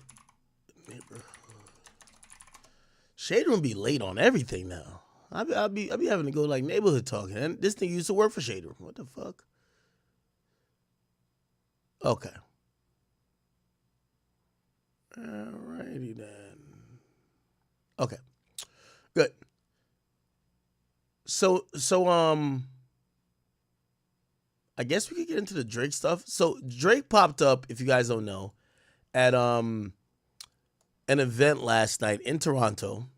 And while he was on stage, he gave a speech, and the speech spoke primarily towards people being fake friends. Obviously, we know what Drake's been going through. We know that people who historically he's helped out, we won't necessarily call them friends or not, but people who you thought that he was cool with, people who he's probably called his friends, they don't fuck with him no more. Or they've stayed distantly silent, and they haven't really said anything to or about his situation where he feels he's getting jumped in a 20v1. Okay? This is a speech he gave last night. Thank you. Listen, I'm going to tell you one thing about nostalgia. One thing about nostalgia, this party here. My real friends are definitely in the building. But I'm going to tell you, you're going to come to a point in life where people you thought were friends or people you thought were close to you, they might switch up. They might try and move funny with you. They might stab you in the back. They might do a lot of things to you. You'll come to that realization. Wherever you're at in life, you've probably been there and you'll be there again. That's how life is. But look, sometimes it's you and you alone by yourself. Sometimes it's you alone with your thoughts. Sometimes, you know what? Play the song, don't worry. Thank you. And apparently he plays the song Me, Myself, and I, which is by Beyonce. Now, if you think that's really random, not as random, I don't know what the event was last night. Apparently the event, the place was Nostalgia Toronto. It's like a venue or something like that. I don't know. Was it Nostalgia Con? I don't know what the fuck. What was that? Few details? No, this is not it. What was the event called? Let me go and Keep Six Solid. They had the details. So Keep Six Solid mentioned that Drake was at a place called Nostalgia, and he gave the speech. Let me see. Nostalgia Toronto. This is a place here. Okay, this is where it's at. Tickets. So that's the tickets for last night. Yeah, they didn't even have like a performer. Maybe he just popped up. That's crazy. That's crazy if he just like randomly popped up. I do know that he did show up with Mario. And, let me see. apparently Mario was out there with him. And I'll show you videos of that. Keep 6 solid. Where are the videos of him and Mario? Let's go to Twitter. Drake, Mario. Yeah, and apparently this was last night. Friends right now? Okay, go ahead. Go ahead.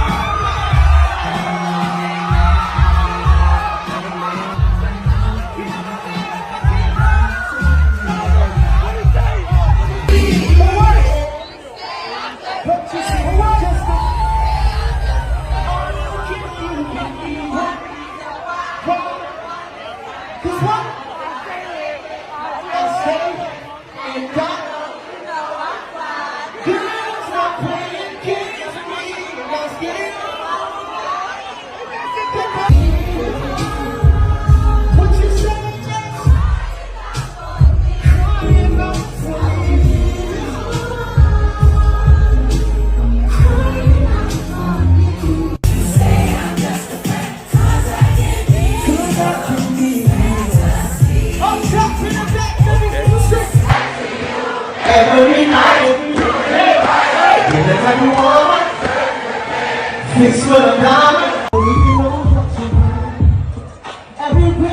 I wonder if Drake, Drake, you're a bigger star than Mario. Him being on stage while this guy's performing, I wonder if it's a distraction or like it helps the vibes. Because it's like, the biggest star in the world is standing right next to you and he's like doing all this shit. Probably helps, right?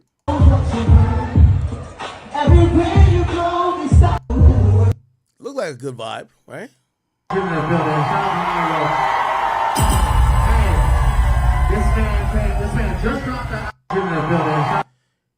And by the way, Drake got the BlackBerry on the hip with the old school, outfit. This is one thing that people don't give credit to Drake for, even though, like, I feel like I was just criticizing him just now. It's like, bro, he's throwing the alley-oop to, like, a guy who's a legend in the game. Drake don't got to do this. He don't have to be there giving people credit. But every time you see Drake on stage with someone else, it's kind of like what Kendrick said. I see it's 3 GOATs left, and I see 2 of them kissing and hugging on stage, right? It's like you always see Drake on stage, like, giving somebody the ultimate credit, which, I mean, you could call it dick riding, but you could be like, yo, bro, a nigga who is a bigger artist than the other person is telling people why this person who's not as big as an artist as them is dope. Like, he's not, like, he's passing the ball. He's actually sharing his platform more than hating, right? This man just dropped that. Say he's talking about he just dropped an album. I didn't know that.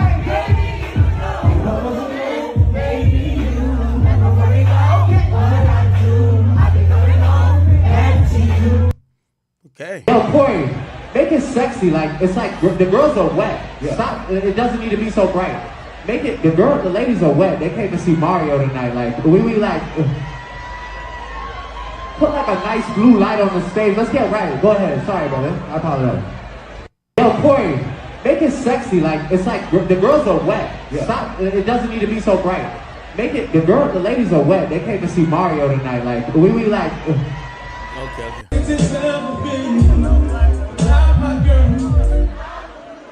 Yes. And by the way, this is also important too because Drake should show love to the new, to the old school and even newer R&B artists. Like Drake operates and kind of lives in the R&B space as well. Like if you think about Virginia Beach, Days in the East, you think about I Know Girls Love Beyonce. Like there's so many songs that Drake has that's R&B. Like I know Drake shows love to the newer rap artists when he usually debuts on their song or gives them a feature. But why shouldn't he show love to R&B?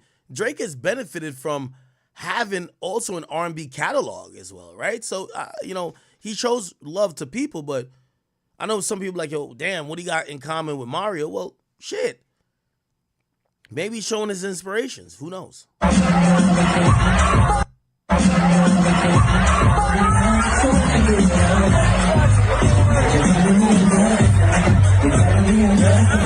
Oh, baby, you got what I need.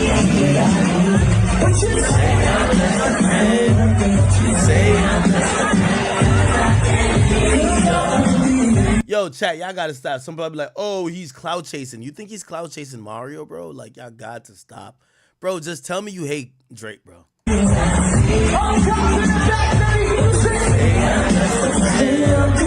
Say I'm just a friend. Okay, bet.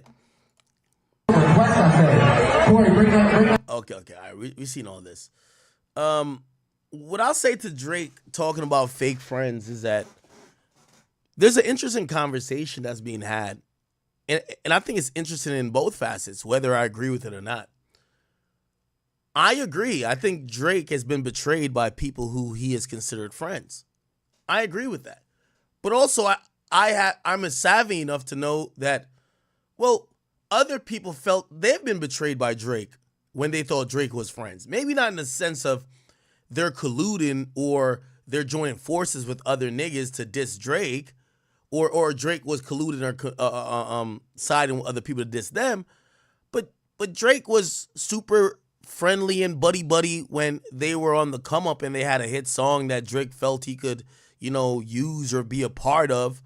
And whether that goes for Block Boy JB or it goes for the litany of artists that feel like, Drake wanted to have one of the hottest songs in the club at the time, and I had the hottest song, and all right, we were mad cool at that point. He said I was his twin, I was his gang. And as soon as I cooled off and I wasn't relevant anymore enough, or he didn't need me anymore, he didn't fuck with me anymore. So maybe there's people who think that about Drake, and someone said to me, they said, how is it different what Drake is saying about these other guys? He thought they were friends. They really weren't. It's like how he views other artists that he's just jumped on a song and not giving a fuck about. Maybe those guys were like, these new guys, whether it's Rick Ross, whether it's Future, Metro Boomin, whether it's The Weeknd, whether it's Kendrick, whether it's J. Cole, whether it's anybody, whether it's A$AP Rocky, maybe they're now saying, Drake, we just don't feel like we need you anymore, so we're good. Is that snaking them? Because they're saying that Drake has forgotten people who gotten washed up or Drake didn't need them anymore. And I thought about it and I said, that's a good point. That is a good point. I guess the only difference is if you feel it's strictly business, which, by the way, I do blame Drake for trying to take these rap relationships to be like, oh, you're my brother, you're my twin. I blame Drake for that. But if we're going to compare it to Block Boy JB can't get him on the phone right now. He did the same to other people. It's all good as long as you're not contributing or you're not piling on to his jumping, right? If you're not in the 20v1, that's cool. Now, let's talk about all these people. Are they involved in the 20v1? J. Cole, is he involved? I don't think so. Could Drake be disappointed by him? Probably. Does he really have footing in shit? Maybe he's one of those Drake, same way you had these artificial relationships with people, yeah, your relationship with J. Cole was artificial too. Can't blame J. Cole. Let's see who else. Rick Ross. Feels a little bit different. All right, Rick Ross. Get it. Maybe at this point you didn't need Drake or whatever the case is. But you didn't have to pile on. Now, obviously, Rick Ross's decision to pile on was like, oh, nah, Drake, he denied French record. Okay, whatever. But I guess that's the difference, right? It's not about if you're treating Drake like maybe he's treated other artists. It's if you are joining in on this consortium of trying to get rid of Drake. I guess that's the problem. And I agree with that, right? Even if you ain't fucking with him no more, you don't got to be jumping in with the niggas who are now teaming up to get him. So I agree with that too. Yeah, so a lot of these videos were floating around. Please. Yeah, we here. Yo, Corey, make it sexy A bunch of these videos. Yeah, because I'm funny. Watch out. Excuse me. Can I get my face? So Drake saying people might switch up, they might stab you in the back. Do I think a little bit of that is playing victim? Slightly. Do I think a whole lot of that is him saying, yeah, y'all don't fuck with me no more? Or like, yeah, maybe we're not as cool as we used to be, but you don't got to be siding with my ops, right? The guys who directly are coming for me, y'all are siding with them. Who are these people? Metro Boomin and Kendrick. Why are y'all directly siding with Metro Boomin? If we just kind of fell out over the way, or we're just not as cool, or maybe we weren't ever friends, or maybe you realized we weren't friends at one point because, I don't know, maybe you wanted a repost by Drake or a feature by Drake and Drake didn't give it to you. So you realize, man, I ain't that cool with him.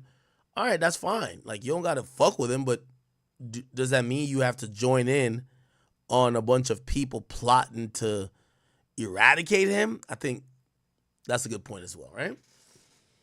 Anyway, we will see what happens.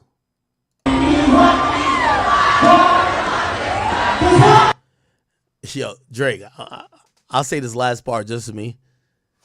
It's a reason why niggas keep thinking that you're the guy just giving out fake love. Like, bruv, it's no way you love Mario's music like this, bro. Like, the way Drake be acting like he's the BFF with a nigga on stage. Ain't no way you like that nigga music like this. Like, this nigga is in Mario's mouth more than the girls, bro. Like, he's like, yo. Like, Drake, come on, just chill, bro. I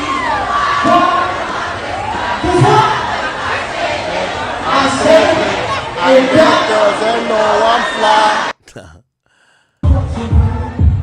Okay.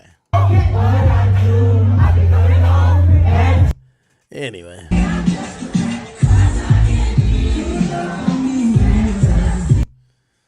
This party here. My real friends are... Okay, we heard all that.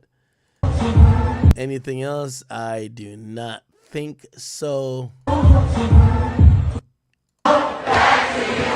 every night.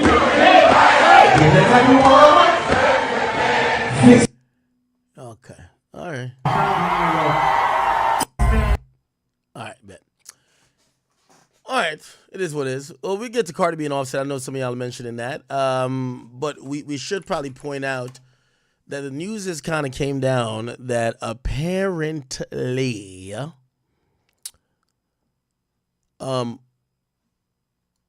Kendrick's producer has said that there are songs that are going to be in the consideration of the Grammys. Now, to be in the consideration of Grammys, it has to mean you have submitted these songs. So it apparently has reflected that PG Lang has submitted not only Not Like Us for Grammy consideration, but also Euphoria for Grammy consideration. Okay?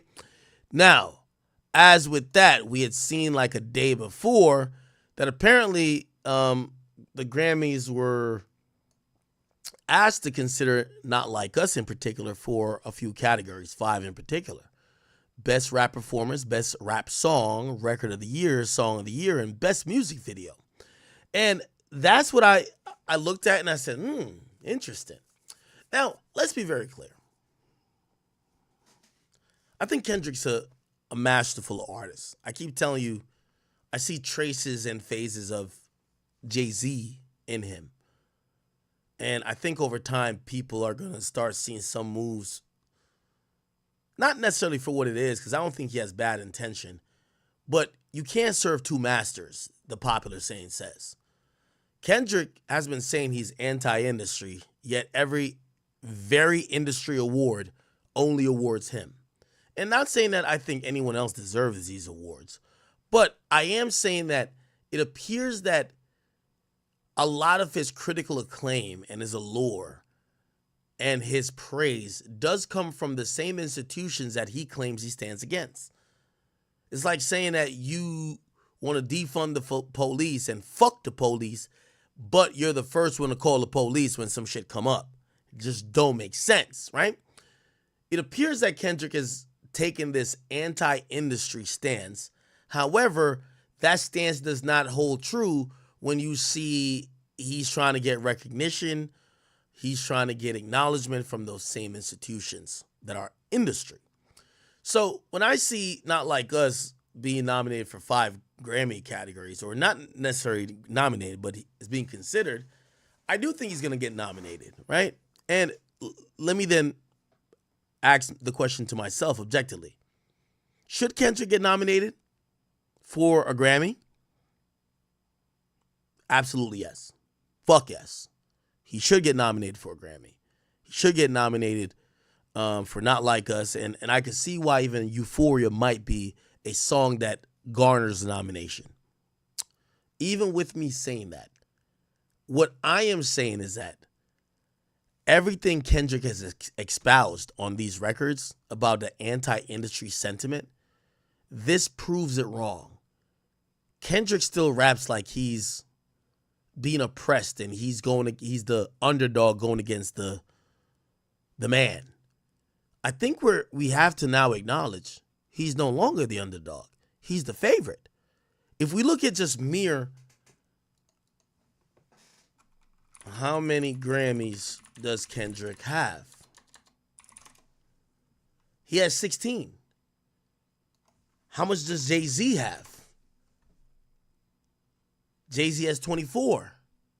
How much does J. Cole have? 2. And how much does Drake have? 5. If you're anti-industry, if you're the underdog, it clearly seems like the industry favors you. The definition of being an underdog means the least likely favored, the least likely picked, the person who has the least odds to win, not the person who has dominated this category time and time again. How many Grammys does, I don't know, let's pick someone, 50 Cent have? 50 has 1 Grammy. DMX have. DMX has never won a Grammy. Let's go to Nas have. Nas has won 1 Grammy. But Kendrick Lamar, who somehow has tried to convince us that he is a guy who's anti-industry, an underdog of certain sense in the game. He's the most awarded nigga in the entire culture at this point. How much does Future have? 4.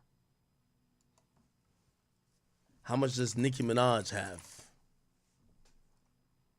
Nicki's never won. It does make it look away.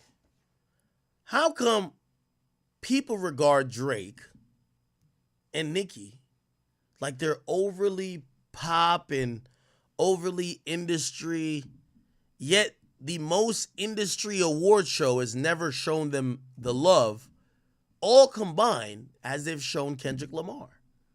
How does that work? So I kind of agree with that. Now, I'm not saying Kendrick still shouldn't submit and still shouldn't be nominated. Congratulations to him if he is. I think the point goes to say, what Kendrick is saying is just not factual. When Kendrick says he's an industry underdog, he's not. Kendrick, who I don't believe is what I'm going to say, but he's closer to that than being an industry underdog.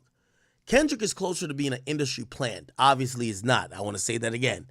He's not an industry plant.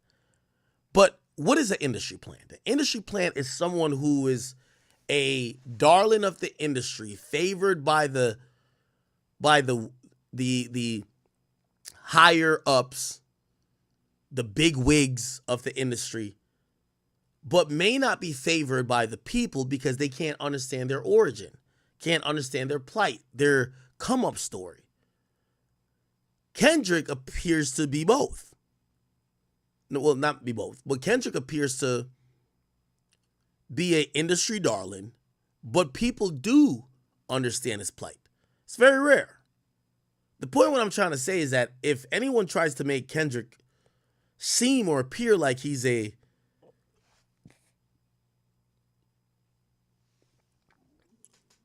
artist that is not favored by the industry, I think we're all wrong about that, right? So he's nominated, or he's rumored to be considered for a bunch of nominations, and we will see what happens. If you ask me,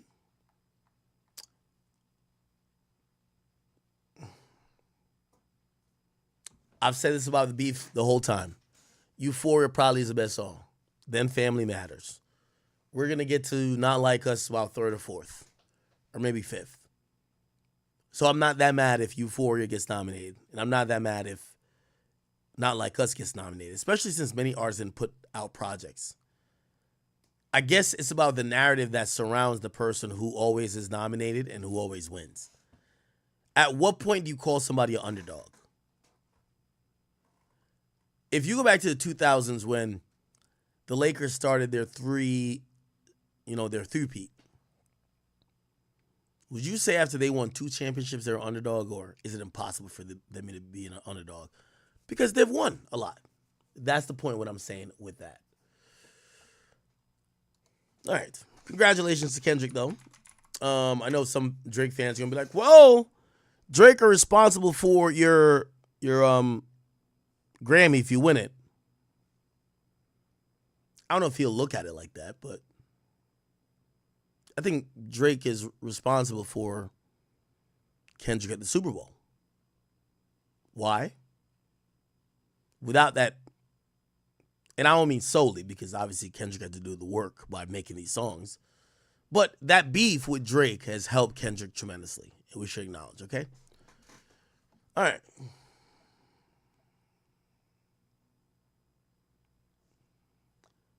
Should we get into Diddy stuff first or Offset? We'll get to Offset afterwards.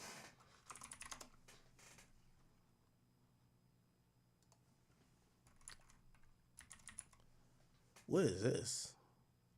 Oh, it's old.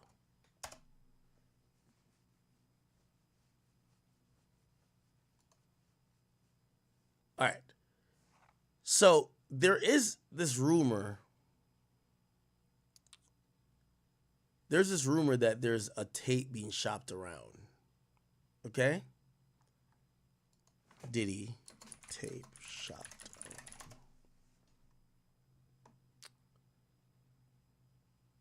Okay. Recently contacted. Now, I want to give you a little bit of context.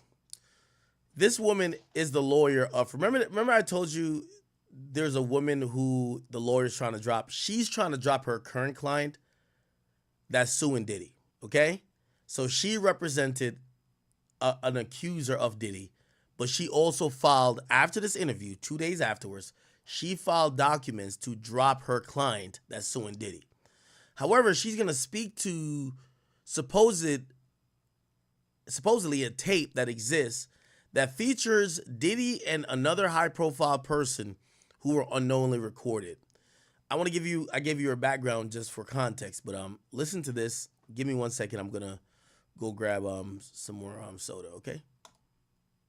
Contacted by someone who wanted me to essentially represent them in the sale of one of the Diddy tapes. So, which I declined that because. Wait a minute. Say that again. Say that again. Back up. You're saying that there's tapes and they're being shopped? Yes, there have been people already shopping. We've heard about the tapes, but yes. The shopping thing is yes, there already have been tapes leaking around Hollywood, being shopped around to individuals in Hollywood.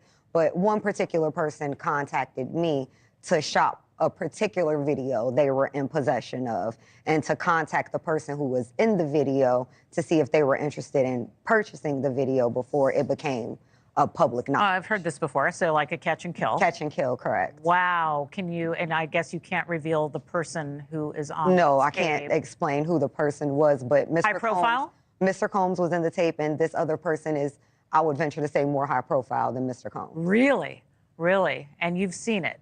I've seen stills of the video. Okay. So you can verify that it exists, that it's real, that the other person in the video is very visible. It's no question if it's that person in the video, and I can tell the video is pornographic in nature. Oh my. All right. So we know that he videotaped a lot of activities at his home, did he? And it sounds like there was probably a lot of hidden cameras as well. Is that what is being talked about? Yes, this was actually in his Atlanta home, at Okay. a home he had in Atlanta at one point. And it does seem that the person isn't like looking into the video, so it's, to me, doesn't seem like that person knows they're being videotaped. It doesn't seem like they're active participant in the videotaping, like they're being surreptitiously recorded it. All right. I wanted to ask you about the police report we talked about, but when your client came out, obviously the neighbor knew. Did she talk to her family? Did she talk to her friends? Did she have another lawyer? Let's go back to your client. So at the time, she, as most rape victims are, they feel a lot of shame. Absolutely. And they don't want to vocalize what happened to them because then it makes it real. So they kind of internalize it and get over it. And due to the high profile nature that it was Mr. Combs who did this, she was afraid for her life. She was concerned that if she was to come forward and say something, that no one would believe her, because we're talking about 2018 when Mr. Combs was still pretty much at the height of his career, still very much so an icon and influential figure. So she's just a young girl from Northern California who's gonna believe that he had done something to her like this. So she didn't tell anybody. She did not hire an attorney. All she did was make the police report in the hopes that maybe the police would try to investigate and come up with anything. But she said she kind of felt from the police that they were disregarding what she was saying, even without saying Mr. Combs' name. So she didn't feel any confidence that revealing his name would have done anything. Sure. I mean, but there's a police report. Yeah. I mean, that fact in of itself is a big deal, because when you're talking about going back in time and talking about these allegations from other alleged victims, you know, there's not a lot of police reports, but you guys actually have one. And is that going to be revealed? Are we going to be able to see it? Yes, as soon as I file my lawsuit in civil court, I will be attaching the criminal complaint that was made. I'll attach the number so everyone can see that this is a real number and can go to the police department there and request their own copy of that police report that was made back in 2018. Well, that's going to be a huge deal when it happens, obviously, so we want to follow up on that. Did Mr. Combs have any reaction? Do you know if he was interviewed? I mean, he was named in the police report? I don't think so. Based on what she said, she really felt that the police were trying to bury this and disregard her claims and not really investigate, which is another reason why a lot of victims don't report these things to the police. We have to address the elephant in the room, is that we have victims, especially women, who go to the police, who are typically men, who don't actually investigate these things. They victim blame, they victim shame, and women don't feel safe or even protected to even make these claims because they don't think they'll be taken seriously, nor will their claims be investigated. Right. Well, your client should be proud of herself for filing that claim and making that call and going for help, because that's a huge deal. And of course, these are allegations. We want to say that. What was it like for you when you got this phone call, when you realized what you were going to be stepping into? After talking to her, I just wanted to protect her. I just wanted to help her. She seemed as somebody very broken by this experience. And it was very concerning for me to hear her saying these things and expressing this very deep trauma associated with what happened to her. I just wanted to make sure that, number one, she was heard and we can get her voice to the masses, and maybe Mr. Combs will actually, like right now we're starting to see, will actually face some type of consequences for what he's done. Thanks for watching. Go to joinnn.com to find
Amazing.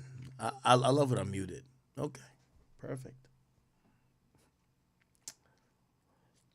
Okay. Don't worry. It's all good. I'll do it again. So, I want to keep in mind this lawyer who is now saying that there's a tape on the market that people could bid on that actually contains Diddy and somebody else in a sexual activity. She was representing a client who also said that Diddy sexually assaulted them. The young woman that was saying that Diddy assaulted them, that she was representing, by the way, this is a lawyer, she's motioned to the court that she wants to drop the client. Basically saying the client ain't listening, things seem a little funny, and you can make your own assumptions whether you think that the lawyer is starting to call cap or the lawyer just feels that the client is difficult to work with. Either or, it's very important that she was very important to this whole narrative before 2 days ago, but afterwards she's trying to drop her current client. Anyway, she goes on about this whole thing saying that there was a high-profile person unknowingly recorded and that she was hit up to broker said conversation or said sale, if that was going to be the thing. I played it before, but I'll play it in part. So, which I declined that because wanted me to essentially represent them in the sale of one of the Diddy tapes. So, okay, stop it right there. Now, I told you about her as a lawyer, her current client. Well, not her current client. She wants out, and she wants to separate from her current client. Okay. We're also going to go back to her. I just remember this now. Piers Morgan, Jaguar Wright. I believe she's also the third person who's on this broadcast. That's her, right? Yes, right? That's her? Exactly. Remember, Jaguar Wright said all this stuff about Jay-Z. Vlad came in saying, yo, Jaguar Wright, we don't believe her. Then this attorney speaks again. But let's speak about the possibly existence of a tape that contains Diddy having sex or in a sexual activity or a sexual scene with another man. And that man happens to be, we don't know. People are assuming it's Justin Bieber, but we don't know. Let's just speak about that in general, okay? And this is where I bring up the New York Post article. Diddy shopped around. Okay, my computer's acting a little bit slow. I apologize. But the New York Post did post that an A-list star is being horrified as the alleged Diddy sex tape gets pushed to media outlets. He feels like he was victimized years ago. The male A-list celebrity who is the subject of an alleged sex tape with Sean Diddy Combs is horrified that the footage is being shopped around to media outlets. Two of the star's inner circle tells the Post. It's triggering, says one of the insiders. It's like a betrayal and violation. It's causing a lot of issues. It brings up some really disturbing and bad memories. More than one person is hawking the incriminating footage, which shows a man who appears to be Combs having sex with a younger male. Oh, wow. That's homosexual, isn't it? Who appears to be A-lister. Both of their faces are clearly visible in the footage. Wow.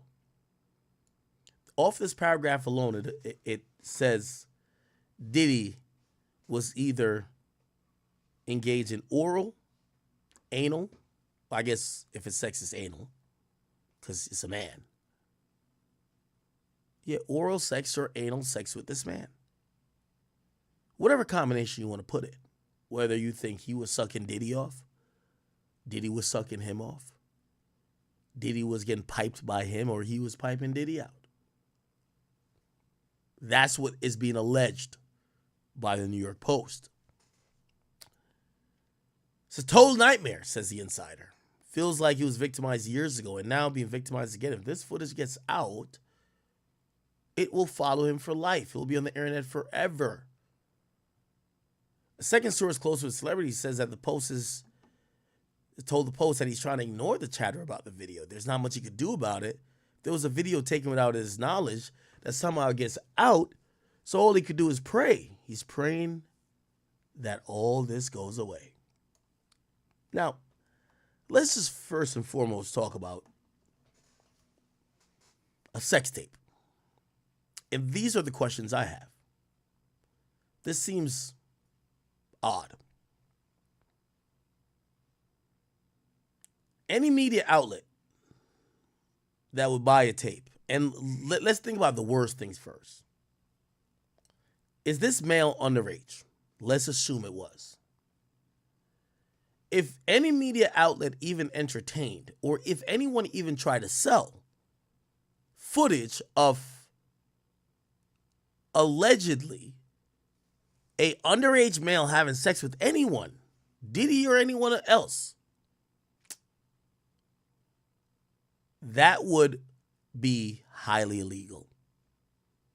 Child pornography cannot be put up for any type of dissemination, whether free, whether with intent, whether for sale. It's strictly illegal. Anybody who would sell a video, let me stop this. They'll sell a video that will contain an underage individual is also breaking the law. So we have to then say, well, maybe this person that was involved in the tape wasn't underage. Well, now let's think about that. Because if you're selling a tape, again, as I said, of someone underage getting fucked, or really, at this point, getting R-worded because they can't consent, that's highly illegal. You're going to jail. You don't have to be on a tape. If you're selling it, you're going to... If the sale of child pornography is highly illegal and highly prosecuted. So I'm guessing they're not underage. Cool. But let's keep on this train of thought. Someone is trying to sell a tape of an individual who's a male that's overage. But from what we read,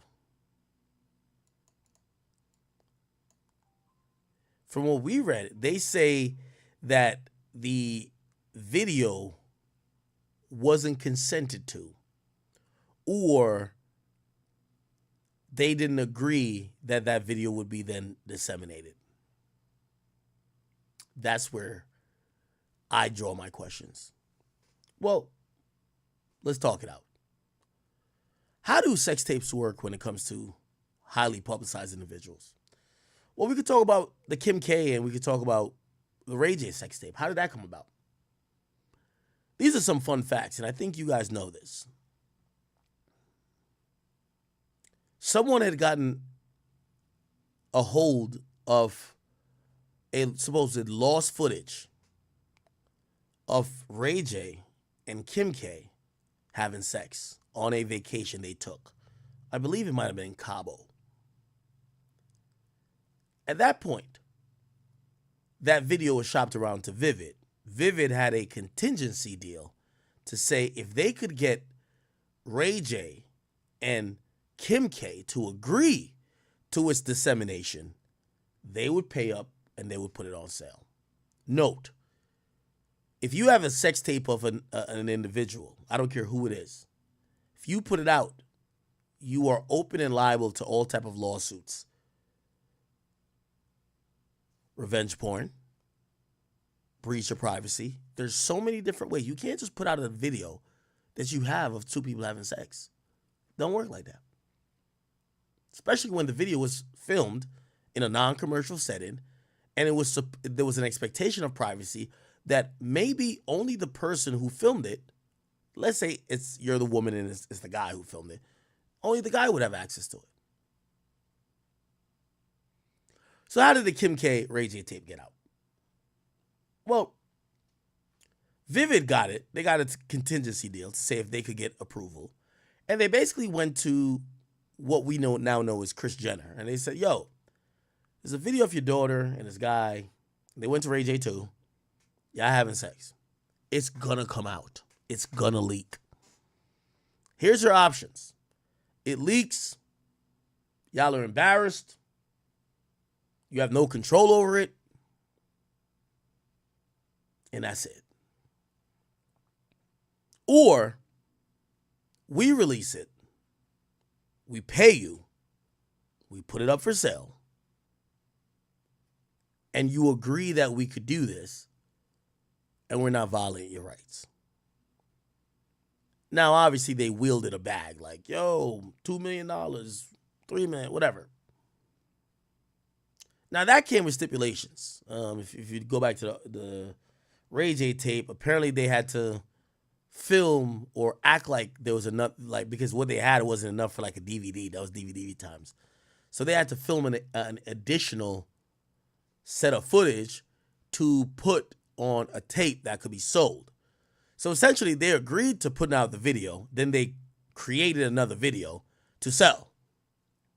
Now, when you watch all the tapes, they all look organic. So, it's like, oh, okay. They never like created this for the camera. And they didn't. I think there's 3 tapes. 2 of them were organic, and then one was after the fact to make sure it was a full DVD. Why did I say that? Well, I said that because if this is an A-lister we're talking about, okay, maybe it will leak, right? But why is this person so concerned as if this thing could actually be shopped? Like, which media entity would buy it without the consent of the parties on it? You'd be an idiot to buy it because you can't make no money off of it. So say you spend $200,000, you buy the thing. You can't make no money off of it if Diddy and the other A-lister don't approve of it going out. So you got to go pay them, and it's clear that they're rich as fuck. They don't want it to go out. So why would you then buy it, period? So then it makes me think, well, maybe they're thinking about it might be leaked. Well, here's the thing too. If we don't know if this individual is a potential victim,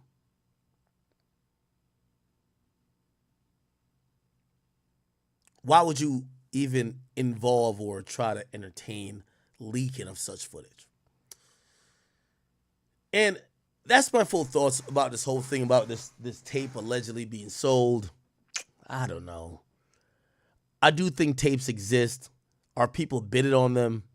For me, it's for what? You'll never be able to profit on those tapes. Those tapes are at some point going to be fodder or evidence that's going to be subpoenaed in a criminal trial. So why would you buy it, period? But who knows? That's my thought, okay? Now, people think this is Justin Bieber. I have to believe that Justin Bieber's sources wouldn't be talking to the New York Post. And if they actually even reasonably thought this was a thing, they would start flying off lawsuits and cease and desist and injunctions and, doing a lot of things to make sure this doesn't come out. So it's hard for me to even believe that it's Justin Bieber on this tape with Diddy. Regardless, it is specifically identified that Diddy's having sex with this guy. Now, let's even continue to go down that road. How did they get this footage? If Diddy was recording exclusively, how does one video get out but not the rest? Maybe there are more. Where are the other videos? Does any of the other videos show anything that could implicate other people or anything that is definitely crucial to like an investigation? We don't know. But we're hearing about this, okay? This is going back to this lawyer who subsequently spoke. She's the one who said she's seen the video, but she spoke after Vlad and Jaguar, right? Listen to this. DJ Vlad, thank you very much indeed for joining me. I appreciate it. Thank you for having me. Well, I'm joined now by Ariel Mitchell-Kidd, who's a lawyer for one of Diddy's alleged victims. Thank you very much indeed for joining me. There are so many people coming forward now with allegations about Diddy. What do you think about the scale of this case? Well, before I get into that, I kind of want to address the prior two panelists. First with Mrs. Jaguar White. She said a lot of things that were very jarring in her explanation of what she saw and had firsthand accounts on. My concern for her, she's saying a lot of things that could be considered libelous. Right. And I would suggest that she contacts an attorney, if only to vet the information she has or purports to have from other victims. At least they can protect her, and then they can also do their due diligence, the attorneys, to make sure that the information she's receiving is accurate outside of the things that she knows and may have proof of. I was very concerned about some of the things that she had said in her prior segment.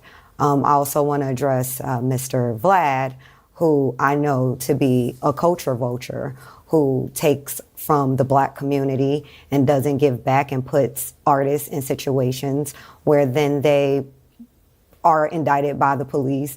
And he's very much so what we call police type investigation in the Black community.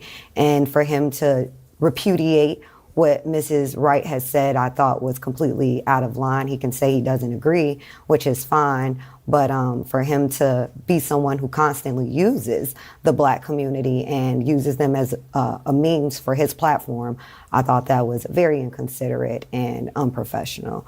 Now, to get to your question that you asked of me regarding the victims, there are victims coming out every day, even someone who contacted me last night.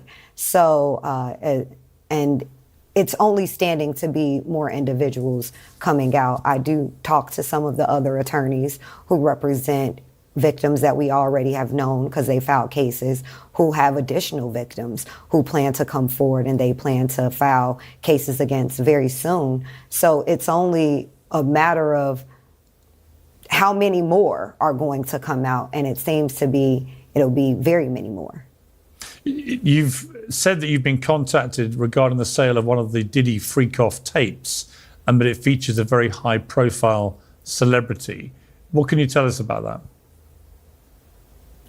So actually, I recently was contacted by one of my business partners who's also an attorney, who said to me, well, why are we not writing the demand letter to try to do the catch and kill? And I said, well, if you want to do it, then I'll connect you and you can essentially do it. He was. So a catch and kill, from my understanding, is like a thing where, you know, people pay for things to not come out, right? So it's circulating on, you know, someone shopping it. And rather than some other person buying it, the person who would be implicated in the video says, hey, I'll give you a price for it not to come out, right? And that's what that would be. Also concerned about wanting to protect the other person who was in the film, mainly because I've known about this for about 3.5 weeks to about a month. I've been communicating with these people who purport to have that videotape. And it wasn't until Thursday night that they outright said, can you write on your letterhead a letter to the individual who's also in the tape and see if they're interested in a catch and kill?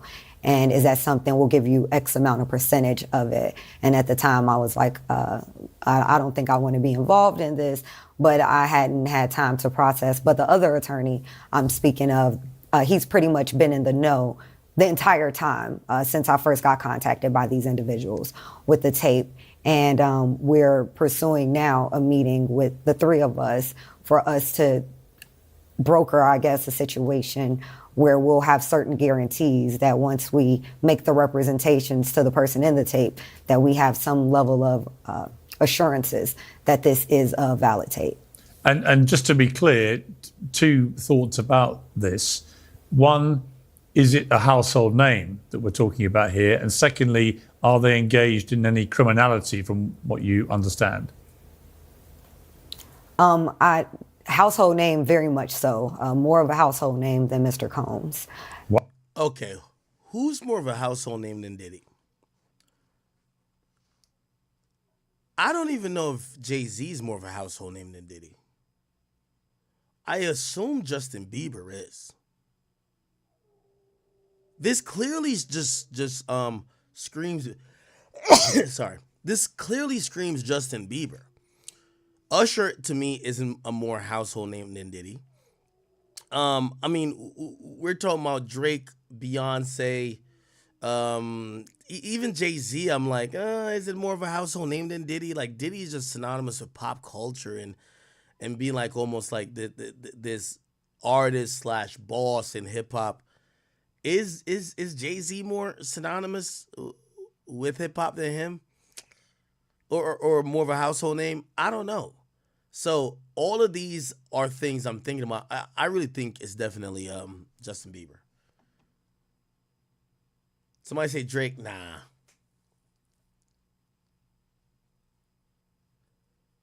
Chris Rock, Will Smith. Nah. I think it's somebody in the music business, bro. Will Smith? Oh, I see a lot of y'all going outside of hip hop. Will Smith? Will Smith definitely would be a name. I don't know why I thought it was a hip hop person. Wow. And Really? criminality, they are engaged in pornography. They're not doing anything illegal per se. I can't say that well, I'll say this. My concern was that I could not verify the age of the individual. And so that was my concern about not having anything sent to me and viewing it in the way that I did via stills, via FaceTime video. So now again, her talking about the video, she's saying she can't verify the age, which then complicates how could maybe not her herself personally, but how could anyone try to sell a tape when you don't know the person's age?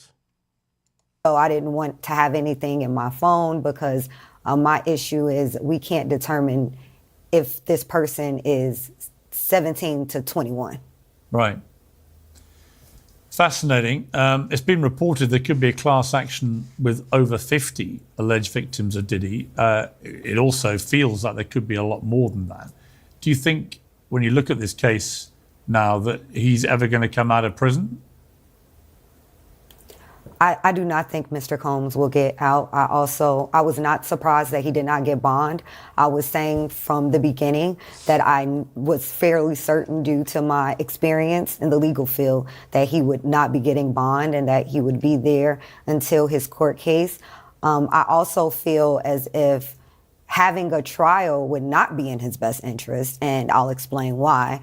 Everything that comes out in that criminal trial will be used by not only me, but every other civil litigator who has a civil case against Mr. Combs. Everything that the federal government proves beyond a reasonable doubt, because they have a higher criteria to meet than we do. It's the preponderance of the evidence in civil court. So if we have the federal government, if you will, doing all of our heavy lifting for us in a very public trial, all of the discovery that is done will be very valuable, invaluable almost, to every civil attorney who is working on a civil case, which I believe we're about at 14, 15, outside of the other attorney who recently said that he has 50 individuals, and I don't know if he...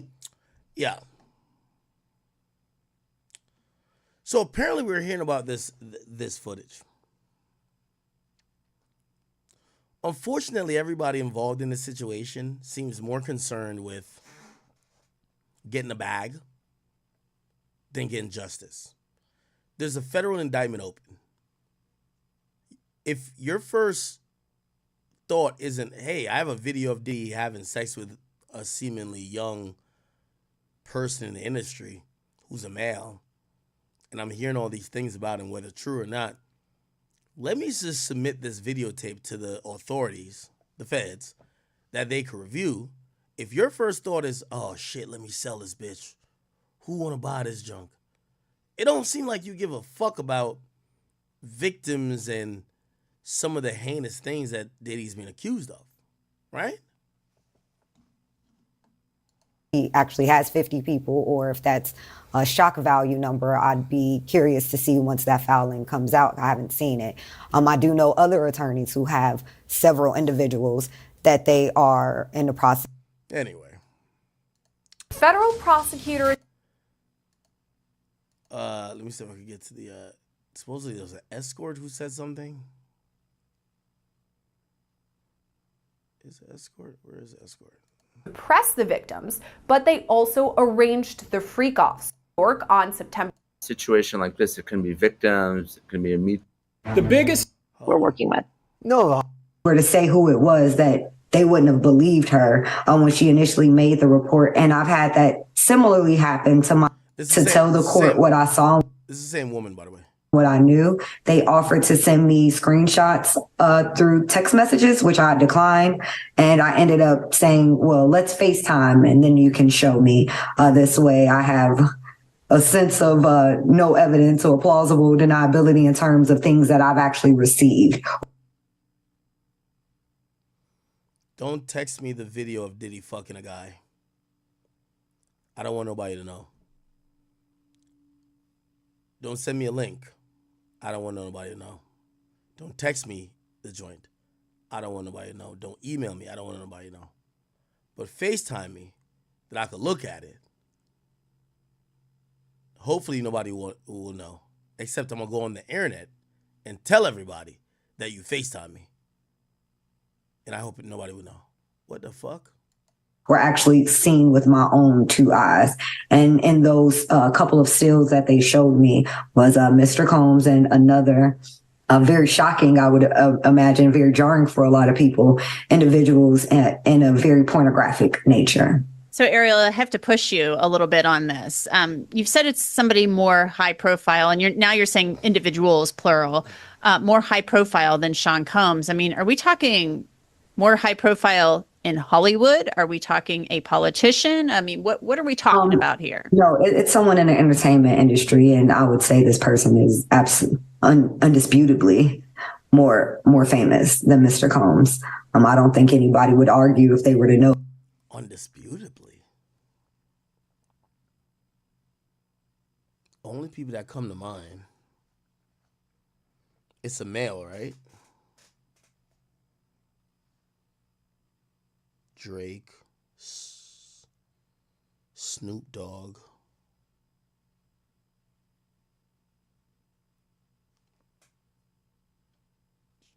Justin Bieber,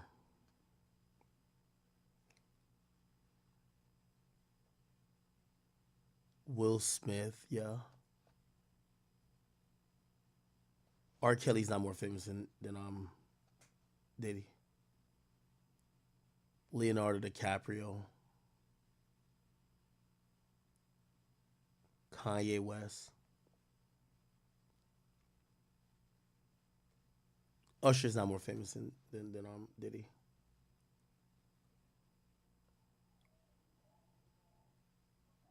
Who it was, that would be a true statement. So the person in the video who's more high profile than Sean Combs, is this a man or a woman? I'm not going to say. You said before it was a man. Now, I don't want to get too graphic, but I asked Mitchell Kidd about what else she could see in the video and who. And this is what prosecutors would call a freak-off tape. I can't see other people in the video. I can't determine. I actually called one of my other clients. When I got this call Thursday, they finally Thursday night called me and came out with it and said, we're ready to move forward with selling this tape. Can you broker the deal? We'll give you X percentage to sell this tape to the other individual in the tape. And I was like, let me. Oh, okay, that's interesting. So selling the tape to the other individual sounds like you're selling it to the other person to hope that it never comes out, right? Now, I'm going to be honest with you. We in 2024. Do y'all even believe in selling a tape to a nigga and it never coming out? This tape has probably been replicated, duplicated, digitized, and there's probably 1 million digital copies of it. So when you sell the copy to the guy, yeah, maybe you won't put it out, but that shit gonna still be on your computer, still be on your flash drive or hard drive, and who's to know it'll never come out? You get what I'm saying? Let me, I don't know. I kind of really pulled back a lot and said, well, let me make some phone calls and I'll let you know. So one of the phone calls was to another client that I have who I know to have been a friend of the individual who they wanted to sell the tape to and was very close to that individual around the time the tape would have been made. So I wanted to get his perspective on what he felt, my client, how he felt about just everything in general. Would this be something that the other person would be interested in purchasing? Would this, how should I feel about participating in this? I'm talking to my client now to see if he's willing to talk about that conversation that we had, but I also feel like the minute he does that, everybody will automatically know who it is. Have you ever been contacted about something like that before and asked to broker a deal? Absolutely. I do this behind the scenes for several A-list celebrities, people who I would never tell you about or anybody else about because I'm paid very well to do this for them and to catch and kill a lot of things on their behalf, things that either they may have gotten themselves into or somebody else got them into. So this is not something I'm a novice on. I've done it many a times before. However, this is a lot more high profile now that the feds are involved and the other individual. I'm actually more concerned for the other individual in the tape than I am Mr. Combs. Why? Now you might be asking yourself, why is Ariel Mitchell Kidd making this public? The information about the videos was Sean Combs and somebody else. And part of the reason why I made this statement Friday was, how do I say, I'm very concerned about the other person in the video. I was concerned that the individuals who contacted me to sell the video, if they were to do something, I didn't want anybody to say I had knowledge of something and I didn't say anything, one. And two, if something were to happen to me because of this knowledge that I had, I wanted it to be known that like, look at these people, because it'd probably be them who would have done something to me, not that. Ma'am, you haven't told us who's the people. Did she just try to pull a, if anybody do something to me, they did it? Okay, we get it, shorty. Who's they?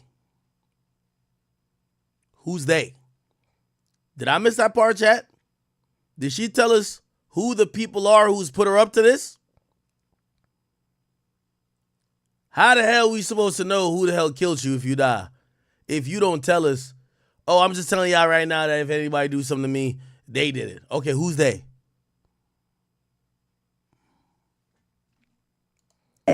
I'm per se fearful, but anything, it's been a crazy tipsy-topsy world, especially when we're talking about Mr. Combs. Have you been threatened at all since you've become involved with, especially with Adria English, obviously, but have you received any threats? I was threatened by Mr. Combs previously.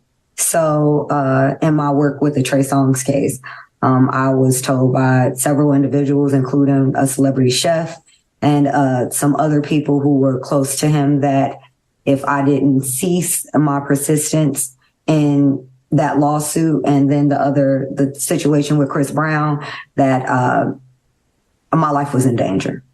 Wow. Did you ever report that to law enforcement? I did not. I didn't want to include the other people. I just bought more guns and then I moved out of the state. I reached.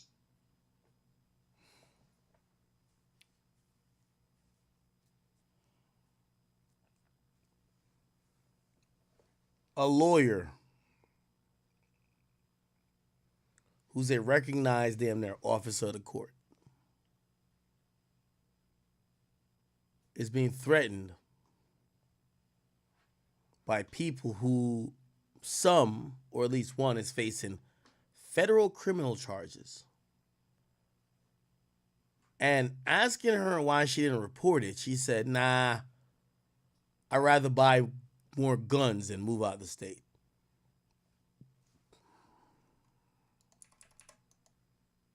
The situation with Chris Brown, that my life was in danger. Wow. Did you ever report that to law enforcement? I did not. I didn't want to include the other people. I just bought more guns and then I moved out of the state. I reached out to. You could tell even by that white woman's face. What the fuck? That's what you expect to hear from, like, why so Woody? Yeah, so Woody, what happened when you heard that niggas gonna put money on your head? Nigga, I just rode around my Glock. I don't recall. Like, that's what we expect to hear from him. She's a lawyer. What the fuck? Wow. Did you ever report that to law enforcement? I did not. I didn't want to include the other people. I just bought more guns, and then I moved out of the state. That one little face right there? Want to include the other people. I just bought more guns, and then I moved. Look at her eyes. What? Out of the state.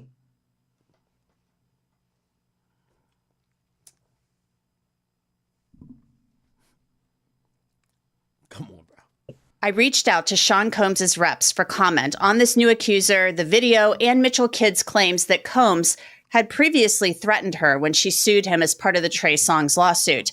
At the time of this recording, I have not received a response. Songz has denied the claims in that suit. Now back to Adria English, that adult entertainer who's suing Sean Combs, accusing him of sex trafficking her at his white parties from 2004 to 2009. Combs has denied he has sex trafficked anyone. I want to talk just briefly about Adria English, somebody that you filed suit on. So this is her client, or potentially a former client, that she's now filing legal paperwork to drop. On behalf of, in the last many months, it was in July, you're no longer representing her.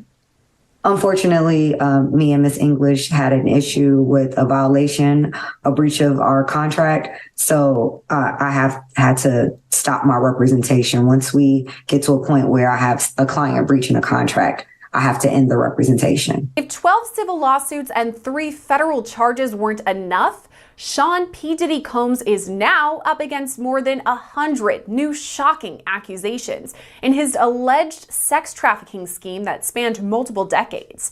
Diddy's fall from grace started nearly 1 year ago. Okay.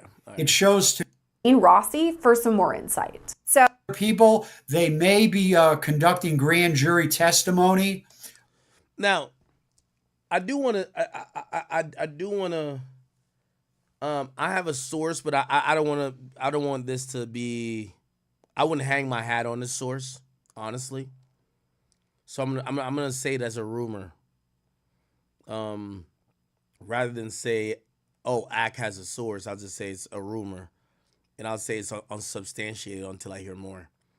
I've seen a lot of people try to include Sean Carter in this. That's Jay-Z. I have heard that. Hey, listen, number one, Jay-Z's well aware of these threats. When I mean threats, threats of litigation in a civil sense by people who have accused him of being around or indulging or being compliant or complicit with certain things. I have heard, again, the source isn't strong, so I want to let you know, that allegedly the reason why we ain't see no lawsuit with the name Sean Carter, is allegedly because he has settled. I don't know how many, I don't know what. And from what I was told, what Diddy failed to do, Jay is smarter with, and Jay has been proactive in doing. So rather than play chicken with these people and say, "Well, sue me then," he has handled some of these cases. Now, I don't know if these cases are all cases of sexual misconduct. I don't know. It could be a nigga who punched me back in the face back then. It could be somebody who said, yo, I got injured at your spot. Who knows? But from what I've heard, if you're wondering why we keep hearing Jay-Z's name, but we haven't seen his name in any paperwork or court documents, I've heard that Jay-Z is handling some of these situations, but allegedly he's fielding these situations in a way where you won't see anything, which, with all things considered, whether you think he's a monster too or not, that is smart. So that's what I've heard. Again, think about this. You got to imagine, people would want to sue Jay-Z for some civil suits too. We haven't heard of one. Maybe he's selling out. Hey, take 100,000. Yo, go here. And you got to imagine, I think a lot of people call Diddy stupid for that. Yo, Diddy, if you got all this goddamn bread, why the fuck were you so damn cheap and didn't just shut the people up that could really ruin you? Now look where you at. So perhaps that's what Jay-Z's doing. I don't have, 100% confidence on what this person said, but I am hearing that theory. Well, I'm calling it a theory, but the person actually said that. Yeah.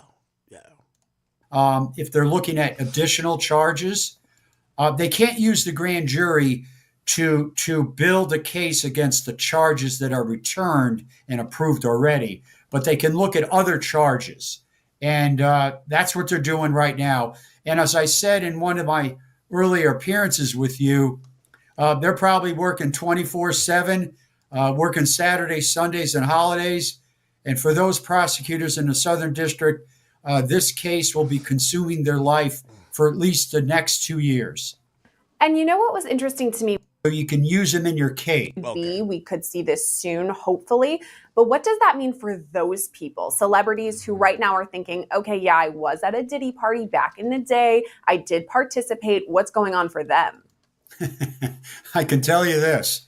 Those people you're talking about that may be co-defendants of Diddy, they know who they are. And they are not getting sleep right now. And they're probably getting attorneys because they're going to face a civil suit and possibly a criminal. And you could see the prosecutors in the Southern District, based on information in the civil suits, maybe adding a couple of co-defendants in the federal indictment. Now, if they do that... Now, there's a lot of, so many moving parts to this at this point. I think after this Big Joe guy got sued, Gene Deal, who's been very vocal. Here we go. Where is it? Watch this. My guy, Gene Deal, man. Happy to have you back, my man. Gotta ask you about your boy Diddy. How you feel about this lawyer named Tony Busby? He's saying that he got over 120 victims. I believe it when I see it in the court documents. I believe it when I see it, on court television. I believe it. I believe it, bruh, because I don't believe it. I don't believe not 120 people, bruh. They just opening the floodgates. This is crazy, bruh. 120 people. Now, this is kind of interesting because Gene Deal has been one of the very first people, along with him and Jaguar Wright, that's been saying, hey, there's some shit going on with Diddy. So it's kind of like Gene himself is saying, all right, I know I told y'all this nigga is guilty of some shit, but hold on. This is too much. Which that's kind of surprising because if Gene Deal, going from the words he's been saying that Diddy is a terror, a demon, he's a guy who's abused all these women, if we know this guy has ended up being a billionaire, why would you put a cap to the amount of people it could be? Like, for example, I do think 120 people or 3,000 people calling in to report something, even though 120 were only considered. I think it's all preposterous, but if I'm going off what I've heard and I'm going off this video with the Cassie thing, how could I rule anything out? This is why, I'm at a place where, some of these stories sound utterly ridiculous, but I can't call cap on it because Diddy has given us nothing that could encourage us to believe what the fuck he's saying, right? I don't believe it, man. First and foremost, they would have to do a lot of interviews and interrogations on these people. Talk with them when, where, why, how. Do you ever think he ever gonna have a hearing? Is he ever gonna go to court? You know how long it would take to interview 120 people on a essay case? That's a lot of interviewing, bro. That's not happening. There's no way in this earth that that they say 120 people was victimized by this dude. It's no way. I don't believe it. They probably don't believe it. I think they just opened the floodgates or something like that. How did they get 120 people to come forward this quick? He didn't really go into detail like that. He just said that it was 120 people, including minors. But he did say one of the minors gave Diddy fellatio. Oh my God. Man, listen here. And he trying to get bail, he trying to come home? Nah, If any of that is halfway true, bruh, I don't know what the hell to think. All I know is that there's no way in hell that they got 120 some people ready to come to court and sue them. Listen, what they're gonna do? A class action lawsuit? They're gonna put them all together in one bundle and sue him, his companies, everything? Because they can't sue them individually. Because if you sue him, I don't think there's enough money to sue 120 people to sue him individually. So it's crazy that I just don't believe, bro. And that's hard to fathom. 120 people that came forward outside the 50 people that was last week, or that's with. Nah, this is one lawyer with 120 people. So that's 170 people all together, bro. It's no way. It can't be that much sexual assault in the world. It's no way. I'm actually surprised Gene is saying this. Gene, you told us this. You told us that you believed you were in the presence of spiked drinks and bottles and how Diddy was operating. Why would you be so shocked that it would be 100 people if, according to you, this guy was doing some of this stuff and he's a celebrity with a lot of money and power? Like, why you got to pick a side. Are you saying that he's a monster, but not that big of a monster? Like, why does it shock? Like, Gene Deal sat here and told us every reason why, that if somebody told us that Diddy sexually assaulted 1,000 people, we would be like, okay. Like, you gave us every reason. You told us about his systematic way of allegedly, potentially drugging women, how he had y'all, the bodyguards, outside protecting the atmosphere of the freak-offs. Why would we be shocked that it's 120? Now, I do believe what's happening also is that Gene Deal is realizing what probably just happened to the Big Joe nigga. When these people come forward with these lawsuits, whether they're truthful or not, to make them seem like they have more credence, they're going to just throw people's names in it. Or maybe they're telling the truth. Again, I will say this to Gene Deal. You can't be a halfway whistleblower, sir. You have been the biggest whistleblower for Diddy. You told us why he was a monster. You told us he was a monster first. Unfortunately, it looks crazy when you're saying, he ain't that much of a monster. I don't believe that. What do you mean?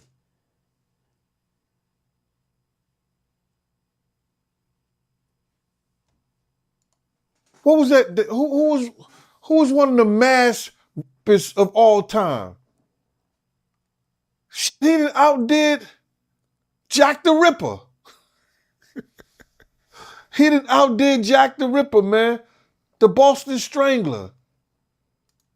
He just don't have no bodies that we know about. That's crazy, man. I don't believe that, Mighty. I really don't. I don't think that you can legitimately get 120 people to say that John Combs molested them. I don't believe that. So you don't believe it, you personally? Because, I mean, Diddy, he has been throwing parties since the 90s. But you talking about somebody saying that he sexually assaulted them. Well, I think also what Gene Deal is forgetting is that Let's think about the Lil Rod lawsuit. Lil Rod said that Diddy sexually harassed him, never said Diddy assaulted him. In fact, he claims any sexual assaulting or battery came from women. He said the women fucked him, and he ain't want to fuck them. That's what Lil Rod said. Lil Rod never said that Diddy penetrated his booty hole. He never said that. So what happens is that if what Gene Deal is saying, I think he needs to understand that any impropriety that happened at Diddy's parties, whether it contained Diddy or not, Diddy is going to be in the lawsuit for. A girl who feels like she got R-worded by, who knows, the butler, the security guard, the driver, the mans of the mans. Diddy's name is going to be in the lawsuit. So this 120 don't mean that Diddy necessarily R-worded all 120 of them. What it usually means is that all this happened at a Diddy party. So again, if there was so many Diddy parties that everybody has a different recollection, I could see it could be 120 victims. What do they consider sexually assault? They had to go there and see and speak with the people and interview them and see if, they may consider some of that being consensual. They may think some of the people don't have a case. What if somebody say he touched my butt? He pat me on my butt. That could have been an accident. He brushed up against me. We don't know what these people are saying. On this one, bruh, I'm giving Puff the benefit of the doubt. I'm going to throw it out the window. I'm giving him the benefit of the doubt. I don't believe 120 people, he sexually assaulted 120 people. And they have these people as legitimate witness and legitimate cases against them. I'm going to go with that, man. Yeah, and the same lawyer, he came out with a hotline for the victims. They got a hotline, bro. Yeah, it's a hotline you can call. I don't believe that shit. A hotline? My man, listen to me. Do they have a hotline or the federal government have a hotline? Because the federal government didn't have a hotline since FEMA. And nobody put a hotline out on the Catholic Church when the Catholic Church molested those little boys. You understand what I'm saying? Nobody put a hotline on a WWF when Vince McMahon and them was doing their thing to their co-workers and everything like that. They got a hotline on Diddy, man. Yeah, it's a number out there. We can call it right now. I think I seen it on 50 page. You got your phone on you? We can call it right now. Man, I keep my phone on me. You don't go. That's like American Express. You don't leave home without your phone. What's the number, man?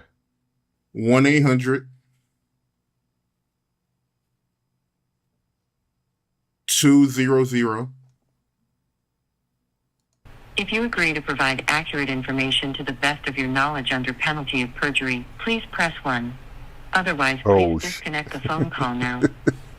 Man, get out of here. Oh my God. My man, they didn't have a hotline for the Catholic priests, bro. That's crazy. But did they? Oh my God. A hotline. No wonder they got 120 people. You got to believe some of that shit is bogus, man. Anyway, I played this, and apparently Jay Prince is being accused of being associated to some of the claims of Diddy. Like Jay Prince is setting Diddy up. We'll get to that. Baby oil at Diddy house might be laced. What makes you say that? Well, what I said is that isn't it weird that the government was so interested in Diddy's baby oil that they took 1,000 bottles away from his house? If the government took 1,000 bottles of baby oil and somebody had things what appeared to be baby oil, and then you have to listen to the prosecutor. He said that they seized 1,000 bottles with allegedly to be baby oil. Allegedly to be baby oil. So that's telling people that it wasn't baby oil. And people think that that was baby oil, they out their mind. I don't believe it was baby oil. Yo, bro, when they went up in there, they knew what they was gonna find. They knew what was ever in that baby oil or that those bottles that appeared to be baby oil, they knew about that at first. You gotta realize 9 times out of 10, that individual that got caught at the airport, that was supposed to be their carrier, told them what they was doing and what they had. I wouldn't put it past that he told them everything. So when they went up in there, they knew they had to take whatever was out there, and that thing that appeared to be baby oil, they took that. They got to test every last one of them. Let's see how much, let's see how many of those come back to be baby oil. Bro, listen to me. Costco don't sell that much baby oil. Where you know sell that much baby oil? Yeah, I don't know any store that sell that much baby oil. I know Costco, they came out and said that they don't even sell baby oil. All right. So going back to we played this like a couple days ago. Way up. Is it this? No, I don't know if this is it. So the guy, another bodyguard, Big Joe, actually implicated. He said it was Jay Prince who he saw behind this shit. And broke off their engagement. Okay, because we have Megan Kuhn. There's also a new judge on Diddy's criminal. No, where is it at? Joe Sherman, Jay Prince.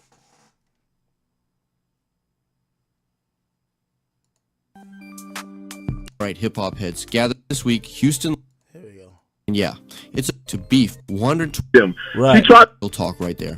Not only did she DM me, she tried to guide me through the DMs. If you read them, Right. She tried to explain to me, all I need you to do is write a statement like Bonds did, like other people did. I need you to write a statement, and I'll keep you out. I said, keep me out of what? But then she got into the threats. Then she brought up, well, me and Mr. J. Prince will be down there. All right, now Big Joe said it was brought to my attention that Jay Prince had a beef about Puffy slapping Drake. Drake was calling Jay Prince, going off on him for not taking his side against Puffy. Big Joe believes Jay Prince is one of the main culprits behind trying to destroy Puff's. Now, this shit ain't making no sense no more. Jay Prince don't get along with Jay-Z. Y'all remember Jay Prince calling out Jay-Z for Meg Thee Stallion and 1501. Now, we're hearing that Jay-Z's trying to take down Diddy. Now we're hearing this Jay Prince. Jay Prince is not, with all due respect to him, he's not relevant in the music game right now. Why the hell would he need to take down Diddy in this type of elaborate thing? Also, here's the thing about this whole thing about taking down somebody with sexual assault or sex trafficking allegations. That's one of the things that most men want to stay away from. Because here's the thing. Just as easy as you trump up or highlight something about another man when it comes to that, somebody, whether baselessly or not, they could accuse you of the same shit and put you in the same boat. So I can't see this being the angle that Jay Prince would want to take, even if he did want to take down Diddy. It just doesn't make sense to me. But then I did do some research about it. And I was like, all right, let's look into it. Tony Busby, Jay Prince. Now, Tony Busby is from Houston. Jay Prince runs Houston. Have they ever been in a lawsuit together? I Googled it. And by the way, here we go. I think this is what it was.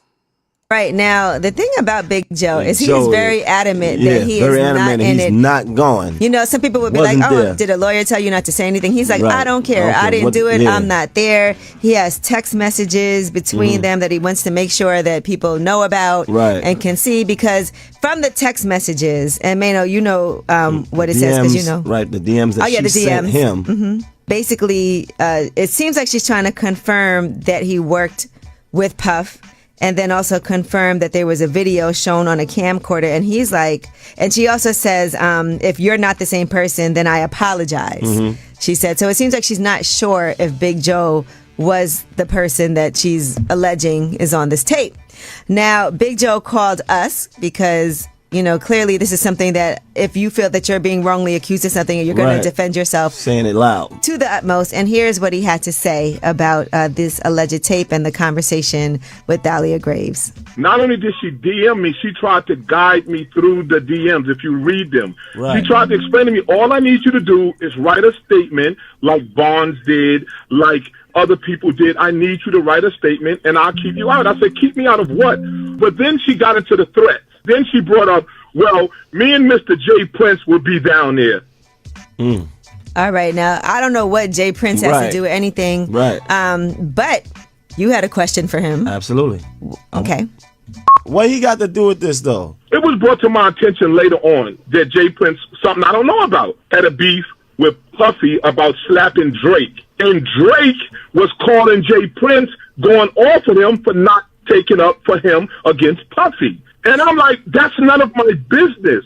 Honestly, after listening and people calling me, explaining to me that Jay Prince's lawyer is the one who put them 100 people together, I think Jay Prince is one of the main culprits behind slandering and trying to destroy Puff's character. Okay. Now, I happen to get to the Tony Busby's law firm website.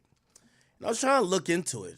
Do they have any ties to Jay Prince? And I couldn't find one. They have represented a lot of people, including the governor. They have represented, BP Valero. They have represented Shell. They have represented a lot of, really high profile and, huge companies. And what we couldn't find, Alvin Kamara, what we couldn't find is anything to do with the Prince family. James Prince Jr., we couldn't find any of those things. I don't know if anyone has any details that could pinpoint these guys to being associated with Jay Prince, but it felt like there was no association here. Now, again, not doubting this guy because he's claiming he got information and he seems to tie it to some real shit. The whole Drake shit, Diddy, Jay Prince, who knows? Maybe that's real. I was trying to get this guy on for the stream. I couldn't find him. This Big Joe guy just went ghost. It's either this nigga is capping and he's trying to create an alibi for himself and trying to throw the scent off, or like he's saying, it appears that this woman wanted him to be a part of her case and he said no and they came after him. Which is it? I don't know. I have no idea right now. But I couldn't find any link to Jay Prince with this lawyer. And I looked. I couldn't find anything at all. Tony Busby, Jay Prince. I couldn't find it. Not at all.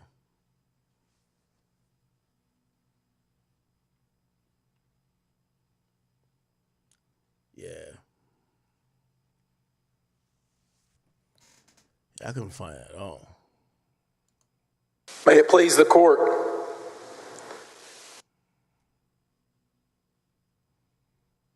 Yeah. Couldn't find it at all, Chad. Not gonna lie to you. Okay. So, we essentially just don't know the extent, and we have zero proof. And what I don't want to get into is just, trying to make everybody look like they're guilty. It's one thing if we have a situation like Takeoff dies in a spot that was a party was thrown by J. Prince Jr. And obviously in that situation, you want to look at J. Prince Jr. and also his pops and what Rap-A-Lot got going on, because it felt like they were more incentivized to try to like cover it up. Maybe because they had an illegal dice game going on in there, maybe because some other shit, maybe because one of the guys who may have done it was one of their people. It felt like that they had a tie to that. This shit right here, I cannot find any link to J. Prince Jr. or J. Prince actually with this particular lawyer. So I don't know. I'm kind of lost for words. All right.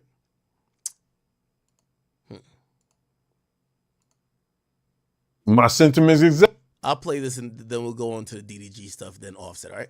Exactly. But you personally, right? What do you believe was in the baby oil? If you ever seen a massage parlor being raided and they walking out the people, do they take the massage oil with them when they go? No. They just walk out the people who are being arrested. If you ever seen a person getting arrested and the people being arrested in those brothel houses, do they take out the stuff in the brothel houses? No, they don't. They take the individuals who are being arrested out the brothel houses. For them to take 1,000 bottles of baby oil, it's like that they did not leave one. They left people there, but they ain't leave not one bottle. Okay. And Gene Deal did give a little bit more details on the Big Joe stuff. The one that ends up testifying against Keefe D, because right now everybody thinks Keefe D is snitching on Diddy. I think Keefe D, I don't believe that he's snitching on Diddy. He's just going by a plan. Here we go. The loss. Let's get to the Big Joe part. Joseph Stewart. Here we go. Right, I don't think they have anything concrete. They don't. They don't have anything You're absolutely concrete. right about that part. Okay, now one of the things that you mentioned was Big Joe. I mentioned Big Joe. Yes, I don't know much about Big Joe's situation. I never mentioned Big Joe. I mentioned that the girl and the bodyguard who they said was Joseph Stewart. Now, he's known as Big Joe. Even, I think, who was that? Yeah, that was Black Rob. Said it in his own video. You know what I'm saying? Don't let me go get the G.I. Joe. In that song, Whoa. You understand? So, the young lady, she contacted me. It has to be up to 9 months in a year, 9 months to a year almost ago. And that's the young lady who has said that Diddy and Joseph Stewart, as was told, I think the people know him as Big Joe. She contacted me. She said, yo, Gene,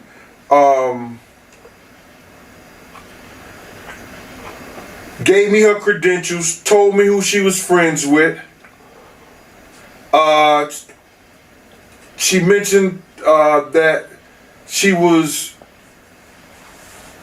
close to a rap mogul. They were friends. I won't mention his name. She said that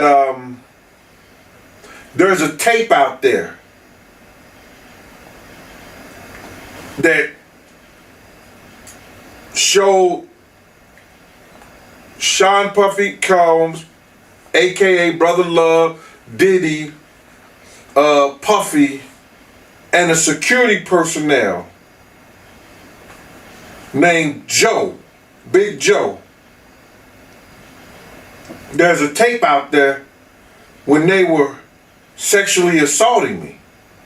I know it ain't you, Gene, but I need to know if you could help me. I don't want to do anything to Joe. This is what she told me. I just want the tape so I can give to my lawyer because I'm going to go after Puff. She told me that. I told her that. You know, the more time goes on, you know, I think Gene Deal, and a lot of people give him credit because like his story usually is consistent and stays the same. It's kind of a sign of a guy who's being truthful. At some point, Gene Deal is going to be pulled into all these lawsuits. I mean, shit, he's one of the most vocal people. He's been around for a significant part of the time that, you know, some of these people have accusations of Diddy, and they're going to want to talk to him. So, you know, I don't know if that was the intended reason why he spoke out, but definitely, like, shit, what he's saying right here, you're going to have to testify to, brother. I'll see what I could do. I so happily seen Joe in the street. I didn't call him or nothing like that. I seen Joe, and Joe said he didn't know anything about it. He said he didn't know anything about it, and that was it. I went back to the young lady. I told her, I spoke to Joe. He said he didn't know anything about it. I gave him, I don't know if I gave him his number or whatever like that, but she said, okay, Gene. She thanked me, and 9 months to a year later, I see this thing come out that she's accusing Joe and Puff of sexually assaulting her. Right, I just seen this story just broke. Yeah, so we'll see. It appears that either that guy is really guilty or is really innocent. And we'll find out. Gene seems to be kind of corroborating certain things, even though I think she was saying that, you know, not that it was going to be interesting. I think at no point the woman said, you're innocent. I think the woman said, I just won't sue you. Right? But I don't think the woman ever said, I don't think you're guilty, or I don't think you did nothing. But clearly, I think the woman said, I'll just leave you out of the lawsuit because I'm trying to get money, and the guy who has the money ain't you. So if you help me, I'll get him. And I guess he didn't help her. So she's like, all right, bet, I'm going to sue you too. So even though Gene Deal and even this Big Joe guy is going to probably show up to court with proof saying, hey, this woman literally was just trying to get Diddy, a judge might still say, well, even though she said these things to you, none of what she said to you meant she thought you were innocent in the whole matter. Whoever she chooses to sue is up to her. I would guess. I don't know. All right. I do got Asian Doll number. Yo, chat. I'm going to try to call Asian Doll. Chat. I did get Asian Doll number.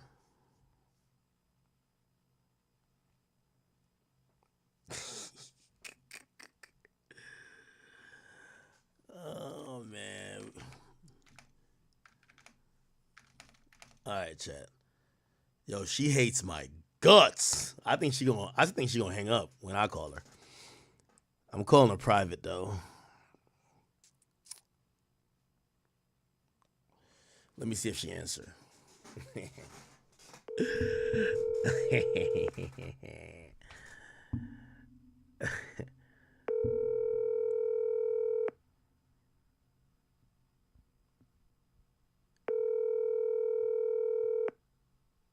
Come on, answer now. Stop playing, Asian. Queen Vaughn, get on the phone. Stop playing. Your call has been forwarded. One more time. Might be on Do Not Disturb. Let's get it. Come on.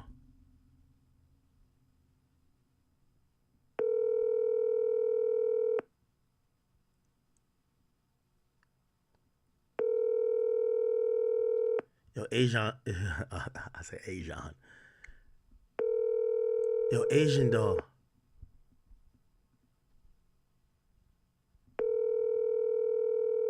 Your call has... All right, man. I'm going to call one more time. 3 is wildin' though, right? Fuck it. Yo.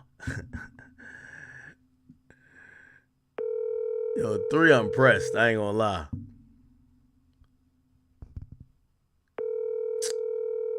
Bruv, come on. Nah, she ain't finna answer, bro. She ain't about to answer. She ain't finna answer. Your call has been forwarded to voice. To read. Okay. All right, okay. That other number, I got 2 numbers. The other number did call me back, but I don't know who that was. It's all good. I ain't tripping.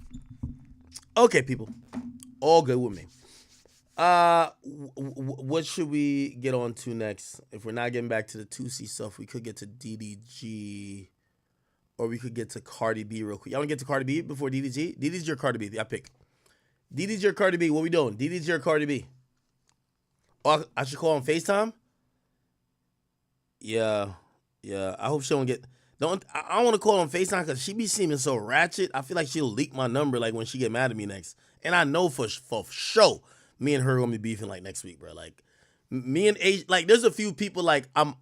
I know we constantly get into it. I don't even take it serious at this point. I just get my jokes off and do me and let them do them. You know what I mean? But I think she the type of person like, yo, oh yeah, call him right now.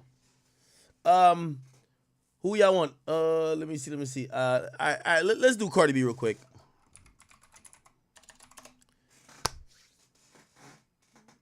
All right. First and foremost, who the fuck is this? Yo, Meg Thee Stallion out here looking like Coyle Ray. Yo, Meg, get back on the Hennessy, girl. You losing too much weight. What the fuck? You losing too much weight, girl. I ain't gonna lie. If you had looked like this, Tory would have never fucked you. Real rap. Now you gotta gain some pounds back. Ah, hell no. Nah, you gotta go back to looking like this. What the fuck? You look too skinny right here. Nigga, your thighs look like a wishbone. Nah, Meg. First of all, like, you like 6'5". Like, you taller than Angel Reese. What the hell? What's going on with Meg, man? What going on? All right, bet. Let's get on to this Cardi B shit, man.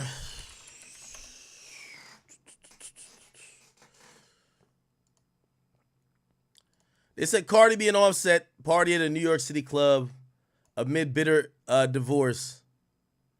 Let me see this. Where Offset at? Where's Cardi B at? I can't even tell. What the fuck? Okay.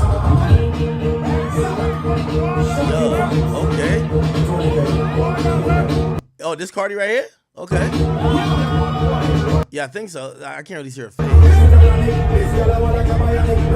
Oh shit! This ain't Offset, is it? Nah. I can't see out there. I can't see. Oh yeah, nah, this is definitely Cardi.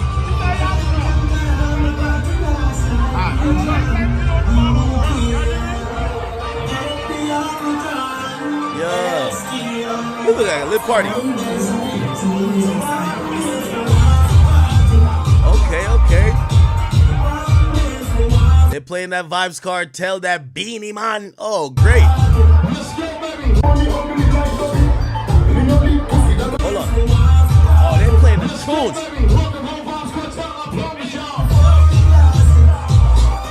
Hold up.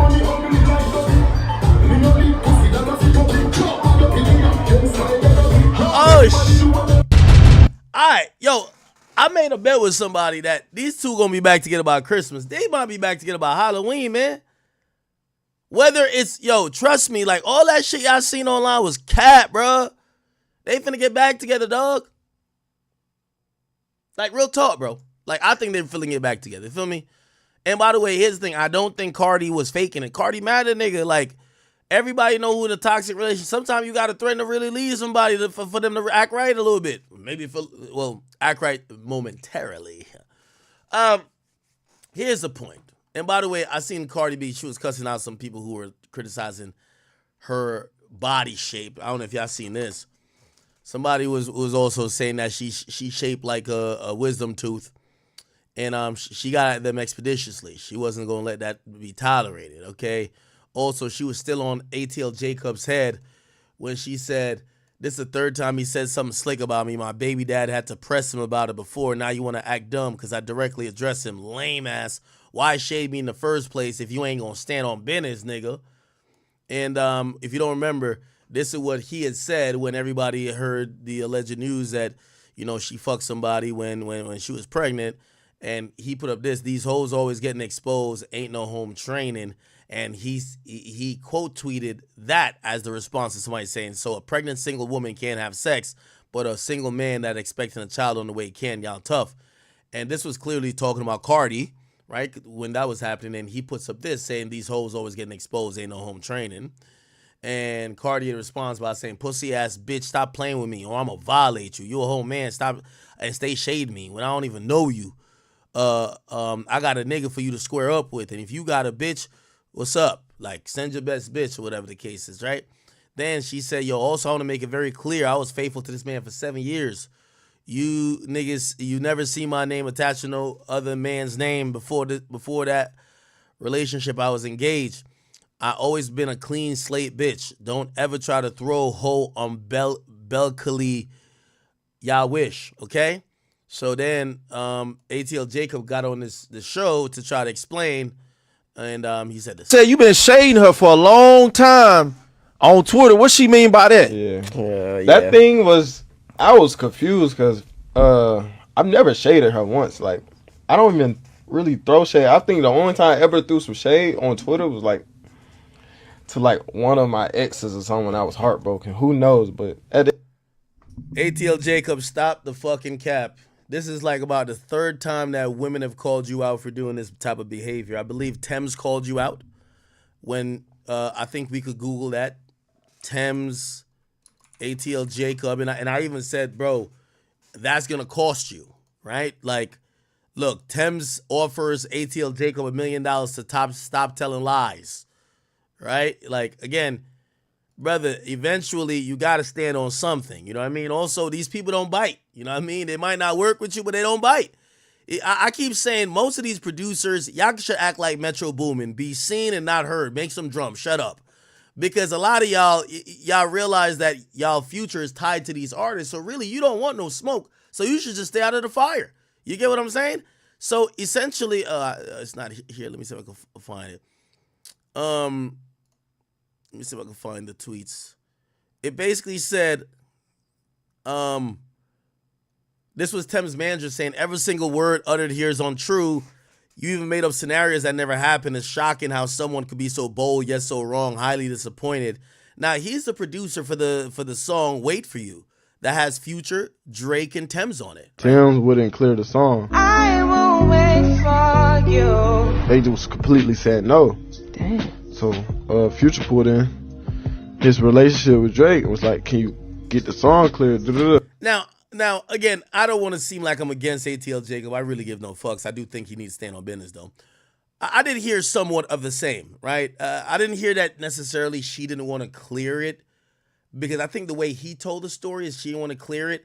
I hear that the reason Drake is on the song is because that's how it was going to get cleared. So basically, the Drake nod got the song clear, and she didn't know or wasn't that much of a fan of Future, so it wasn't like, oh my God, Future wants to use my song, but it's like, oh my God, Drake wants to use my song.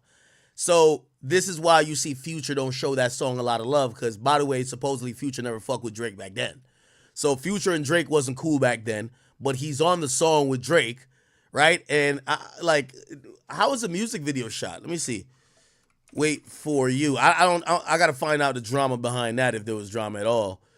Drake, Future, but apparently, they were having some tension, allegedly. Drake and Future, and the way how he ends up on the song,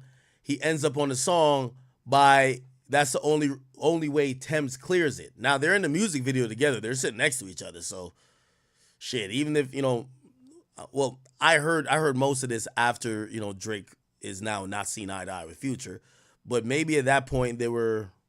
You know when you're not really cool with a nigga, but all right, that nigga come around, so whatever. So maybe they were in that type of mode, but I had heard that Future, if it was up to Future, Drake wouldn't be on the song. You feel what I'm saying? So it would have been just Future and ATL Jacob and Thames as the hook. And apparently, I don't know how it got in Drake's hands, or, they send records around all the time. I heard Drake was the one that was responsible for it to get cleared.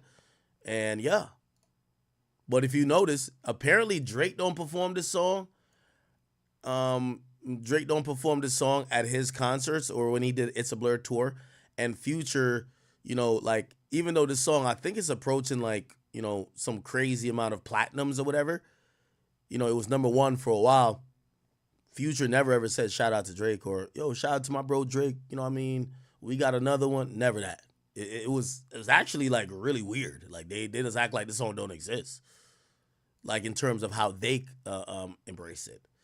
Right? So yeah, Drake and Future is in scenes together, or one scene notably. Right? I guess the scene is here where they're sitting down. Yeah. They're in a scene where they're sitting down. That's the only scene I see. Yeah, but I heard there was a little, which, by the way, this is why, that's why I said with Drake, Drake is like, oh my God, these guys aren't my friends anymore. Bruh, maybe Drake's playing a little bit of victim. I fuck with Drake, but come on now, bruh, there was signs that these niggas ain't fucking with you no more, right? You know what I mean? These guys, you know what I mean? Yo, I'm pretty sure if Drake says that the first time he realized that Future didn't fuck with him is when Future named an album, We Still Don't Trust You, Drake is delusional. Drake got to be, fucking just out there. Because, I don't know if y'all heard the tea about, that whole album. Nigga, they were inviting everybody who was supposed Drake ops to listen to the album, and a few niggas heard the album and said, I'm going to hop on that shit too because I don't like that fuck nigga. So, Future and them was playing the album to select people, everybody who they felt was either neutral or didn't fuck with Drake, and a couple of them niggas opted. So basically, Drake should have knew this shit was coming. You know what I mean? It's I think Drake's like, oh my God, y'all don't fuck with me? Bruv, come on, bruv. You know what I mean? Whatever it is between him and Future, I don't really know the full story, but Drake knows. Or he gotta know. What the fuck?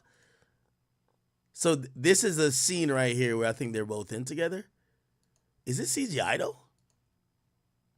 It don't even matter what That's ATL Jacob. Is this ATL Jacob right here? time it is. Oh no. Yes, yeah. Drake is in this scene. This is the only scene I see him in. They don't interact or nothing. No daps, no nothing. I don't think I see it. Anyway, I only mentioned that to say there was drama from back then. All right, cool. And yeah. So Drake had to call Tim's and be like, "Hey, man, yeah, smash. Don't clear this." But y'all want. Yeah. So initially, the tea I heard was that Tim said, "No, I'm not clearing the song." Why is she not clearing the song? She's an Afro beats artist that, she cares about her buzz internationally more than what's going on in New York City clubs. Not New York City clubs, but hip hop clubs in the United States. And she felt the song was just kind of killing her song. Because the song they sampled isn't an old-ass song by hers. It was a song she was currently pushing. So she's pushing a song called Higher. That's what the song is sampled from. She's pushing a song. Look, Thames Higher. This shit was released 2020, right? On album For Broken Ears, right? And Wait For You, Drake Future, gets released 2022. By the way, remember, they're pushing her album internationally, so it takes a while. So Higher, I think it might have even been the second single. I don't know if it was the first, because there's another. No, actually, Free Minds came afterwards. Shout out to all my Thames supporters, all my Afrobeats people. She was still pushing the song. And then while the song is pretty much at its peak, you get ATL Jacob, who that song gets on his radar. He samples it. Future records on it. Then they're about to put this song out. And Thames is like, yo, y'all just stepping on my song. What the fuck? Why would I clear this as a sample? What the fuck? And then, so apparently she tells Future no. Or Future's label, no. Then Drake asks her, and Drake gets the, oh, yeah. Makes sense. It's Aubrey, my nigga. It's the fucking Stimmy. You get what I'm saying? Now, granted, I've also said about ATL Jacob, like, bruv, you know, I believe you on what you're saying because I've kind of heard the same thing too. Only thing I would say is that nobody wants a talkative producer. A talkative producer, nigga, you better make slaps, nigga.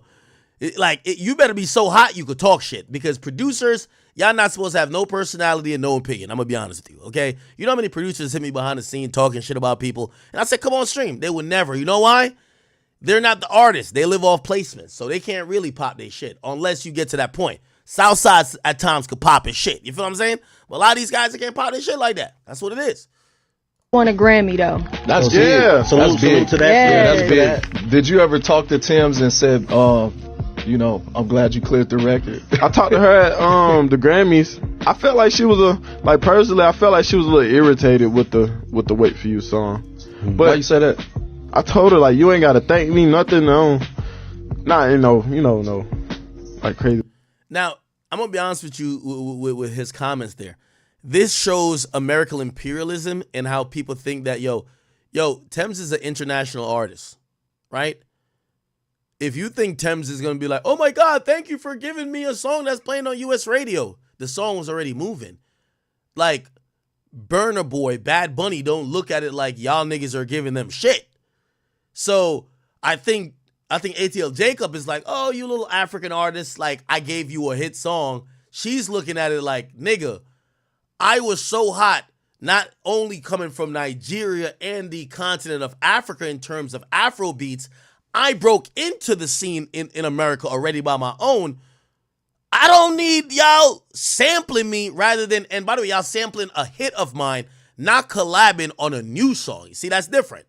When you collab on a new song, okay, we're creating something. When you take my hit song and tell me to thank you, nigga, what the fuck is you talking about? The whole song is my song. The whole hook is my hook. Matter of fact, it's not even an interpolated type of beat. You fucking just looped my song. So it's my song. Fuck. Why am I thanking you? That's what I would think the difference in thoughts are. I mean, nothing, no. Not, no. Like crazy. I was like, you ain't had to thank me or nothing. Like, I just want to work. Right. And we never got locked. Yeah. Then ATL Jacob said, I gave my side about the story about me creating a hit after being inspired by the song I samples. Someone reacted so negatively to a subject. Meant no harm. Shows a lot. Out of all the good shit I said about you, Thames, over the years, this is the only reaction I get. So all this negativity coming to me. I got $1 million wire transfer for Thames and her team to find me. One time I spoke about her negatively. And, Thames said, I love the story. Look at the phrasing. Magnificent. He said, I love you. He said, no beef at all, blah, blah, blah. Thames, there was some other tweets for Thames was kind of like, what the fuck? Yeah. Cool. All right. So I said that to say, ATL Jacob, kind of like, and by the way, he kind of like backtracked a bit, even with the Thames thing. So I think with the Cardi thing is like, he's kind of doing the same. Like, bruv, it's cool. Like, nigga, it's cool to be like, yo, Cardi, I didn't mean it personally. And I don't even know if you did these things, but I think it was some whole shit. A woman having sex with another man while she pregnant for another man, her husband, whole shit. Like, that's all he had to stand on. But instead he was like, he said this. Then, man, be heartbroken, but I don't shade her, never shaded her. For one, your husband, well, now ex or whatever y'all going through, that's my boy. So it's like, why would I shade you? So it's like, at the end of the day, I know that shit, at the end of the day, you his BM no matter what. Mm-hmm. So it's like, no, for sure. Y'all relationship gonna always be up and down. So it's like, why would I make some type of tension there between me and you? First, and then second of all, you're a woman. Like, as a man, I can't go back and forth with a woman. I don't even go back and forth with no women in my life. I've always been taught, like, you got to just let them have it because sometimes. Now, Cardi B. Okay. So that happened. Obviously, we see them in the thing. All right, man. Let me just keep it a bean with y'all, man. As I said, man, Cardi B and Offset finna be back together quite soon. You heard me? Like, man, again, I'm pretty sure both of them right now feel stupid as shit. They both exposed each other. knowing that they gotta spend time around each other. Matter of fact, I just seen a video right now, like the other day, like 2 days ago. Cardi B was at Offset at Cardi B mom birthday party. Like he was dancing like a motherfucker. Look at this nigga. Look. Bruh, you think, bruh, come on, man. Look. You done with that nigga and that nigga's still there.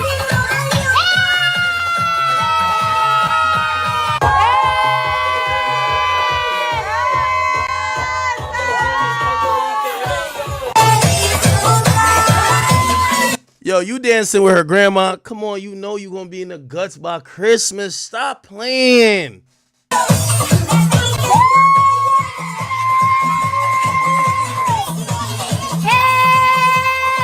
Look. And we all know Spanish girls love seeing a black nigga do all that cha-cha and salsa and merengue bullshit. So that nigga got the moves. That nigga got the moves. Like, he got the moves. He got the moves. Yeah, Cardi B forgot all that shit. Right? Like, come on. Offset, this time you know Offset's a dog. Only a dog do some shit like this. You know when your girl mad at you and you think it's over, the only way to get back on her good graces, go show her mom love, dance with her grandma, show up, you know what I mean? Like, yo, he showed up to the family functions, nigga. Like, come on.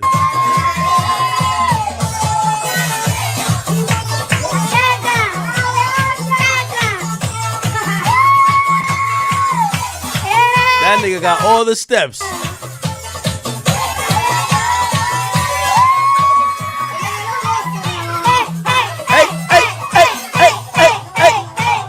That sound like the strip club I go to. That's every time I go there, it be all Spanish chicks. I don't know English, man. All of a sudden, when I walk in, I don't know if it's like a money chant. They be like, hey. I'm like, what the fuck? The hell? And I ain't gonna lie, it kind of works because I be in there. I got 5,000 singles. I'm like, what the fuck are y'all shouting that much for?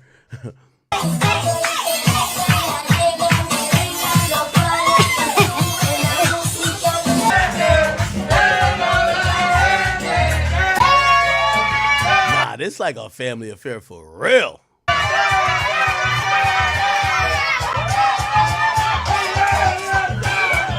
Yeah, my boy showed up to get some arroz con pollo, you know what I mean? Some mango, you know what I mean? My boy showed up, man. My boy showed up.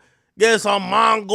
Like, yo, stop playing my boy Offset like he's stupid, nigga. Anyway, Cardi B posted this and people were tight. The face swelling. Not playing. Slope in Brooklyn. Oh, that's me right there. The bet. Offset back in the gym. You know, sometimes when you try and get your girl back, you gotta let her know you improving and get another girl. Your girl always gonna come back when she finally think you about to move on. Just like a nigga will go back when you think your girl about to move on. So as soon as Offset think that Cardi B about to go whatever, he start working out. He back to the, hey. Yeah, they back together, bro. Stop playing, bro. Like, yo, they're gonna cuss each other out for another like 2-3 months. But I told you they're not going nowhere. I don't know why y'all dumbass niggas was trying to convince me. Oh no, somebody fuck. Yo, let me tell you this. Let me tell you like what really probably happened, right? Y'all want me to tell you everything now? I think some people already guessed it, so I could say the name at this point, right? And this is, put it like this. If y'all never been in a toxic relationship, put it like this. When you in a toxic, yo, this is my theory, okay? And Offset, don't get mad at me, and Cardi B, I love you, you know what I mean? In a very platonic way, clearly. So when I say this, I want none of y'all message me and get mad. I'm just trying to explain to the people what's going on with y'all crazy too. And I say people should stay out of y'all business, but also y'all got to stop inviting people to the group chat. Let me tell you, this is what I done heard. They said Cardi B was catching Offset doing all type of bullshit. And basically, when Cardi B was like 8 months pregnant, Offset went through her phone and caught her texting a nigga, some dog-ass nigga named Stephon Diggs, some football player, okay? Now, I'm going to be honest with you. I heard that name fucking 5 other niggas' bitches. It's kind of crazy. That nigga is the bitch fucker. He done fucked everybody's hoe in the game, which is kind of ironic because Every time your girl want to get their lick back, they go to the biggest hoe. They complain about you being a hoe, and the nigga they try to get with is a bigger hoe. Shit don't make sense. But it's all good. Typical female shit. Now, you know what's so funny? And this is what I heard. I'm going to tell you everything I heard. I heard Cardi didn't even fuck the nigga. This is what I heard, honestly. I heard she didn't fuck him, right? But she was texting a nigga, entertaining the nigga. If you ever been in a toxic relationship, I've said bitches cheated on me and all I seen was a text message. Fuck it. Nah, nigga, you 8 months pregnant. Why am I seeing smiley faces? I heard it was a picture sent, but whatever. But that's supposedly what happened. Like, yo, the nigga seen some shit, seen that, you know, she texting, and plus you seen, I don't even want to pull that nigga contract, but apparently getting some bread. And you're on my fantasy team, so bro, don't get mad at me, nigga, because you're on my fantasy team. You got to cook, okay? I didn't mean to fuck up your pussy. She wasn't going to fuck you anyway. Anyway, here's the point, nigga. So apparently, she starts texting the nigga type shit, right? Like, you know, flirting has happened, right? That nigga Offset sees the flirting. In a toxic nigga mind, or really any nigga mind, you fucked. So that's why the nigga is saying, and he won't let it go, you done fucked Stephon Diggs, right? I'd say it too. Like, what the fuck is you texting another nigga 8 months pregnant? What the fuck you got going on? You get what I'm saying? So that's supposedly what happened. He brings it to the internet, but she, again, which you know, I'm not gonna call either of them stupid, but they're so emotional. They're not realizing that we're all judging them by these very distinct things. What? You got fucked 8 months? We're not even thinking about that. We're just going off of, they're not thinking about that. They're just thinking, oh, I'm trying to hurt his feelings. And he's saying, I'm trying to hurt her feelings, right? So he reveals that, trying to make her look like a hoe. She then wants to hurt his feelings. So she get on Instagram or Twitter and she says, and did, which by the way, she never said she fucked the nigga, right? But she had to like say some shit to make him feel like he did. Again, I'm hearing this. This is alleged. I don't know. Maybe she didn't fuck the nigga. I don't know. But I'm hearing most of this shit. Like, was she gonna fuck him? Did she ever fuck him? I don't know. But I heard at that point nothing did happen. And basically, Offset, again, a nigga texting your girl, and your girl even sending him a picture at 8 months pregnant. It's like damn near he fucked your girl. You get what I'm saying? Like, you're gonna be like, man, you a hoe, man. Like, man, I've called chicks hoes for less. Like, what the fuck? You like that nigga picture? You a hoe. Whore. You feel what I'm saying? So that's what I heard that this nigga was on. And Cardi trying to piss him off is basically saying, all right, nigga, well, fuck it. And you know what she's doing that for? She's not realizing the public is viewing it as, wait, did you just admit to fucking a guy 8 months pregnant? What the fuck is wrong with you? She's viewing it as, well, you cheating ass nigga, you've cheated on me, blah, blah, blah, blah, blah, mad times. It's about time you get a taste of your own medicine. That's how she's viewing it, right? Okay. But after everything cooled down, it only take 3-4 days for everything to cool down. They still got to get on the phone with each other. So, could Culture go to this new school? Like, they start talking. Oh, so where you going to be? Oh, I got to be in New York City because, oh, my grandma's birthday. Your grandma's birthday? Word? Oh, you going to be at the house over there? Crash that shit. So, essentially, for everybody who's wishing that they not going to get back together, I'm not sitting here and telling y'all they are. But all I'm trying to say is that if y'all know any type of relationship like this, I'll see it when I see it, I'll believe it. You get what I mean? But from what I heard, she was either flirting or sexting some nigga named Stephon. I don't even know what team he played for, but he's on my fantasy team. And Offset looked at that and you know, again, maybe she did fuck him. I don't know. But from what I heard, from what he's seen in terms of them texting, sexting, he said, fuck it. You fuck that nigga, right? Whatever. Okay. But still, I think they're going to end up back together. I ain't gonna lie. They're going to end up back together, bro. He played for the Texans? Okay. Somebody said I'm trying out for TMZ? Yeah.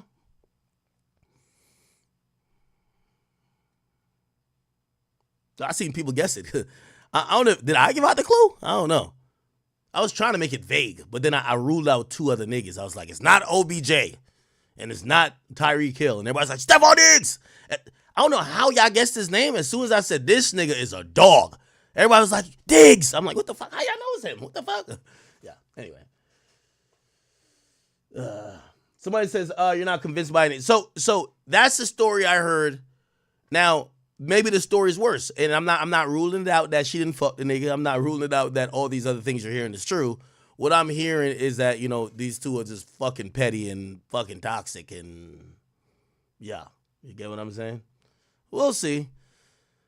I particularly believe that you'll see them in a endearing, hugging picture by Christmas.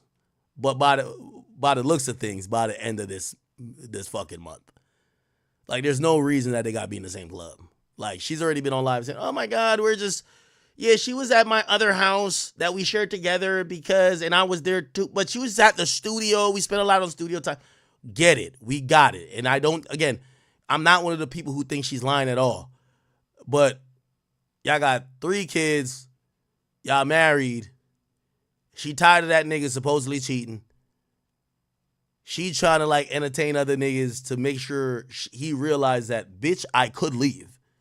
And he don't eventually want her to leave, even though probably he's having a decent time right now while she's not on his body. Pause. But ultimately, are they going to end up together? So, I got that bet going on. I'll see. Congrats to both of them. They be all right.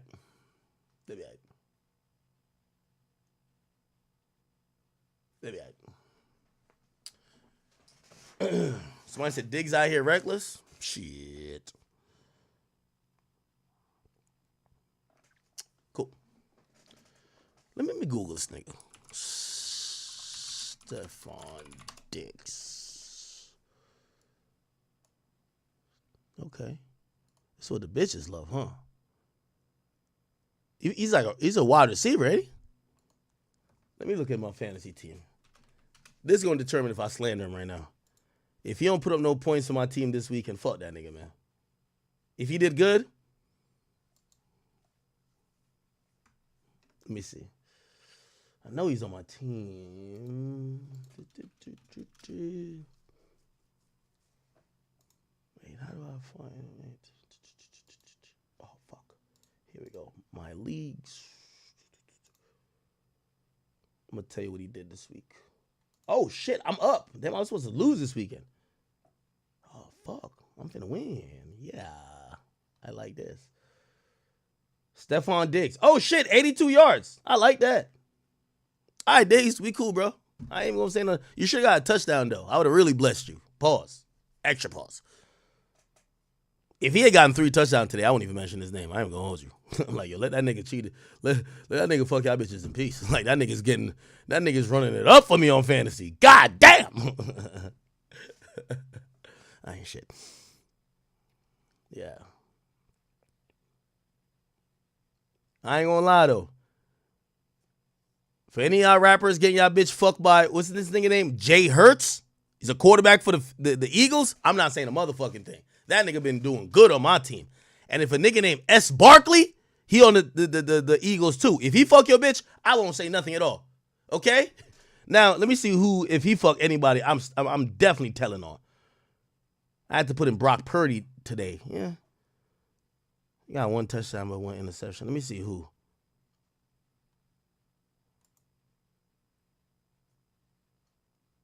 Oh, is this nigga out for the season? Oh, hell nah. Damn, this thing was nice too. Rashee Rice? Yeah, he on injury reserve talking about he getting knee surgery. He better not fuck no bitches while he on that. I'll stench on him in a second. All right, man. Shout out to Stephon Diggs, man. Oh, y'all. By the way, there's 2 more rappers he fucking y'all bitches now too. I'll tell y'all, but y'all got to DM me. I got all the information for y'all, all right? Stephon Diggs is fucking 2 other active rappers bitches. Like, y'all be claiming them, hugging them on the gram, kissing them, talking about Woman Crush Wednesday, all that bullshit. He's long dick. Well, I don't know if he got long. He is piping them hoes out. I don't know how he's fucking all y'all rappers bitches. Yo, and the last thing I'm going to say to Stephon Diggs, you're on my fantasy team, bro. I want you to keep doing good. Bruh, make this the last niggas girl you try to fuck or have fucked. The next time, like, you starting to inch into the territory, some of these niggas will shoot you. Fuck all that ACL shit you got going on. They'll shoot you. So stop playing around, okay? You fucking too many bitches, and there's a lot of girls at the Texans games you can fuck. Leave the rappers, girls alone. You catching bullets, but you can't catch them bullets, all right? I'm just telling you. But maybe gangster too. I don't know. Let me just step out of this one, all right? Yo, he fucking two other You know what's so funny? He not even fucking no soft-ass niggas. Yo, he fucking the gangster rappers bitches. He kind of lit. I ain't gonna hold you. Let me look at his contract. Something must be going for him. Or maybe bitches just think he look cute, right? Stephon Diggs, salary. $24 million this year? Wait, hold on. Let me see.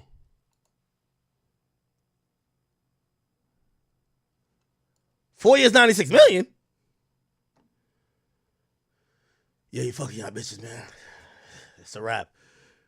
Shit. Unless one of y'all niggas shoot him, he got 3 more years. $18 million next year. 19, 14. Yeah. He gon', I ain't gonna lie. He gonna keep terrorizing y'all niggas. Y'all niggas is in for a world of pain. Stephon Diggs in your bitch's guts, DMs is crazy. Woo. Oh my God. All right.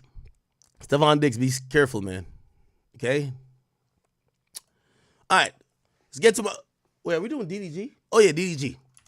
DDG versus Joe Budden. Y'all seen this shit? Yeah, DDG wasn't that happy that Mr. Joe Budden commented on his podcast about him. And we all know that he broke up with Halle. But, of course, DDG was, slandered, to say the least, on the Joe Budden podcast. Here we go. Wait. Is DDG. And who the is DDG? and why am I supposed to care about his thoughts on anything? I'm very happy that they have broken up, so I don't get to keep seeing this name attached to this girl's name when I don't know him for nothing as a standalone. And for me, it's important to know people based off their own name and merit and what they have done. Every time I see his name, it's attached to hers, and it's typically in some type of clout chaser fashion. So that makes me look at him a different way, and hopefully I get to look at him a lot less now that they've broken. Well, she's extremely hot. Now, let me say this. And Joe, my man, I fuck with DDG too. Joe, this is because you watch the Shade Room too much. I'm going to be honest with you. If you've never heard about DDG other than DDG and Halle, you're just on the Shade Room, my brother. DDG, I believe, is 26, 27. DDG he spearheaded the current generation of vlogging, which even more established rappers do. And when I mean vlogging, obviously there's been other people who vlogged, but we're talking about urban vlogging. Like, he's the go to that.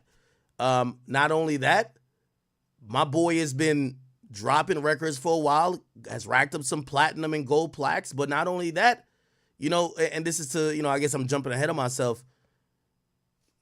I won't jump ahead of myself yet. She's high profile. Very high profile and very talented. And you saying her head game is trash, gonna go get their own account. Yeah. Now, that was also false. So that false close friends post that he was saying, oh, it's trash. No, he never disrespected that woman. That was a fake tweet. And I think he even addressed it that it was a fake tweet, right? Hold on, let me see if I can find. Let me just find the full clip. Here we go. Is it this? So DDG and Halle Bailey have broken up. Oh. I'm going to read y'all a statement from DDG that says, "Dear friends and supporters, after much reflection and heartfelt conversations, Halle and I have decided to go our separate ways. The decision was not easy, but we believe it's the best path forward for both of us. I cherish the time we've spent together and the love we've shared. Despite the changes in our relationship, our love for each other remains deep and true. We are still best friends and adore each other. As we focus on our individual journeys and our roles as co-parents, we cherish the bond we've built and the beautiful moments we've shared. As we navigate this transition, we ask for your understanding and support. Thank you for your love and encouragement. Signed, DDG. Damn, love loses. Oh, Damn. Fucking Ushman strikes again. My question to my distinguished panel is a question I've been asking myself for quite some time. Who the fuck is DDG? and why am I supposed to care about his thoughts on anything? He's a rapper? Yeah. I know him because I know of him, excuse me. When I went to the Gunna show, he opened and I said the same thing. Who the fuck is this? But apparently the whole crowd knew who the fuck that was and sang the songs word for word. So absolutely. They knew. What was the demographic at that concert? Now, I'm gonna be honest with you, and this is the reason why I'm not picking up. Actually, I'm just feel like I'm spitting the facts. Yo, sometimes Joe speaks without having all the information. I remember when he first spoke about X and even subsequently Uzi before he found out more. And I'm not comparing DDG to X or Uzi, but DDG, in some sense, remind me of Joe. I'll tell you why. Not obviously in terms of passion or lyrical ability, nothing like that, but yo, back in 2003 when Joe had that one song, was it Pump It Up or Focus or whatever you want to say, Joe was kind of only known for getting bad Dominican bitches and having one or two songs. What he doesn't know about DDG, and you're going to hear him say later, like, who is this nigga? Like, what the fuck? Well, just like how Joe spearheaded some of the things that led up to his podcast, like Joe is doing blog TV and Justin TV with this girl, which kind of led into what people would say is love and hip hop. I would say some early forms of what people have done in terms of the streaming world is going to come from how DDG kind of even did some of his vlogging, which you could say inspired IRL. So, not because you're not that well versed on DDG means he's nobody. Now, I know a lot of y'all don't like DDG for whatever reason, but I don't think y'all would be like, y'all just don't know him. So this is Joe's demographic, or in how Joe kind of receives new rappers. It's mostly through Shade Room or this and third, and of course, they're not going to post his music because they're not interested in him. Also, here's the thing too. DDG reminds people of Joe a little bit in the fact that he was getting Joe used to have a roster of bad bitches. Like, people used to be like, Bow Wow was one of them guys who'd be like, damn, his hit list is pretty impressive. Like, he got some baddies. That's DDG too. Niggas can say a lot about DDG. He corny, he this, he blah, blah, blah.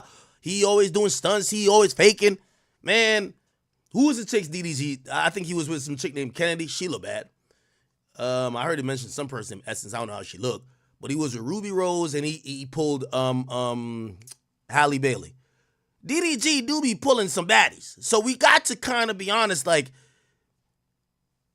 whatever it is that you don't like about him, you got to give him credit with that. Like, my boy's pulling baddies. You feel what I'm saying? And I get it. Y'all might be like, no, well, anybody could get Ruby. But, man, that was Ruby before Ruby was now, like, I don't know what Ruby doing now. But still, I give him credit for all of that. And to me, that reminds me of early Joe, where I think Joe would be offended by somebody saying, who the fuck is Joe Budden?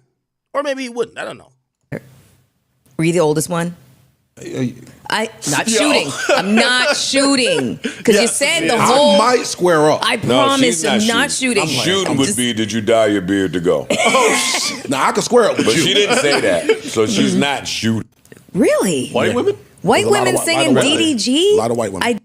Yeah, the Joe Budden podcast, I think they show their age here. Like Joe Budden's audience, even though I think it's a great listen for everybody, their expertise is more of a like 40 plus type of atmosphere for the audience, right? Like I listen to them all the time, but I listen to them and be like, yo, I went to this Like they'll name some people this person's show, and I'm like, what the fuck? Who the hell's going to that shit? You know what I mean? Like, but it's for an older audience type shit. You know what I mean? Like for example, I ain't gonna lie. Like Maxwell, I think Maxwell is in Jersey today.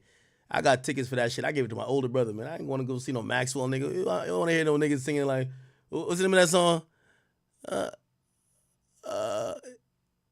What's the name of that song that Maxwell got is fire though. But yeah, anyway, like, bro, it's like older people music. It's cool. And by the way, there's nothing wrong with it. But this just showed me that they're so much in tune with, I think they know about 30 plus stuff. If you're like in your 25 like DDG, they don't know what's up with you. And I don't think DDG should take that much of a offense to it. But of course, I understand why you would, because every artist is sensitive. Didn't see that. And I mean, it might mean something else. Tell me. I'm good. Like every white girl gonna know Moonwalking in Calabasas. Like that's a very popular song. Like I'm sorry, Moonwalking in Calabasas is a popular song. Okay. But yeah, when it was younger. You know the name of any of the songs? Nothing. Were they catchy? Was the songs good? I don't even remember. Did it look like a favor got him up there? Nah, Joe don't want to get. He didn't have any of the screen, the lights, The pomp and circumstance, No. like stage show. No stage show. Okay. It was just him. Didn't pay for nothing. Nothing happened on stage, like a smoke blow or nothing. No smoke. No smoke. No pyro. No nothing. Dancers? Nothing. A light. Dancers. A light. Oh, we get a light. A live band. No. DJ? His friend from the hood. We didn't see him. My man. Shit. Little Kit Kat. I'm not gonna lie to y'all. I'm not even gonna diss him. Hold on real quick. He wasn't even announced. Like the lights cut off and the show started and That he just ran out. That sounds like a favor. And I was like, some last minute shit. I literally thought because Gunna didn't announce that he had an opener. So I'm like, this is how the show started? And I'm like, I don't know this song though. That reminded me of when a stray cat got in the house one time. Like, didn't announce himself. I was just waking up to get some snacks. Yo, what's up, little man? Fuck you get in Hey, here. nigga. What the fuck you doing in the Fuck kitchen, left the nigga? door open. Looking for a snack, too. Oh, shit. Look at DDG performance. But again, they knew it. So Absolutely. whatever. I think very lowly of a lot of the crowds there attend some arena shows. So that doesn't mean anything. I think very lowly of some of the crowds that attend these arena shows. So them knowing the words don't do nothing for me. I'm very happy that they have broken up, so I don't get to keep seeing this nigga's name attached to this girl's name when I don't know him for nothing as a standalone. You know what's so funny about Joe saying that? Other than the Little Mermaid, and I'm not trying to shit on her, I can't tell why we keep hearing about her. And maybe that's just not the world that I'm tuned into, so I don't want to disrespect her. But like, I don't know one song by her. Does she sing? I know one movie she's been in that I've never seen. I don't know why everybody's so obsessed with her. Like, I don't. Do y'all know? Do y'all know? But again, that's not to put her down because maybe it's just from my lens. I don't really tune into the shit that she's probably dominating in, right? I mean, I'm asking y'all, does she do music? I don't know if she does music. If she does music, name some of her hot songs. She acts, right? Name some of her good movies. Like, so again, you know, we slam DDG for not knowing too much about him, but all I know about Halle Bailey is that she was the Little Mermaid. Beyonce co-signed her. She's like seen as like next up, but I don't know next up in what. And I'm like, okay, cool. I don't really have a negative opinion of her, but if someone told me, oh my God, Halle Bailey's here, I'd probably be like, okay, why are we so excited? She was in Avatar? Really? Oh, I didn't know that. Halle Bailey, Avatar. Oh, this is her. Oh. How much that? Oh, okay. Maybe this is the claim to fame. Avatar. Okay. Avatar 2 box office. I never watched this movie. That's why. Okay. This is why she's lit. 2.3 billion. Okay. All right. I'm sorry. I didn't know she was an Avatar, bro. I'm sorry. Y'all over here like, I'm mad at me and shit. Niggas in the comments, yo, she's an Avatar, nigga. I'm sorry, bro. I don't know. Okay, all right. And for me, it's important to know people based off their own name and merit and what they have done. I don't even know enough about her. Like, I'm not her demo. Wait, she wasn't? Somebody gonna say, nigga, that was a Halloween. No, it's not. Really? Always wanted to be an Avatar. Happy Halloween. Nigga, if she was in a DDG, it was in it too. What the fuck? Oh, man. Yo. All right, let me Google her movies. Halle Bailey movies. Yo, the fact what people... Oh, she is in a couple of joints. I never seen half of these joints. She's in Color Purple. Yo, here's the point. Yo, she's an industry darling for whatever reason, and people don't like DDG.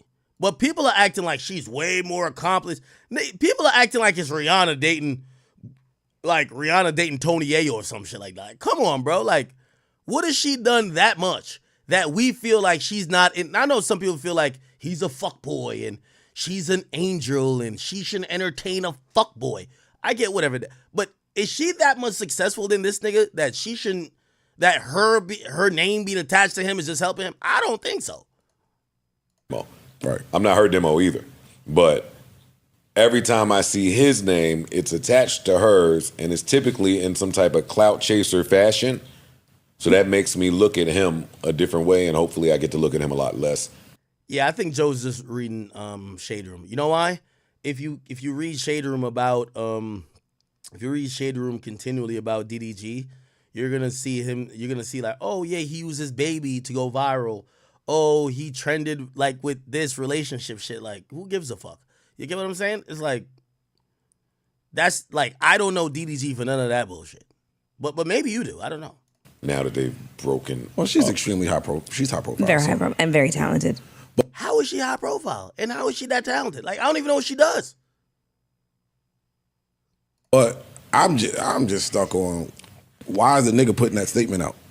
Well, he's not done putting statements out. Oh, well, because he ain't looked down at his dick.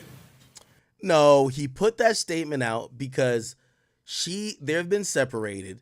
She could hang around other guys and no one is going to think that, oh, that means she's entertaining them because she has a pristine image of everybody saying that she's an angel. DDG is seen as a dog, so if he's ever hanging around a girl or he makes a song and drops it where he's referencing maybe another girl other than her, he's seen as a cheater, a dog, a piece of shit. Niggas with penises shouldn't speak that way. Hey, if you got a dick, when you pick up your phone, you shouldn't say, after careful consideration, me and my partner have decided to part ways. Please wish or give us the privacy that we carefully desire. And you can just break up in real life. Well, what would his dick have said? You got to castrate yourself. What your dick would do? You gotta cut What would your dick off. do in this scenario? Post a future quote. Post a future quote. Or post one of future bitches by my dog or the mirror that everybody knows is mine. Go to a rooftop somewhere. Go to Turks. Go somewhere with people in a pool. Look like you're having fun, unbothered. Oh This yeah, shit is- because that usually works out. I like that route better. I'm not Okay. saying, I'm not speaking to its measure of effectiveness, but I like that route better. And if you were confused, he's still going. Okay, well, Right this second. What's the next? Right this second. He's still going. He says, I am a grown man. I can make my own decisions. We chose to split because of personal reasons. Nah, it's not a skit. I'm not hurt, and I'm not missing out on anything. And her head game is trash as fuck. Stop it! Stop it! It's not. It does not. All right. So there he was, they read a fake tweet. They didn't know it was fake, so I don't think they had ill intent. Regardless, DDG did respond. The question I've been asking myself for quite. DDG did respond immediately. He says, nigga got 30 years max of life left and speaking on the relationship of the people same age as your son. You taken care of. Now, I'm going to stop right there. Again, fuck with DDG. I like Joe. Neutral party here. But I'm going to be honest with you. DDG, this is a weak diss. I'm going to be honest with you. Number one, here's the thing. Joe is like 40. To say somebody is probably going to die at 70 isn't a diss. I'm just sorry. Like, counting down how long till someone gets to 70 isn't the diss if you're predicting they're going to die at 70. Like, that's just not a diss. Yo, you're going to die at 80 years old in a hospital surrounded by family, and you're not going to be able to walk or use the bathroom on your own, and your teeth are going to fall out. That's not a diss. Sorry. Okay? Now, if he was like, nigga, you could die any day now. Like, maybe that. But even that wouldn't be, like, accurate to, like, you know, try to diss someone based on age. You say I'm the same age as your son. How old is DDG? I think DDG is like 25, right? How old is DDG? Old is DDG? Yeah, DDG is 26. How old is Joe Budden's son? How old is Trey Budden? All right, he was born in 2001, which means he's 23 now. Okay, around the same age. Okay. Cool, let me see the other disses. I hope you forget to take your magnesium pills today, you old bitch. Joe Budden. I don't be tripping by the girls saying shit because I'm used to it. It's all love. But you niggas with platforms gonna get a response for sure. Says, pump it up when goal after 20 years, you bitch, you old bitch. I'm on you.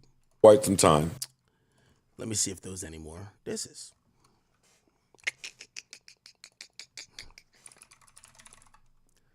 DDG. Oh, it's Pontiac made, right? Pontiac made. And by the way, I might be a little bit biased because, like, I'll come up on the YouTube scene. Like, it's impossible to act like you don't know DDG coming up on here, right? Yeah, all right, I think we read everything. Yeah, okay, it was 3 tweets. And he also, what they read was from a close friend. He said, I don't even use close friends. Stop being weird. Okay.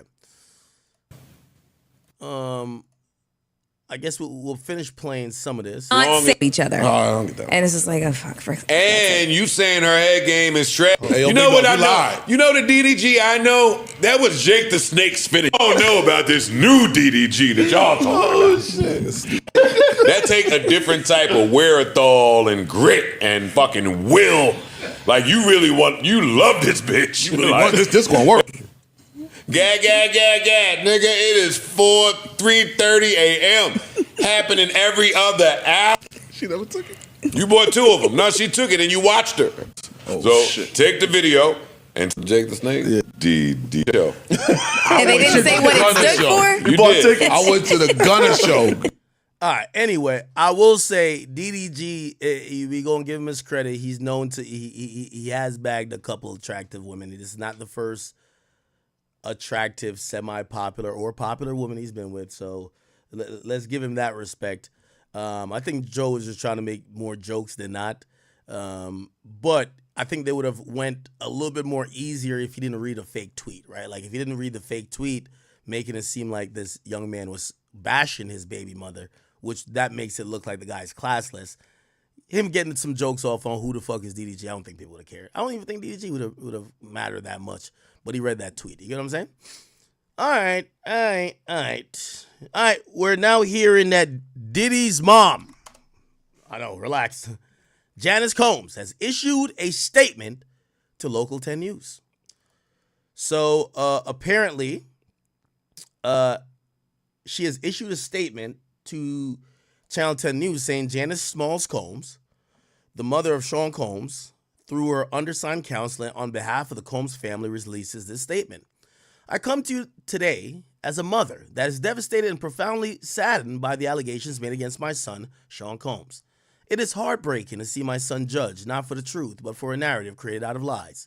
To bear witness what seems to be a public lynching of my son before he's had the opportunity to prove his innocence is a pain too unbearable to put in words. Like every human being, my son deserves to have his day in court, to finally share his side and to prove his innocence. I'm not here to portray my son as perfect because he is not. He has made mistakes in the past as well we all have. My son may not have been entirely truthful about certain things, such as denying he has ever gotten violent with his ex-girlfriend when the hotel surveillance footage showed otherwise. Sometimes the truth and a lie become so closely intertwined that it becomes terrifying to admit one a part of the story, especially when the truth is outside of the norm and too complicated to be believed. This is why I believe my son's civil legal team opted to settle the ex-girlfriend lawsuit instead of contesting it until its end, resulting in a ricochet effect, and the federal government used this decision against my son by interpreting it as an admission of guilt. It is important to recognize that none of us, regardless of our status, are immune to fear or mistakes.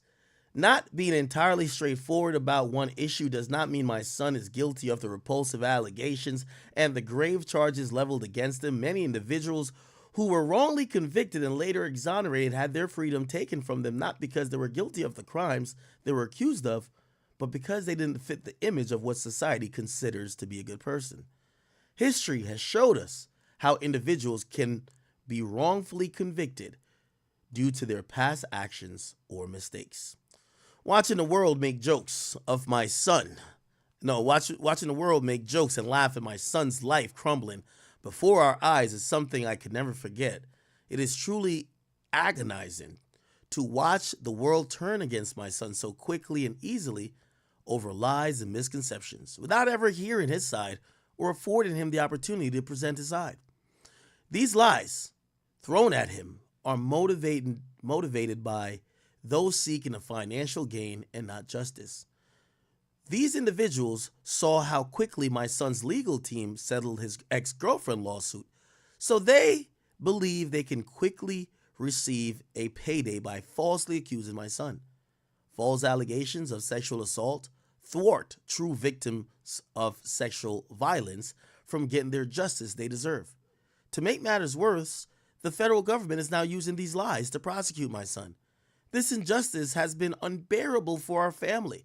The worst part of this ordeal is watching my beloved son be stripped of his dignity, not for what he did, but for what people chose to believe about him.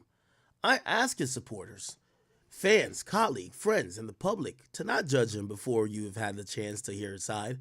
I beg you to think about those who have been wrongfully persecuted, to remember that not everyone who has made mistakes in life deserve to have their entire existence judged by a single action or a few mistakes. My son is not a monster they have painted him out to be, and he deserves the chance to tell his side. I can only pray that I'm alive to see him speak his truth and be vindicated. Respectfully submitted on behalf of Janice Smalls Combs and the Combs family. Wow, ladies and gentlemen. Wow. I think this is a proper statement by his mom. You know, while his sons party away their life seem sort of unbothered, even though we know they definitely are, his mom has addressed this, and the reason why I'm going to say it's a proper statement, by the way, we know a mom is going to say, I ain't know my son was a serial killer. He ain't never hurt nobody. They lying. Why they do that to my son? A mom is always going to defend the son. Why I think it's a good statement is that I think it tries to appeal to people's empathy while drawing out a mother's love, while not being in denial of certain things we do know about Diddy. It admits that, hey, he was caught on video assaulting Cassie. He was caught doing A, B, C, and D. There's allegations, and hey, are you going to say he never did any of these things? And she's saying, no, I'm not saying he never did any of these things. And I've said he made mistakes. He's probably done things wrong. But it doesn't mean that everything they're accusing him of, he did. And I think that's as good or the best we could probably get from a statement from the mom and the family. Basically by saying, hey, he's not perfect. He ain't did everything right. But it's very, they're piling on at this point. And she did try to make a difference by saying a lot of this is coming from the civil suits.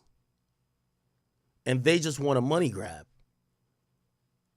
His allegations that were federally picked up aren't all of these things. And I'm going to be honest with you. This is the best a mom could do. Unfortunately, I don't think that this will fall on sympathetic ears. unfortunately, the mountain of allegations and even the shrapnel of proof that we've seen doesn't allow people the grace to say, nah, let's wait for his side. So unfortunately for Miss Janice Small Combs, your son is going to get persecuted in the court of public opinion. But if he is innocent to what you're saying and in your belief, hopefully he doesn't get persecuted if he's innocent in the actual court. Now, obviously, the court of public opinion could sway the court because there's going to be, eventually, if they go to trial, a jury of his own peers, 12 individuals who are going to sit in that box, and they're going to vote. Is he guilty or is he not guilty of these current three counts, 3 felony counts that have him facing life in prison? But I listen, let me tell you this, man. If it was only the Cassie thing, I'd probably be like, man, hold on, man. We probably should. But, bro, there is like, it's just too much. It's too much. It's too much for us to say, oh, y'all need to shut the fuck up and not speak about this guy in a manner of judging him. It's not 1. It's not 2. It's not 3, 4, 5, 6, 7, 8. There are dozens. Right? So once you get to that point, it's like,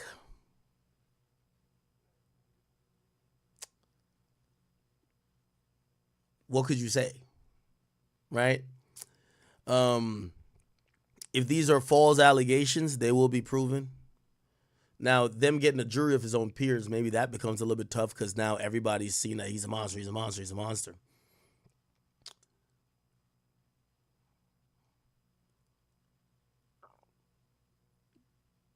It's tough, man. Unfortunately, I feel like his son kind of did a lot of this to himself. Miss Janice, I would say this to you. You know, a lot of times, even when we talk about some of these rappers or some of these kids who are running around doing dumb shit, the mom never really knows what they're into. Never know that they're robbing banks in the daytime. Never know that they're doing B&Es, they're stealing cars, they're shooting at niggas, they're beefing with people. They just get to show up on Say Cheese TV like, what my son did? My son was an angel. He ain't never did nothing like that. I grew him up right. I grew him up in the church. So what I would submit to Ms. Janice is that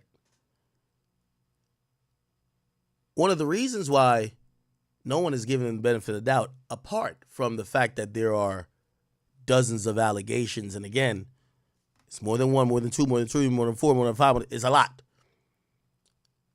The biggest indictment is that his peers have opted not to speak out or defend him. How could a man who has entertained this industry for over 30 years with parties, with all these things that supposedly, if not criminal in nature, has brought joy, priceless moments, excitement. He's helped people, given them opportunities. He's given, or he should have given opportunities, careers, saved people's lives in terms of monetarily, financially. How come not one of them want to speak out for him? How come not one of them want to speak about their experience with him?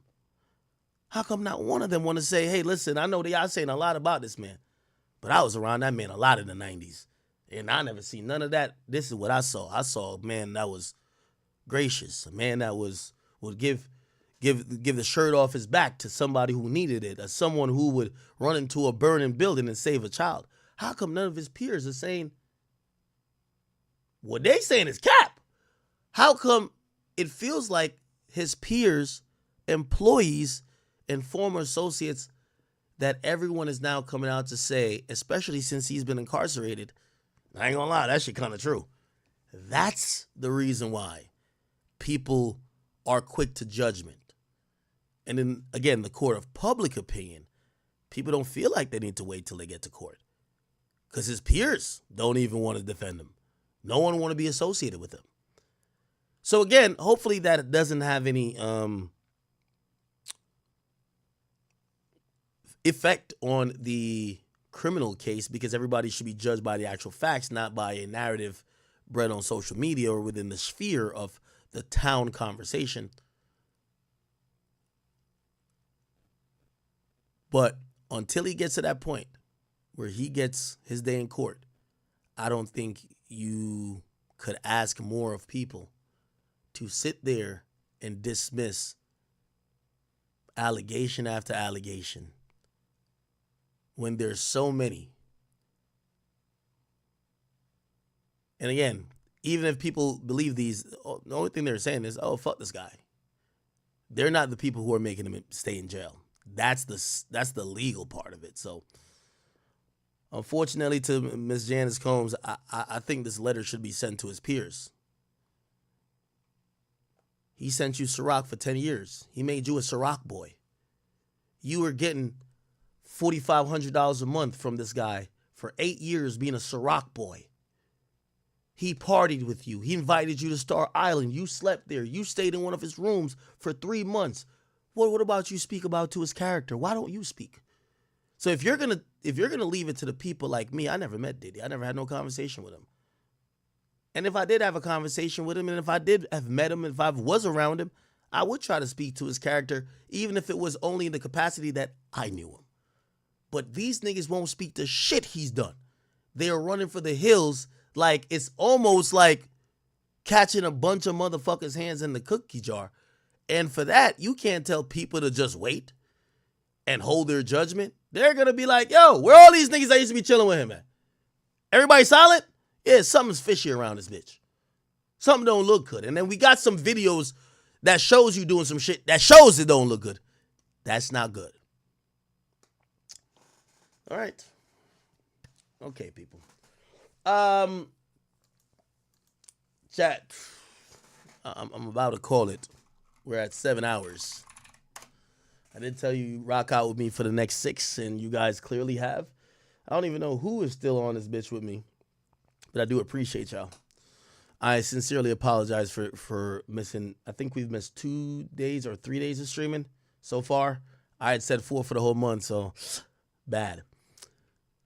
I'll be back on tomorrow. Let y'all watch the 8 o'clock game in peace. Low-key, I'm about to go to a. Never mind, don't worry about it. But yeah, chat. I'll see y'all tomorrow. I'll definitely be back on tomorrow.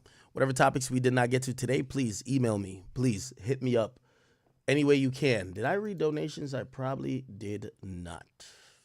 Give me 1 second. But if I didn't cover a topic today that I should have, please reach out to me to make sure I do.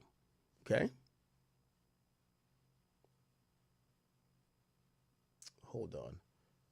Computer is acting a little bit still slow.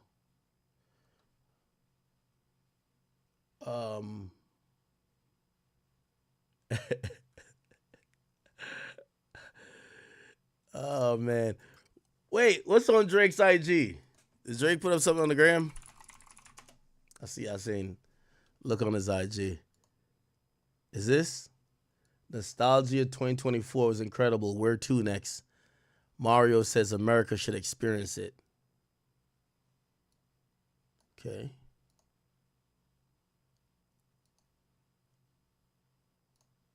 All right. I don't see the big deal. Wallahi, stop playing. Okay. All right. Give me 1 second. Mr. No Matter What, thank you for the 5. It says, Busby is the same attorney who had 20 plus women sue Deshaun Jackson, I believe. Oh, yeah, I did hear that. Wow. Did they all get settlements or what happened with that? We know criminally the DA declined to press prosecution, so he was never, charged, I believe. But there was a bunch of women suing him. Whatever happened with that? Bozo says, we need Big Act movie reviews back low-key, especially for Joker 2. The Batman review was legendary. I got to go to the movie theater. I do. Or I got to order it and watch it on, can I watch it on like Amazon or something like that? Jeremy Lawrence, take it to 5, says, Freak Offs by Jada Rude on all streaming platforms. Yeah, I dropped a song called Freak Offs, bro. Oh, my God. Malcolm Reed, Little John, thank you for the 5. And that's your 10th donation. I appreciate you so much, my brother. He says Gene Deal is backtracking. He definitely has to be on a tape or did something at a party. I wouldn't jump to say that Gene Deal did something, But I think Gene Deal, after realizing the other bodyguard was accused and he saw how that shit went, not every, at a point, it might be beneficial for a woman that was around during the time you were around to just name you in the lawsuit. So I think he's realizing how quickly you could get caught up in a lawsuit with Diddy. And I think maybe that's why he's just not doubling down on, everything is true. Like, kind of, at least previously, he's kind of almost touted, right? Florence, thank you. He says, Ak, please go over the Daylight Vlad interview from 10 years ago, clowning Diddy. It's funny. All right, we can do that next time. Malcolm Reed says Jay-Z Jaguar Wright is Jay-Z's downfall.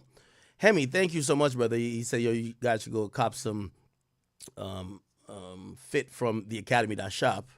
Go check that out. Florence also says, remember, a big part is that she couldn't tell the age. It's definitely Bieber. Yeah, that's what the woman said. She couldn't really tell the age. And someone said, Justin better spill the beans. Ak, you need to interview Justin Bieber ASAP. Let him tell a story about Usher and Diddy.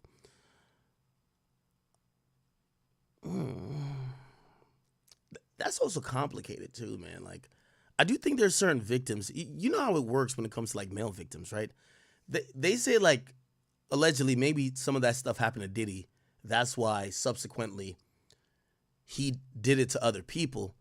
Well, why wouldn't you think that, I'm not saying Justin Bieber is the same type of person, but maybe some of these people don't want to be that vocal. Maybe some of these people want to like not say nothing because not only has it ruined their life, but it's probably encouraged some of the behavior that they're not proud of with their own self. So who knows?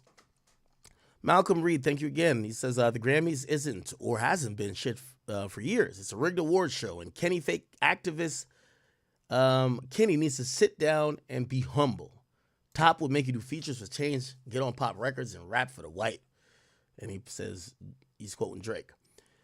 Jeffstein, thank you, my brother. He says, it's because apps like Spotify push Drake too much on everyone. It's like when everybody dropped his album, Spotify put loads of unrelated playlists, and he's always on the radio until recently. Okay. Checking report, thank you for the fire, my brother. He says, nobody fact-checks Kendrick, and it's damn near blasphemy to even ask. True. Someone says, Ak, you could be in the industry and still critique it. Okay. Mr. No Matter What says, can you speak on Lil Yachty hanging out with Metro Boomin at the WWE pay-per-view party yesterday? Is Yachty being a snake to Drake? I'll cover that as the last topic. Yachty, WWE Metro. Yeah, so chat, there's this video going around that shows Lil Yachty. I got the host. So much fun.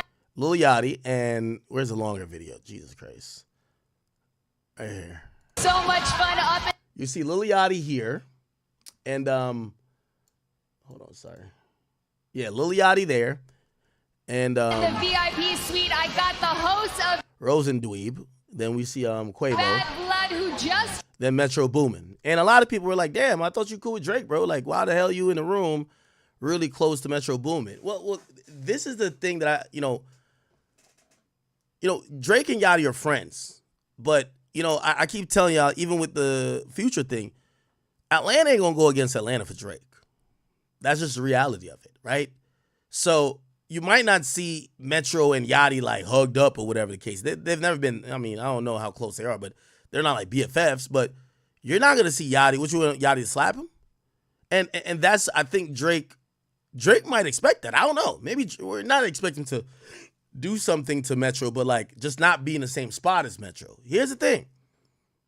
I think that's what Drake is realizing, bro. Only a handful amount of people are gonna ride for your beefs, my gang. Like your beef, and you don't want to be around people. Only a handful of people are gonna ride for you, bro. So get over it. So I'm not that shocked that Yachty's there. I don't think Yachty's a snake at all. However, I think Drake is realizing, bro, if Chubbs ain't in that room, you can't have no expectation that somebody who you're cool with should have done something or should have opted not to be there for whatever reason. I don't know why I've never seen this many rappers at a WWE event, but whatever. Shit. QC was in the building. If you see Quavo, you see Yachty, that's QC. You think Yachty's gonna duck out the back row like, don't put me on camera because I want Drake to be bad? No, I don't think so at all. And I think that's where Drake has to realize, hey, only your immediate friends you should expect that type of loyalty from. Now, I'm not saying Yachty would go do an album with Metro or do a bunch of songs, but bro, he's not gonna fire off on a nigga because he in the room or not talk. Bro, yeah, it's not that serious for anybody other than Drake. Introduce me to the one, the only Metro Boomin. And Metro, I know that you brought Cody Rhodes, the Universal Champion, to the arena today. Somebody said, look at Drake's IG story. Let's look. Okay, this is Drizzy. Yo, you see the BlackBerry on the hip? Devious. The BlackBerry on the hip. Yo, Drake wishes he was in like 2000s, man. Early 2000s. That nigga really wishes he was back then. Okay. All my dogs going to heaven. Okay. The owl. Okay. What's this? Ooh. Isn't this Solange? Solange car. Jay-Z. Is this Solange in the car? Yeah. This is her in the car after she just slapped the fuck out of Jay-Z. Right here, yeah. Beyonce manages the big smile even after Jay-Z and Solange lip fight. Oh, and he puts up the same thing? Ah. What the fuck is this? Who the hell is this? What the hell? Who's this?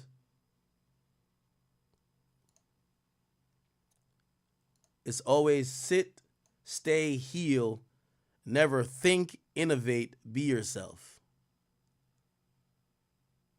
Says barking too much. Huh.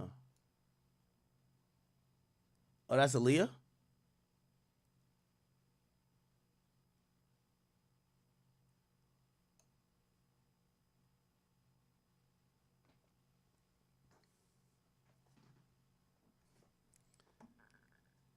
Chat, you know what that means, right? You know what that means, right? Yo, Jay, Drake on your head top, nigga. That's what that means. You know what's so funny? Yo, Mealy Moore, you finally gonna have to choose one dick to ride on. You can't ride on both. You know I call you Jay-Z pre-cum. Drake getting that J. That's what that mean, nigga. I don't know if y'all realize. Look, it's a reason why. Look, after he goes on that rant about Drake loyalty, right? Or let's just say Drake nostalgia. He plays Beyonce, Me, Myself, and I. Trust me, everything is calculated. I'm gonna tell you one thing. You alone when you're thoughts. Sometimes you know what? Play the song. Go ahead. Me, Myself, and I. You're playing a Beyonce song. Then you get up here. And then you post this. With right after Jay-Z got the 2-piece from Beyonce's sister. Huh.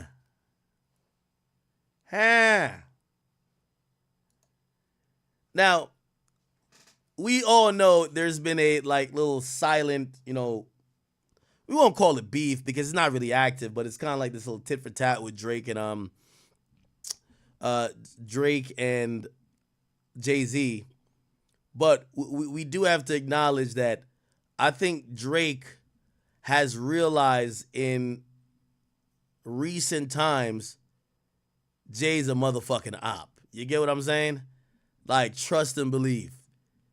Drake is blaming, or not blaming, I think Drake is realizing some of this shit is coming from your boy Hove. Super Bowl move to you know what I mean? Again, if a nigga, and I know some of y'all might be like, no, well, Kendrick would have got it even without the beef. You think Drake is looking at it like, oh no, Kendrick got that whole situation? Like, Kendrick got the whole Super Bowl thing without the backdrop of knowing, yo, he's dissing Drake right now. So yeah, I think Drake got it, this is a good way to size that nigga Hove up. But he's doing it a subliminal way. This is Drake about to play chess. He wants to see what the fuck Jay got going on. So he kind of makes it clear, all right, fuck nigga. let me keep trolling you like you. We all know how Drake trolls niggas, just like how he trolled Kanye. He's trolling Jay just the same now, because I think he wants to see what type of time Jay's on. That's what I think. He wants to see what type of time Jay's on, and he's gonna move accordingly, because he thinks that Jay tried to bitch him with the Super Bowl thing, and there's been a few other little things. They're talking about these weird ass rumors, talking about, oh, well, this didn't come from Jay directly, but still, oh yeah, Drake help her work on an album and then did the same album. So I think this is Drake. This is like preemptive to when he dropped Charged Up. Remember when he dropped Charged Up? That was him almost saying to Jay, bro, I looked up to you my whole life, but nigga, I'll get at you too. This is Drake doing a chess move. We're going to see what happens, all right? Yo, people, I got to get out of here, man. I do love y'all. I will see y'all tomorrow. If you guys haven't and you do want to support, remember theacademy.shop. Go here. You guys could go cop something from our store. By the way, our Halloween drop is finna debut, but if you haven't copped anything from our open store already, you could go ahead and cop something there, all right? Chat, love y'all. I will see y'all later, or tomorrow, actually.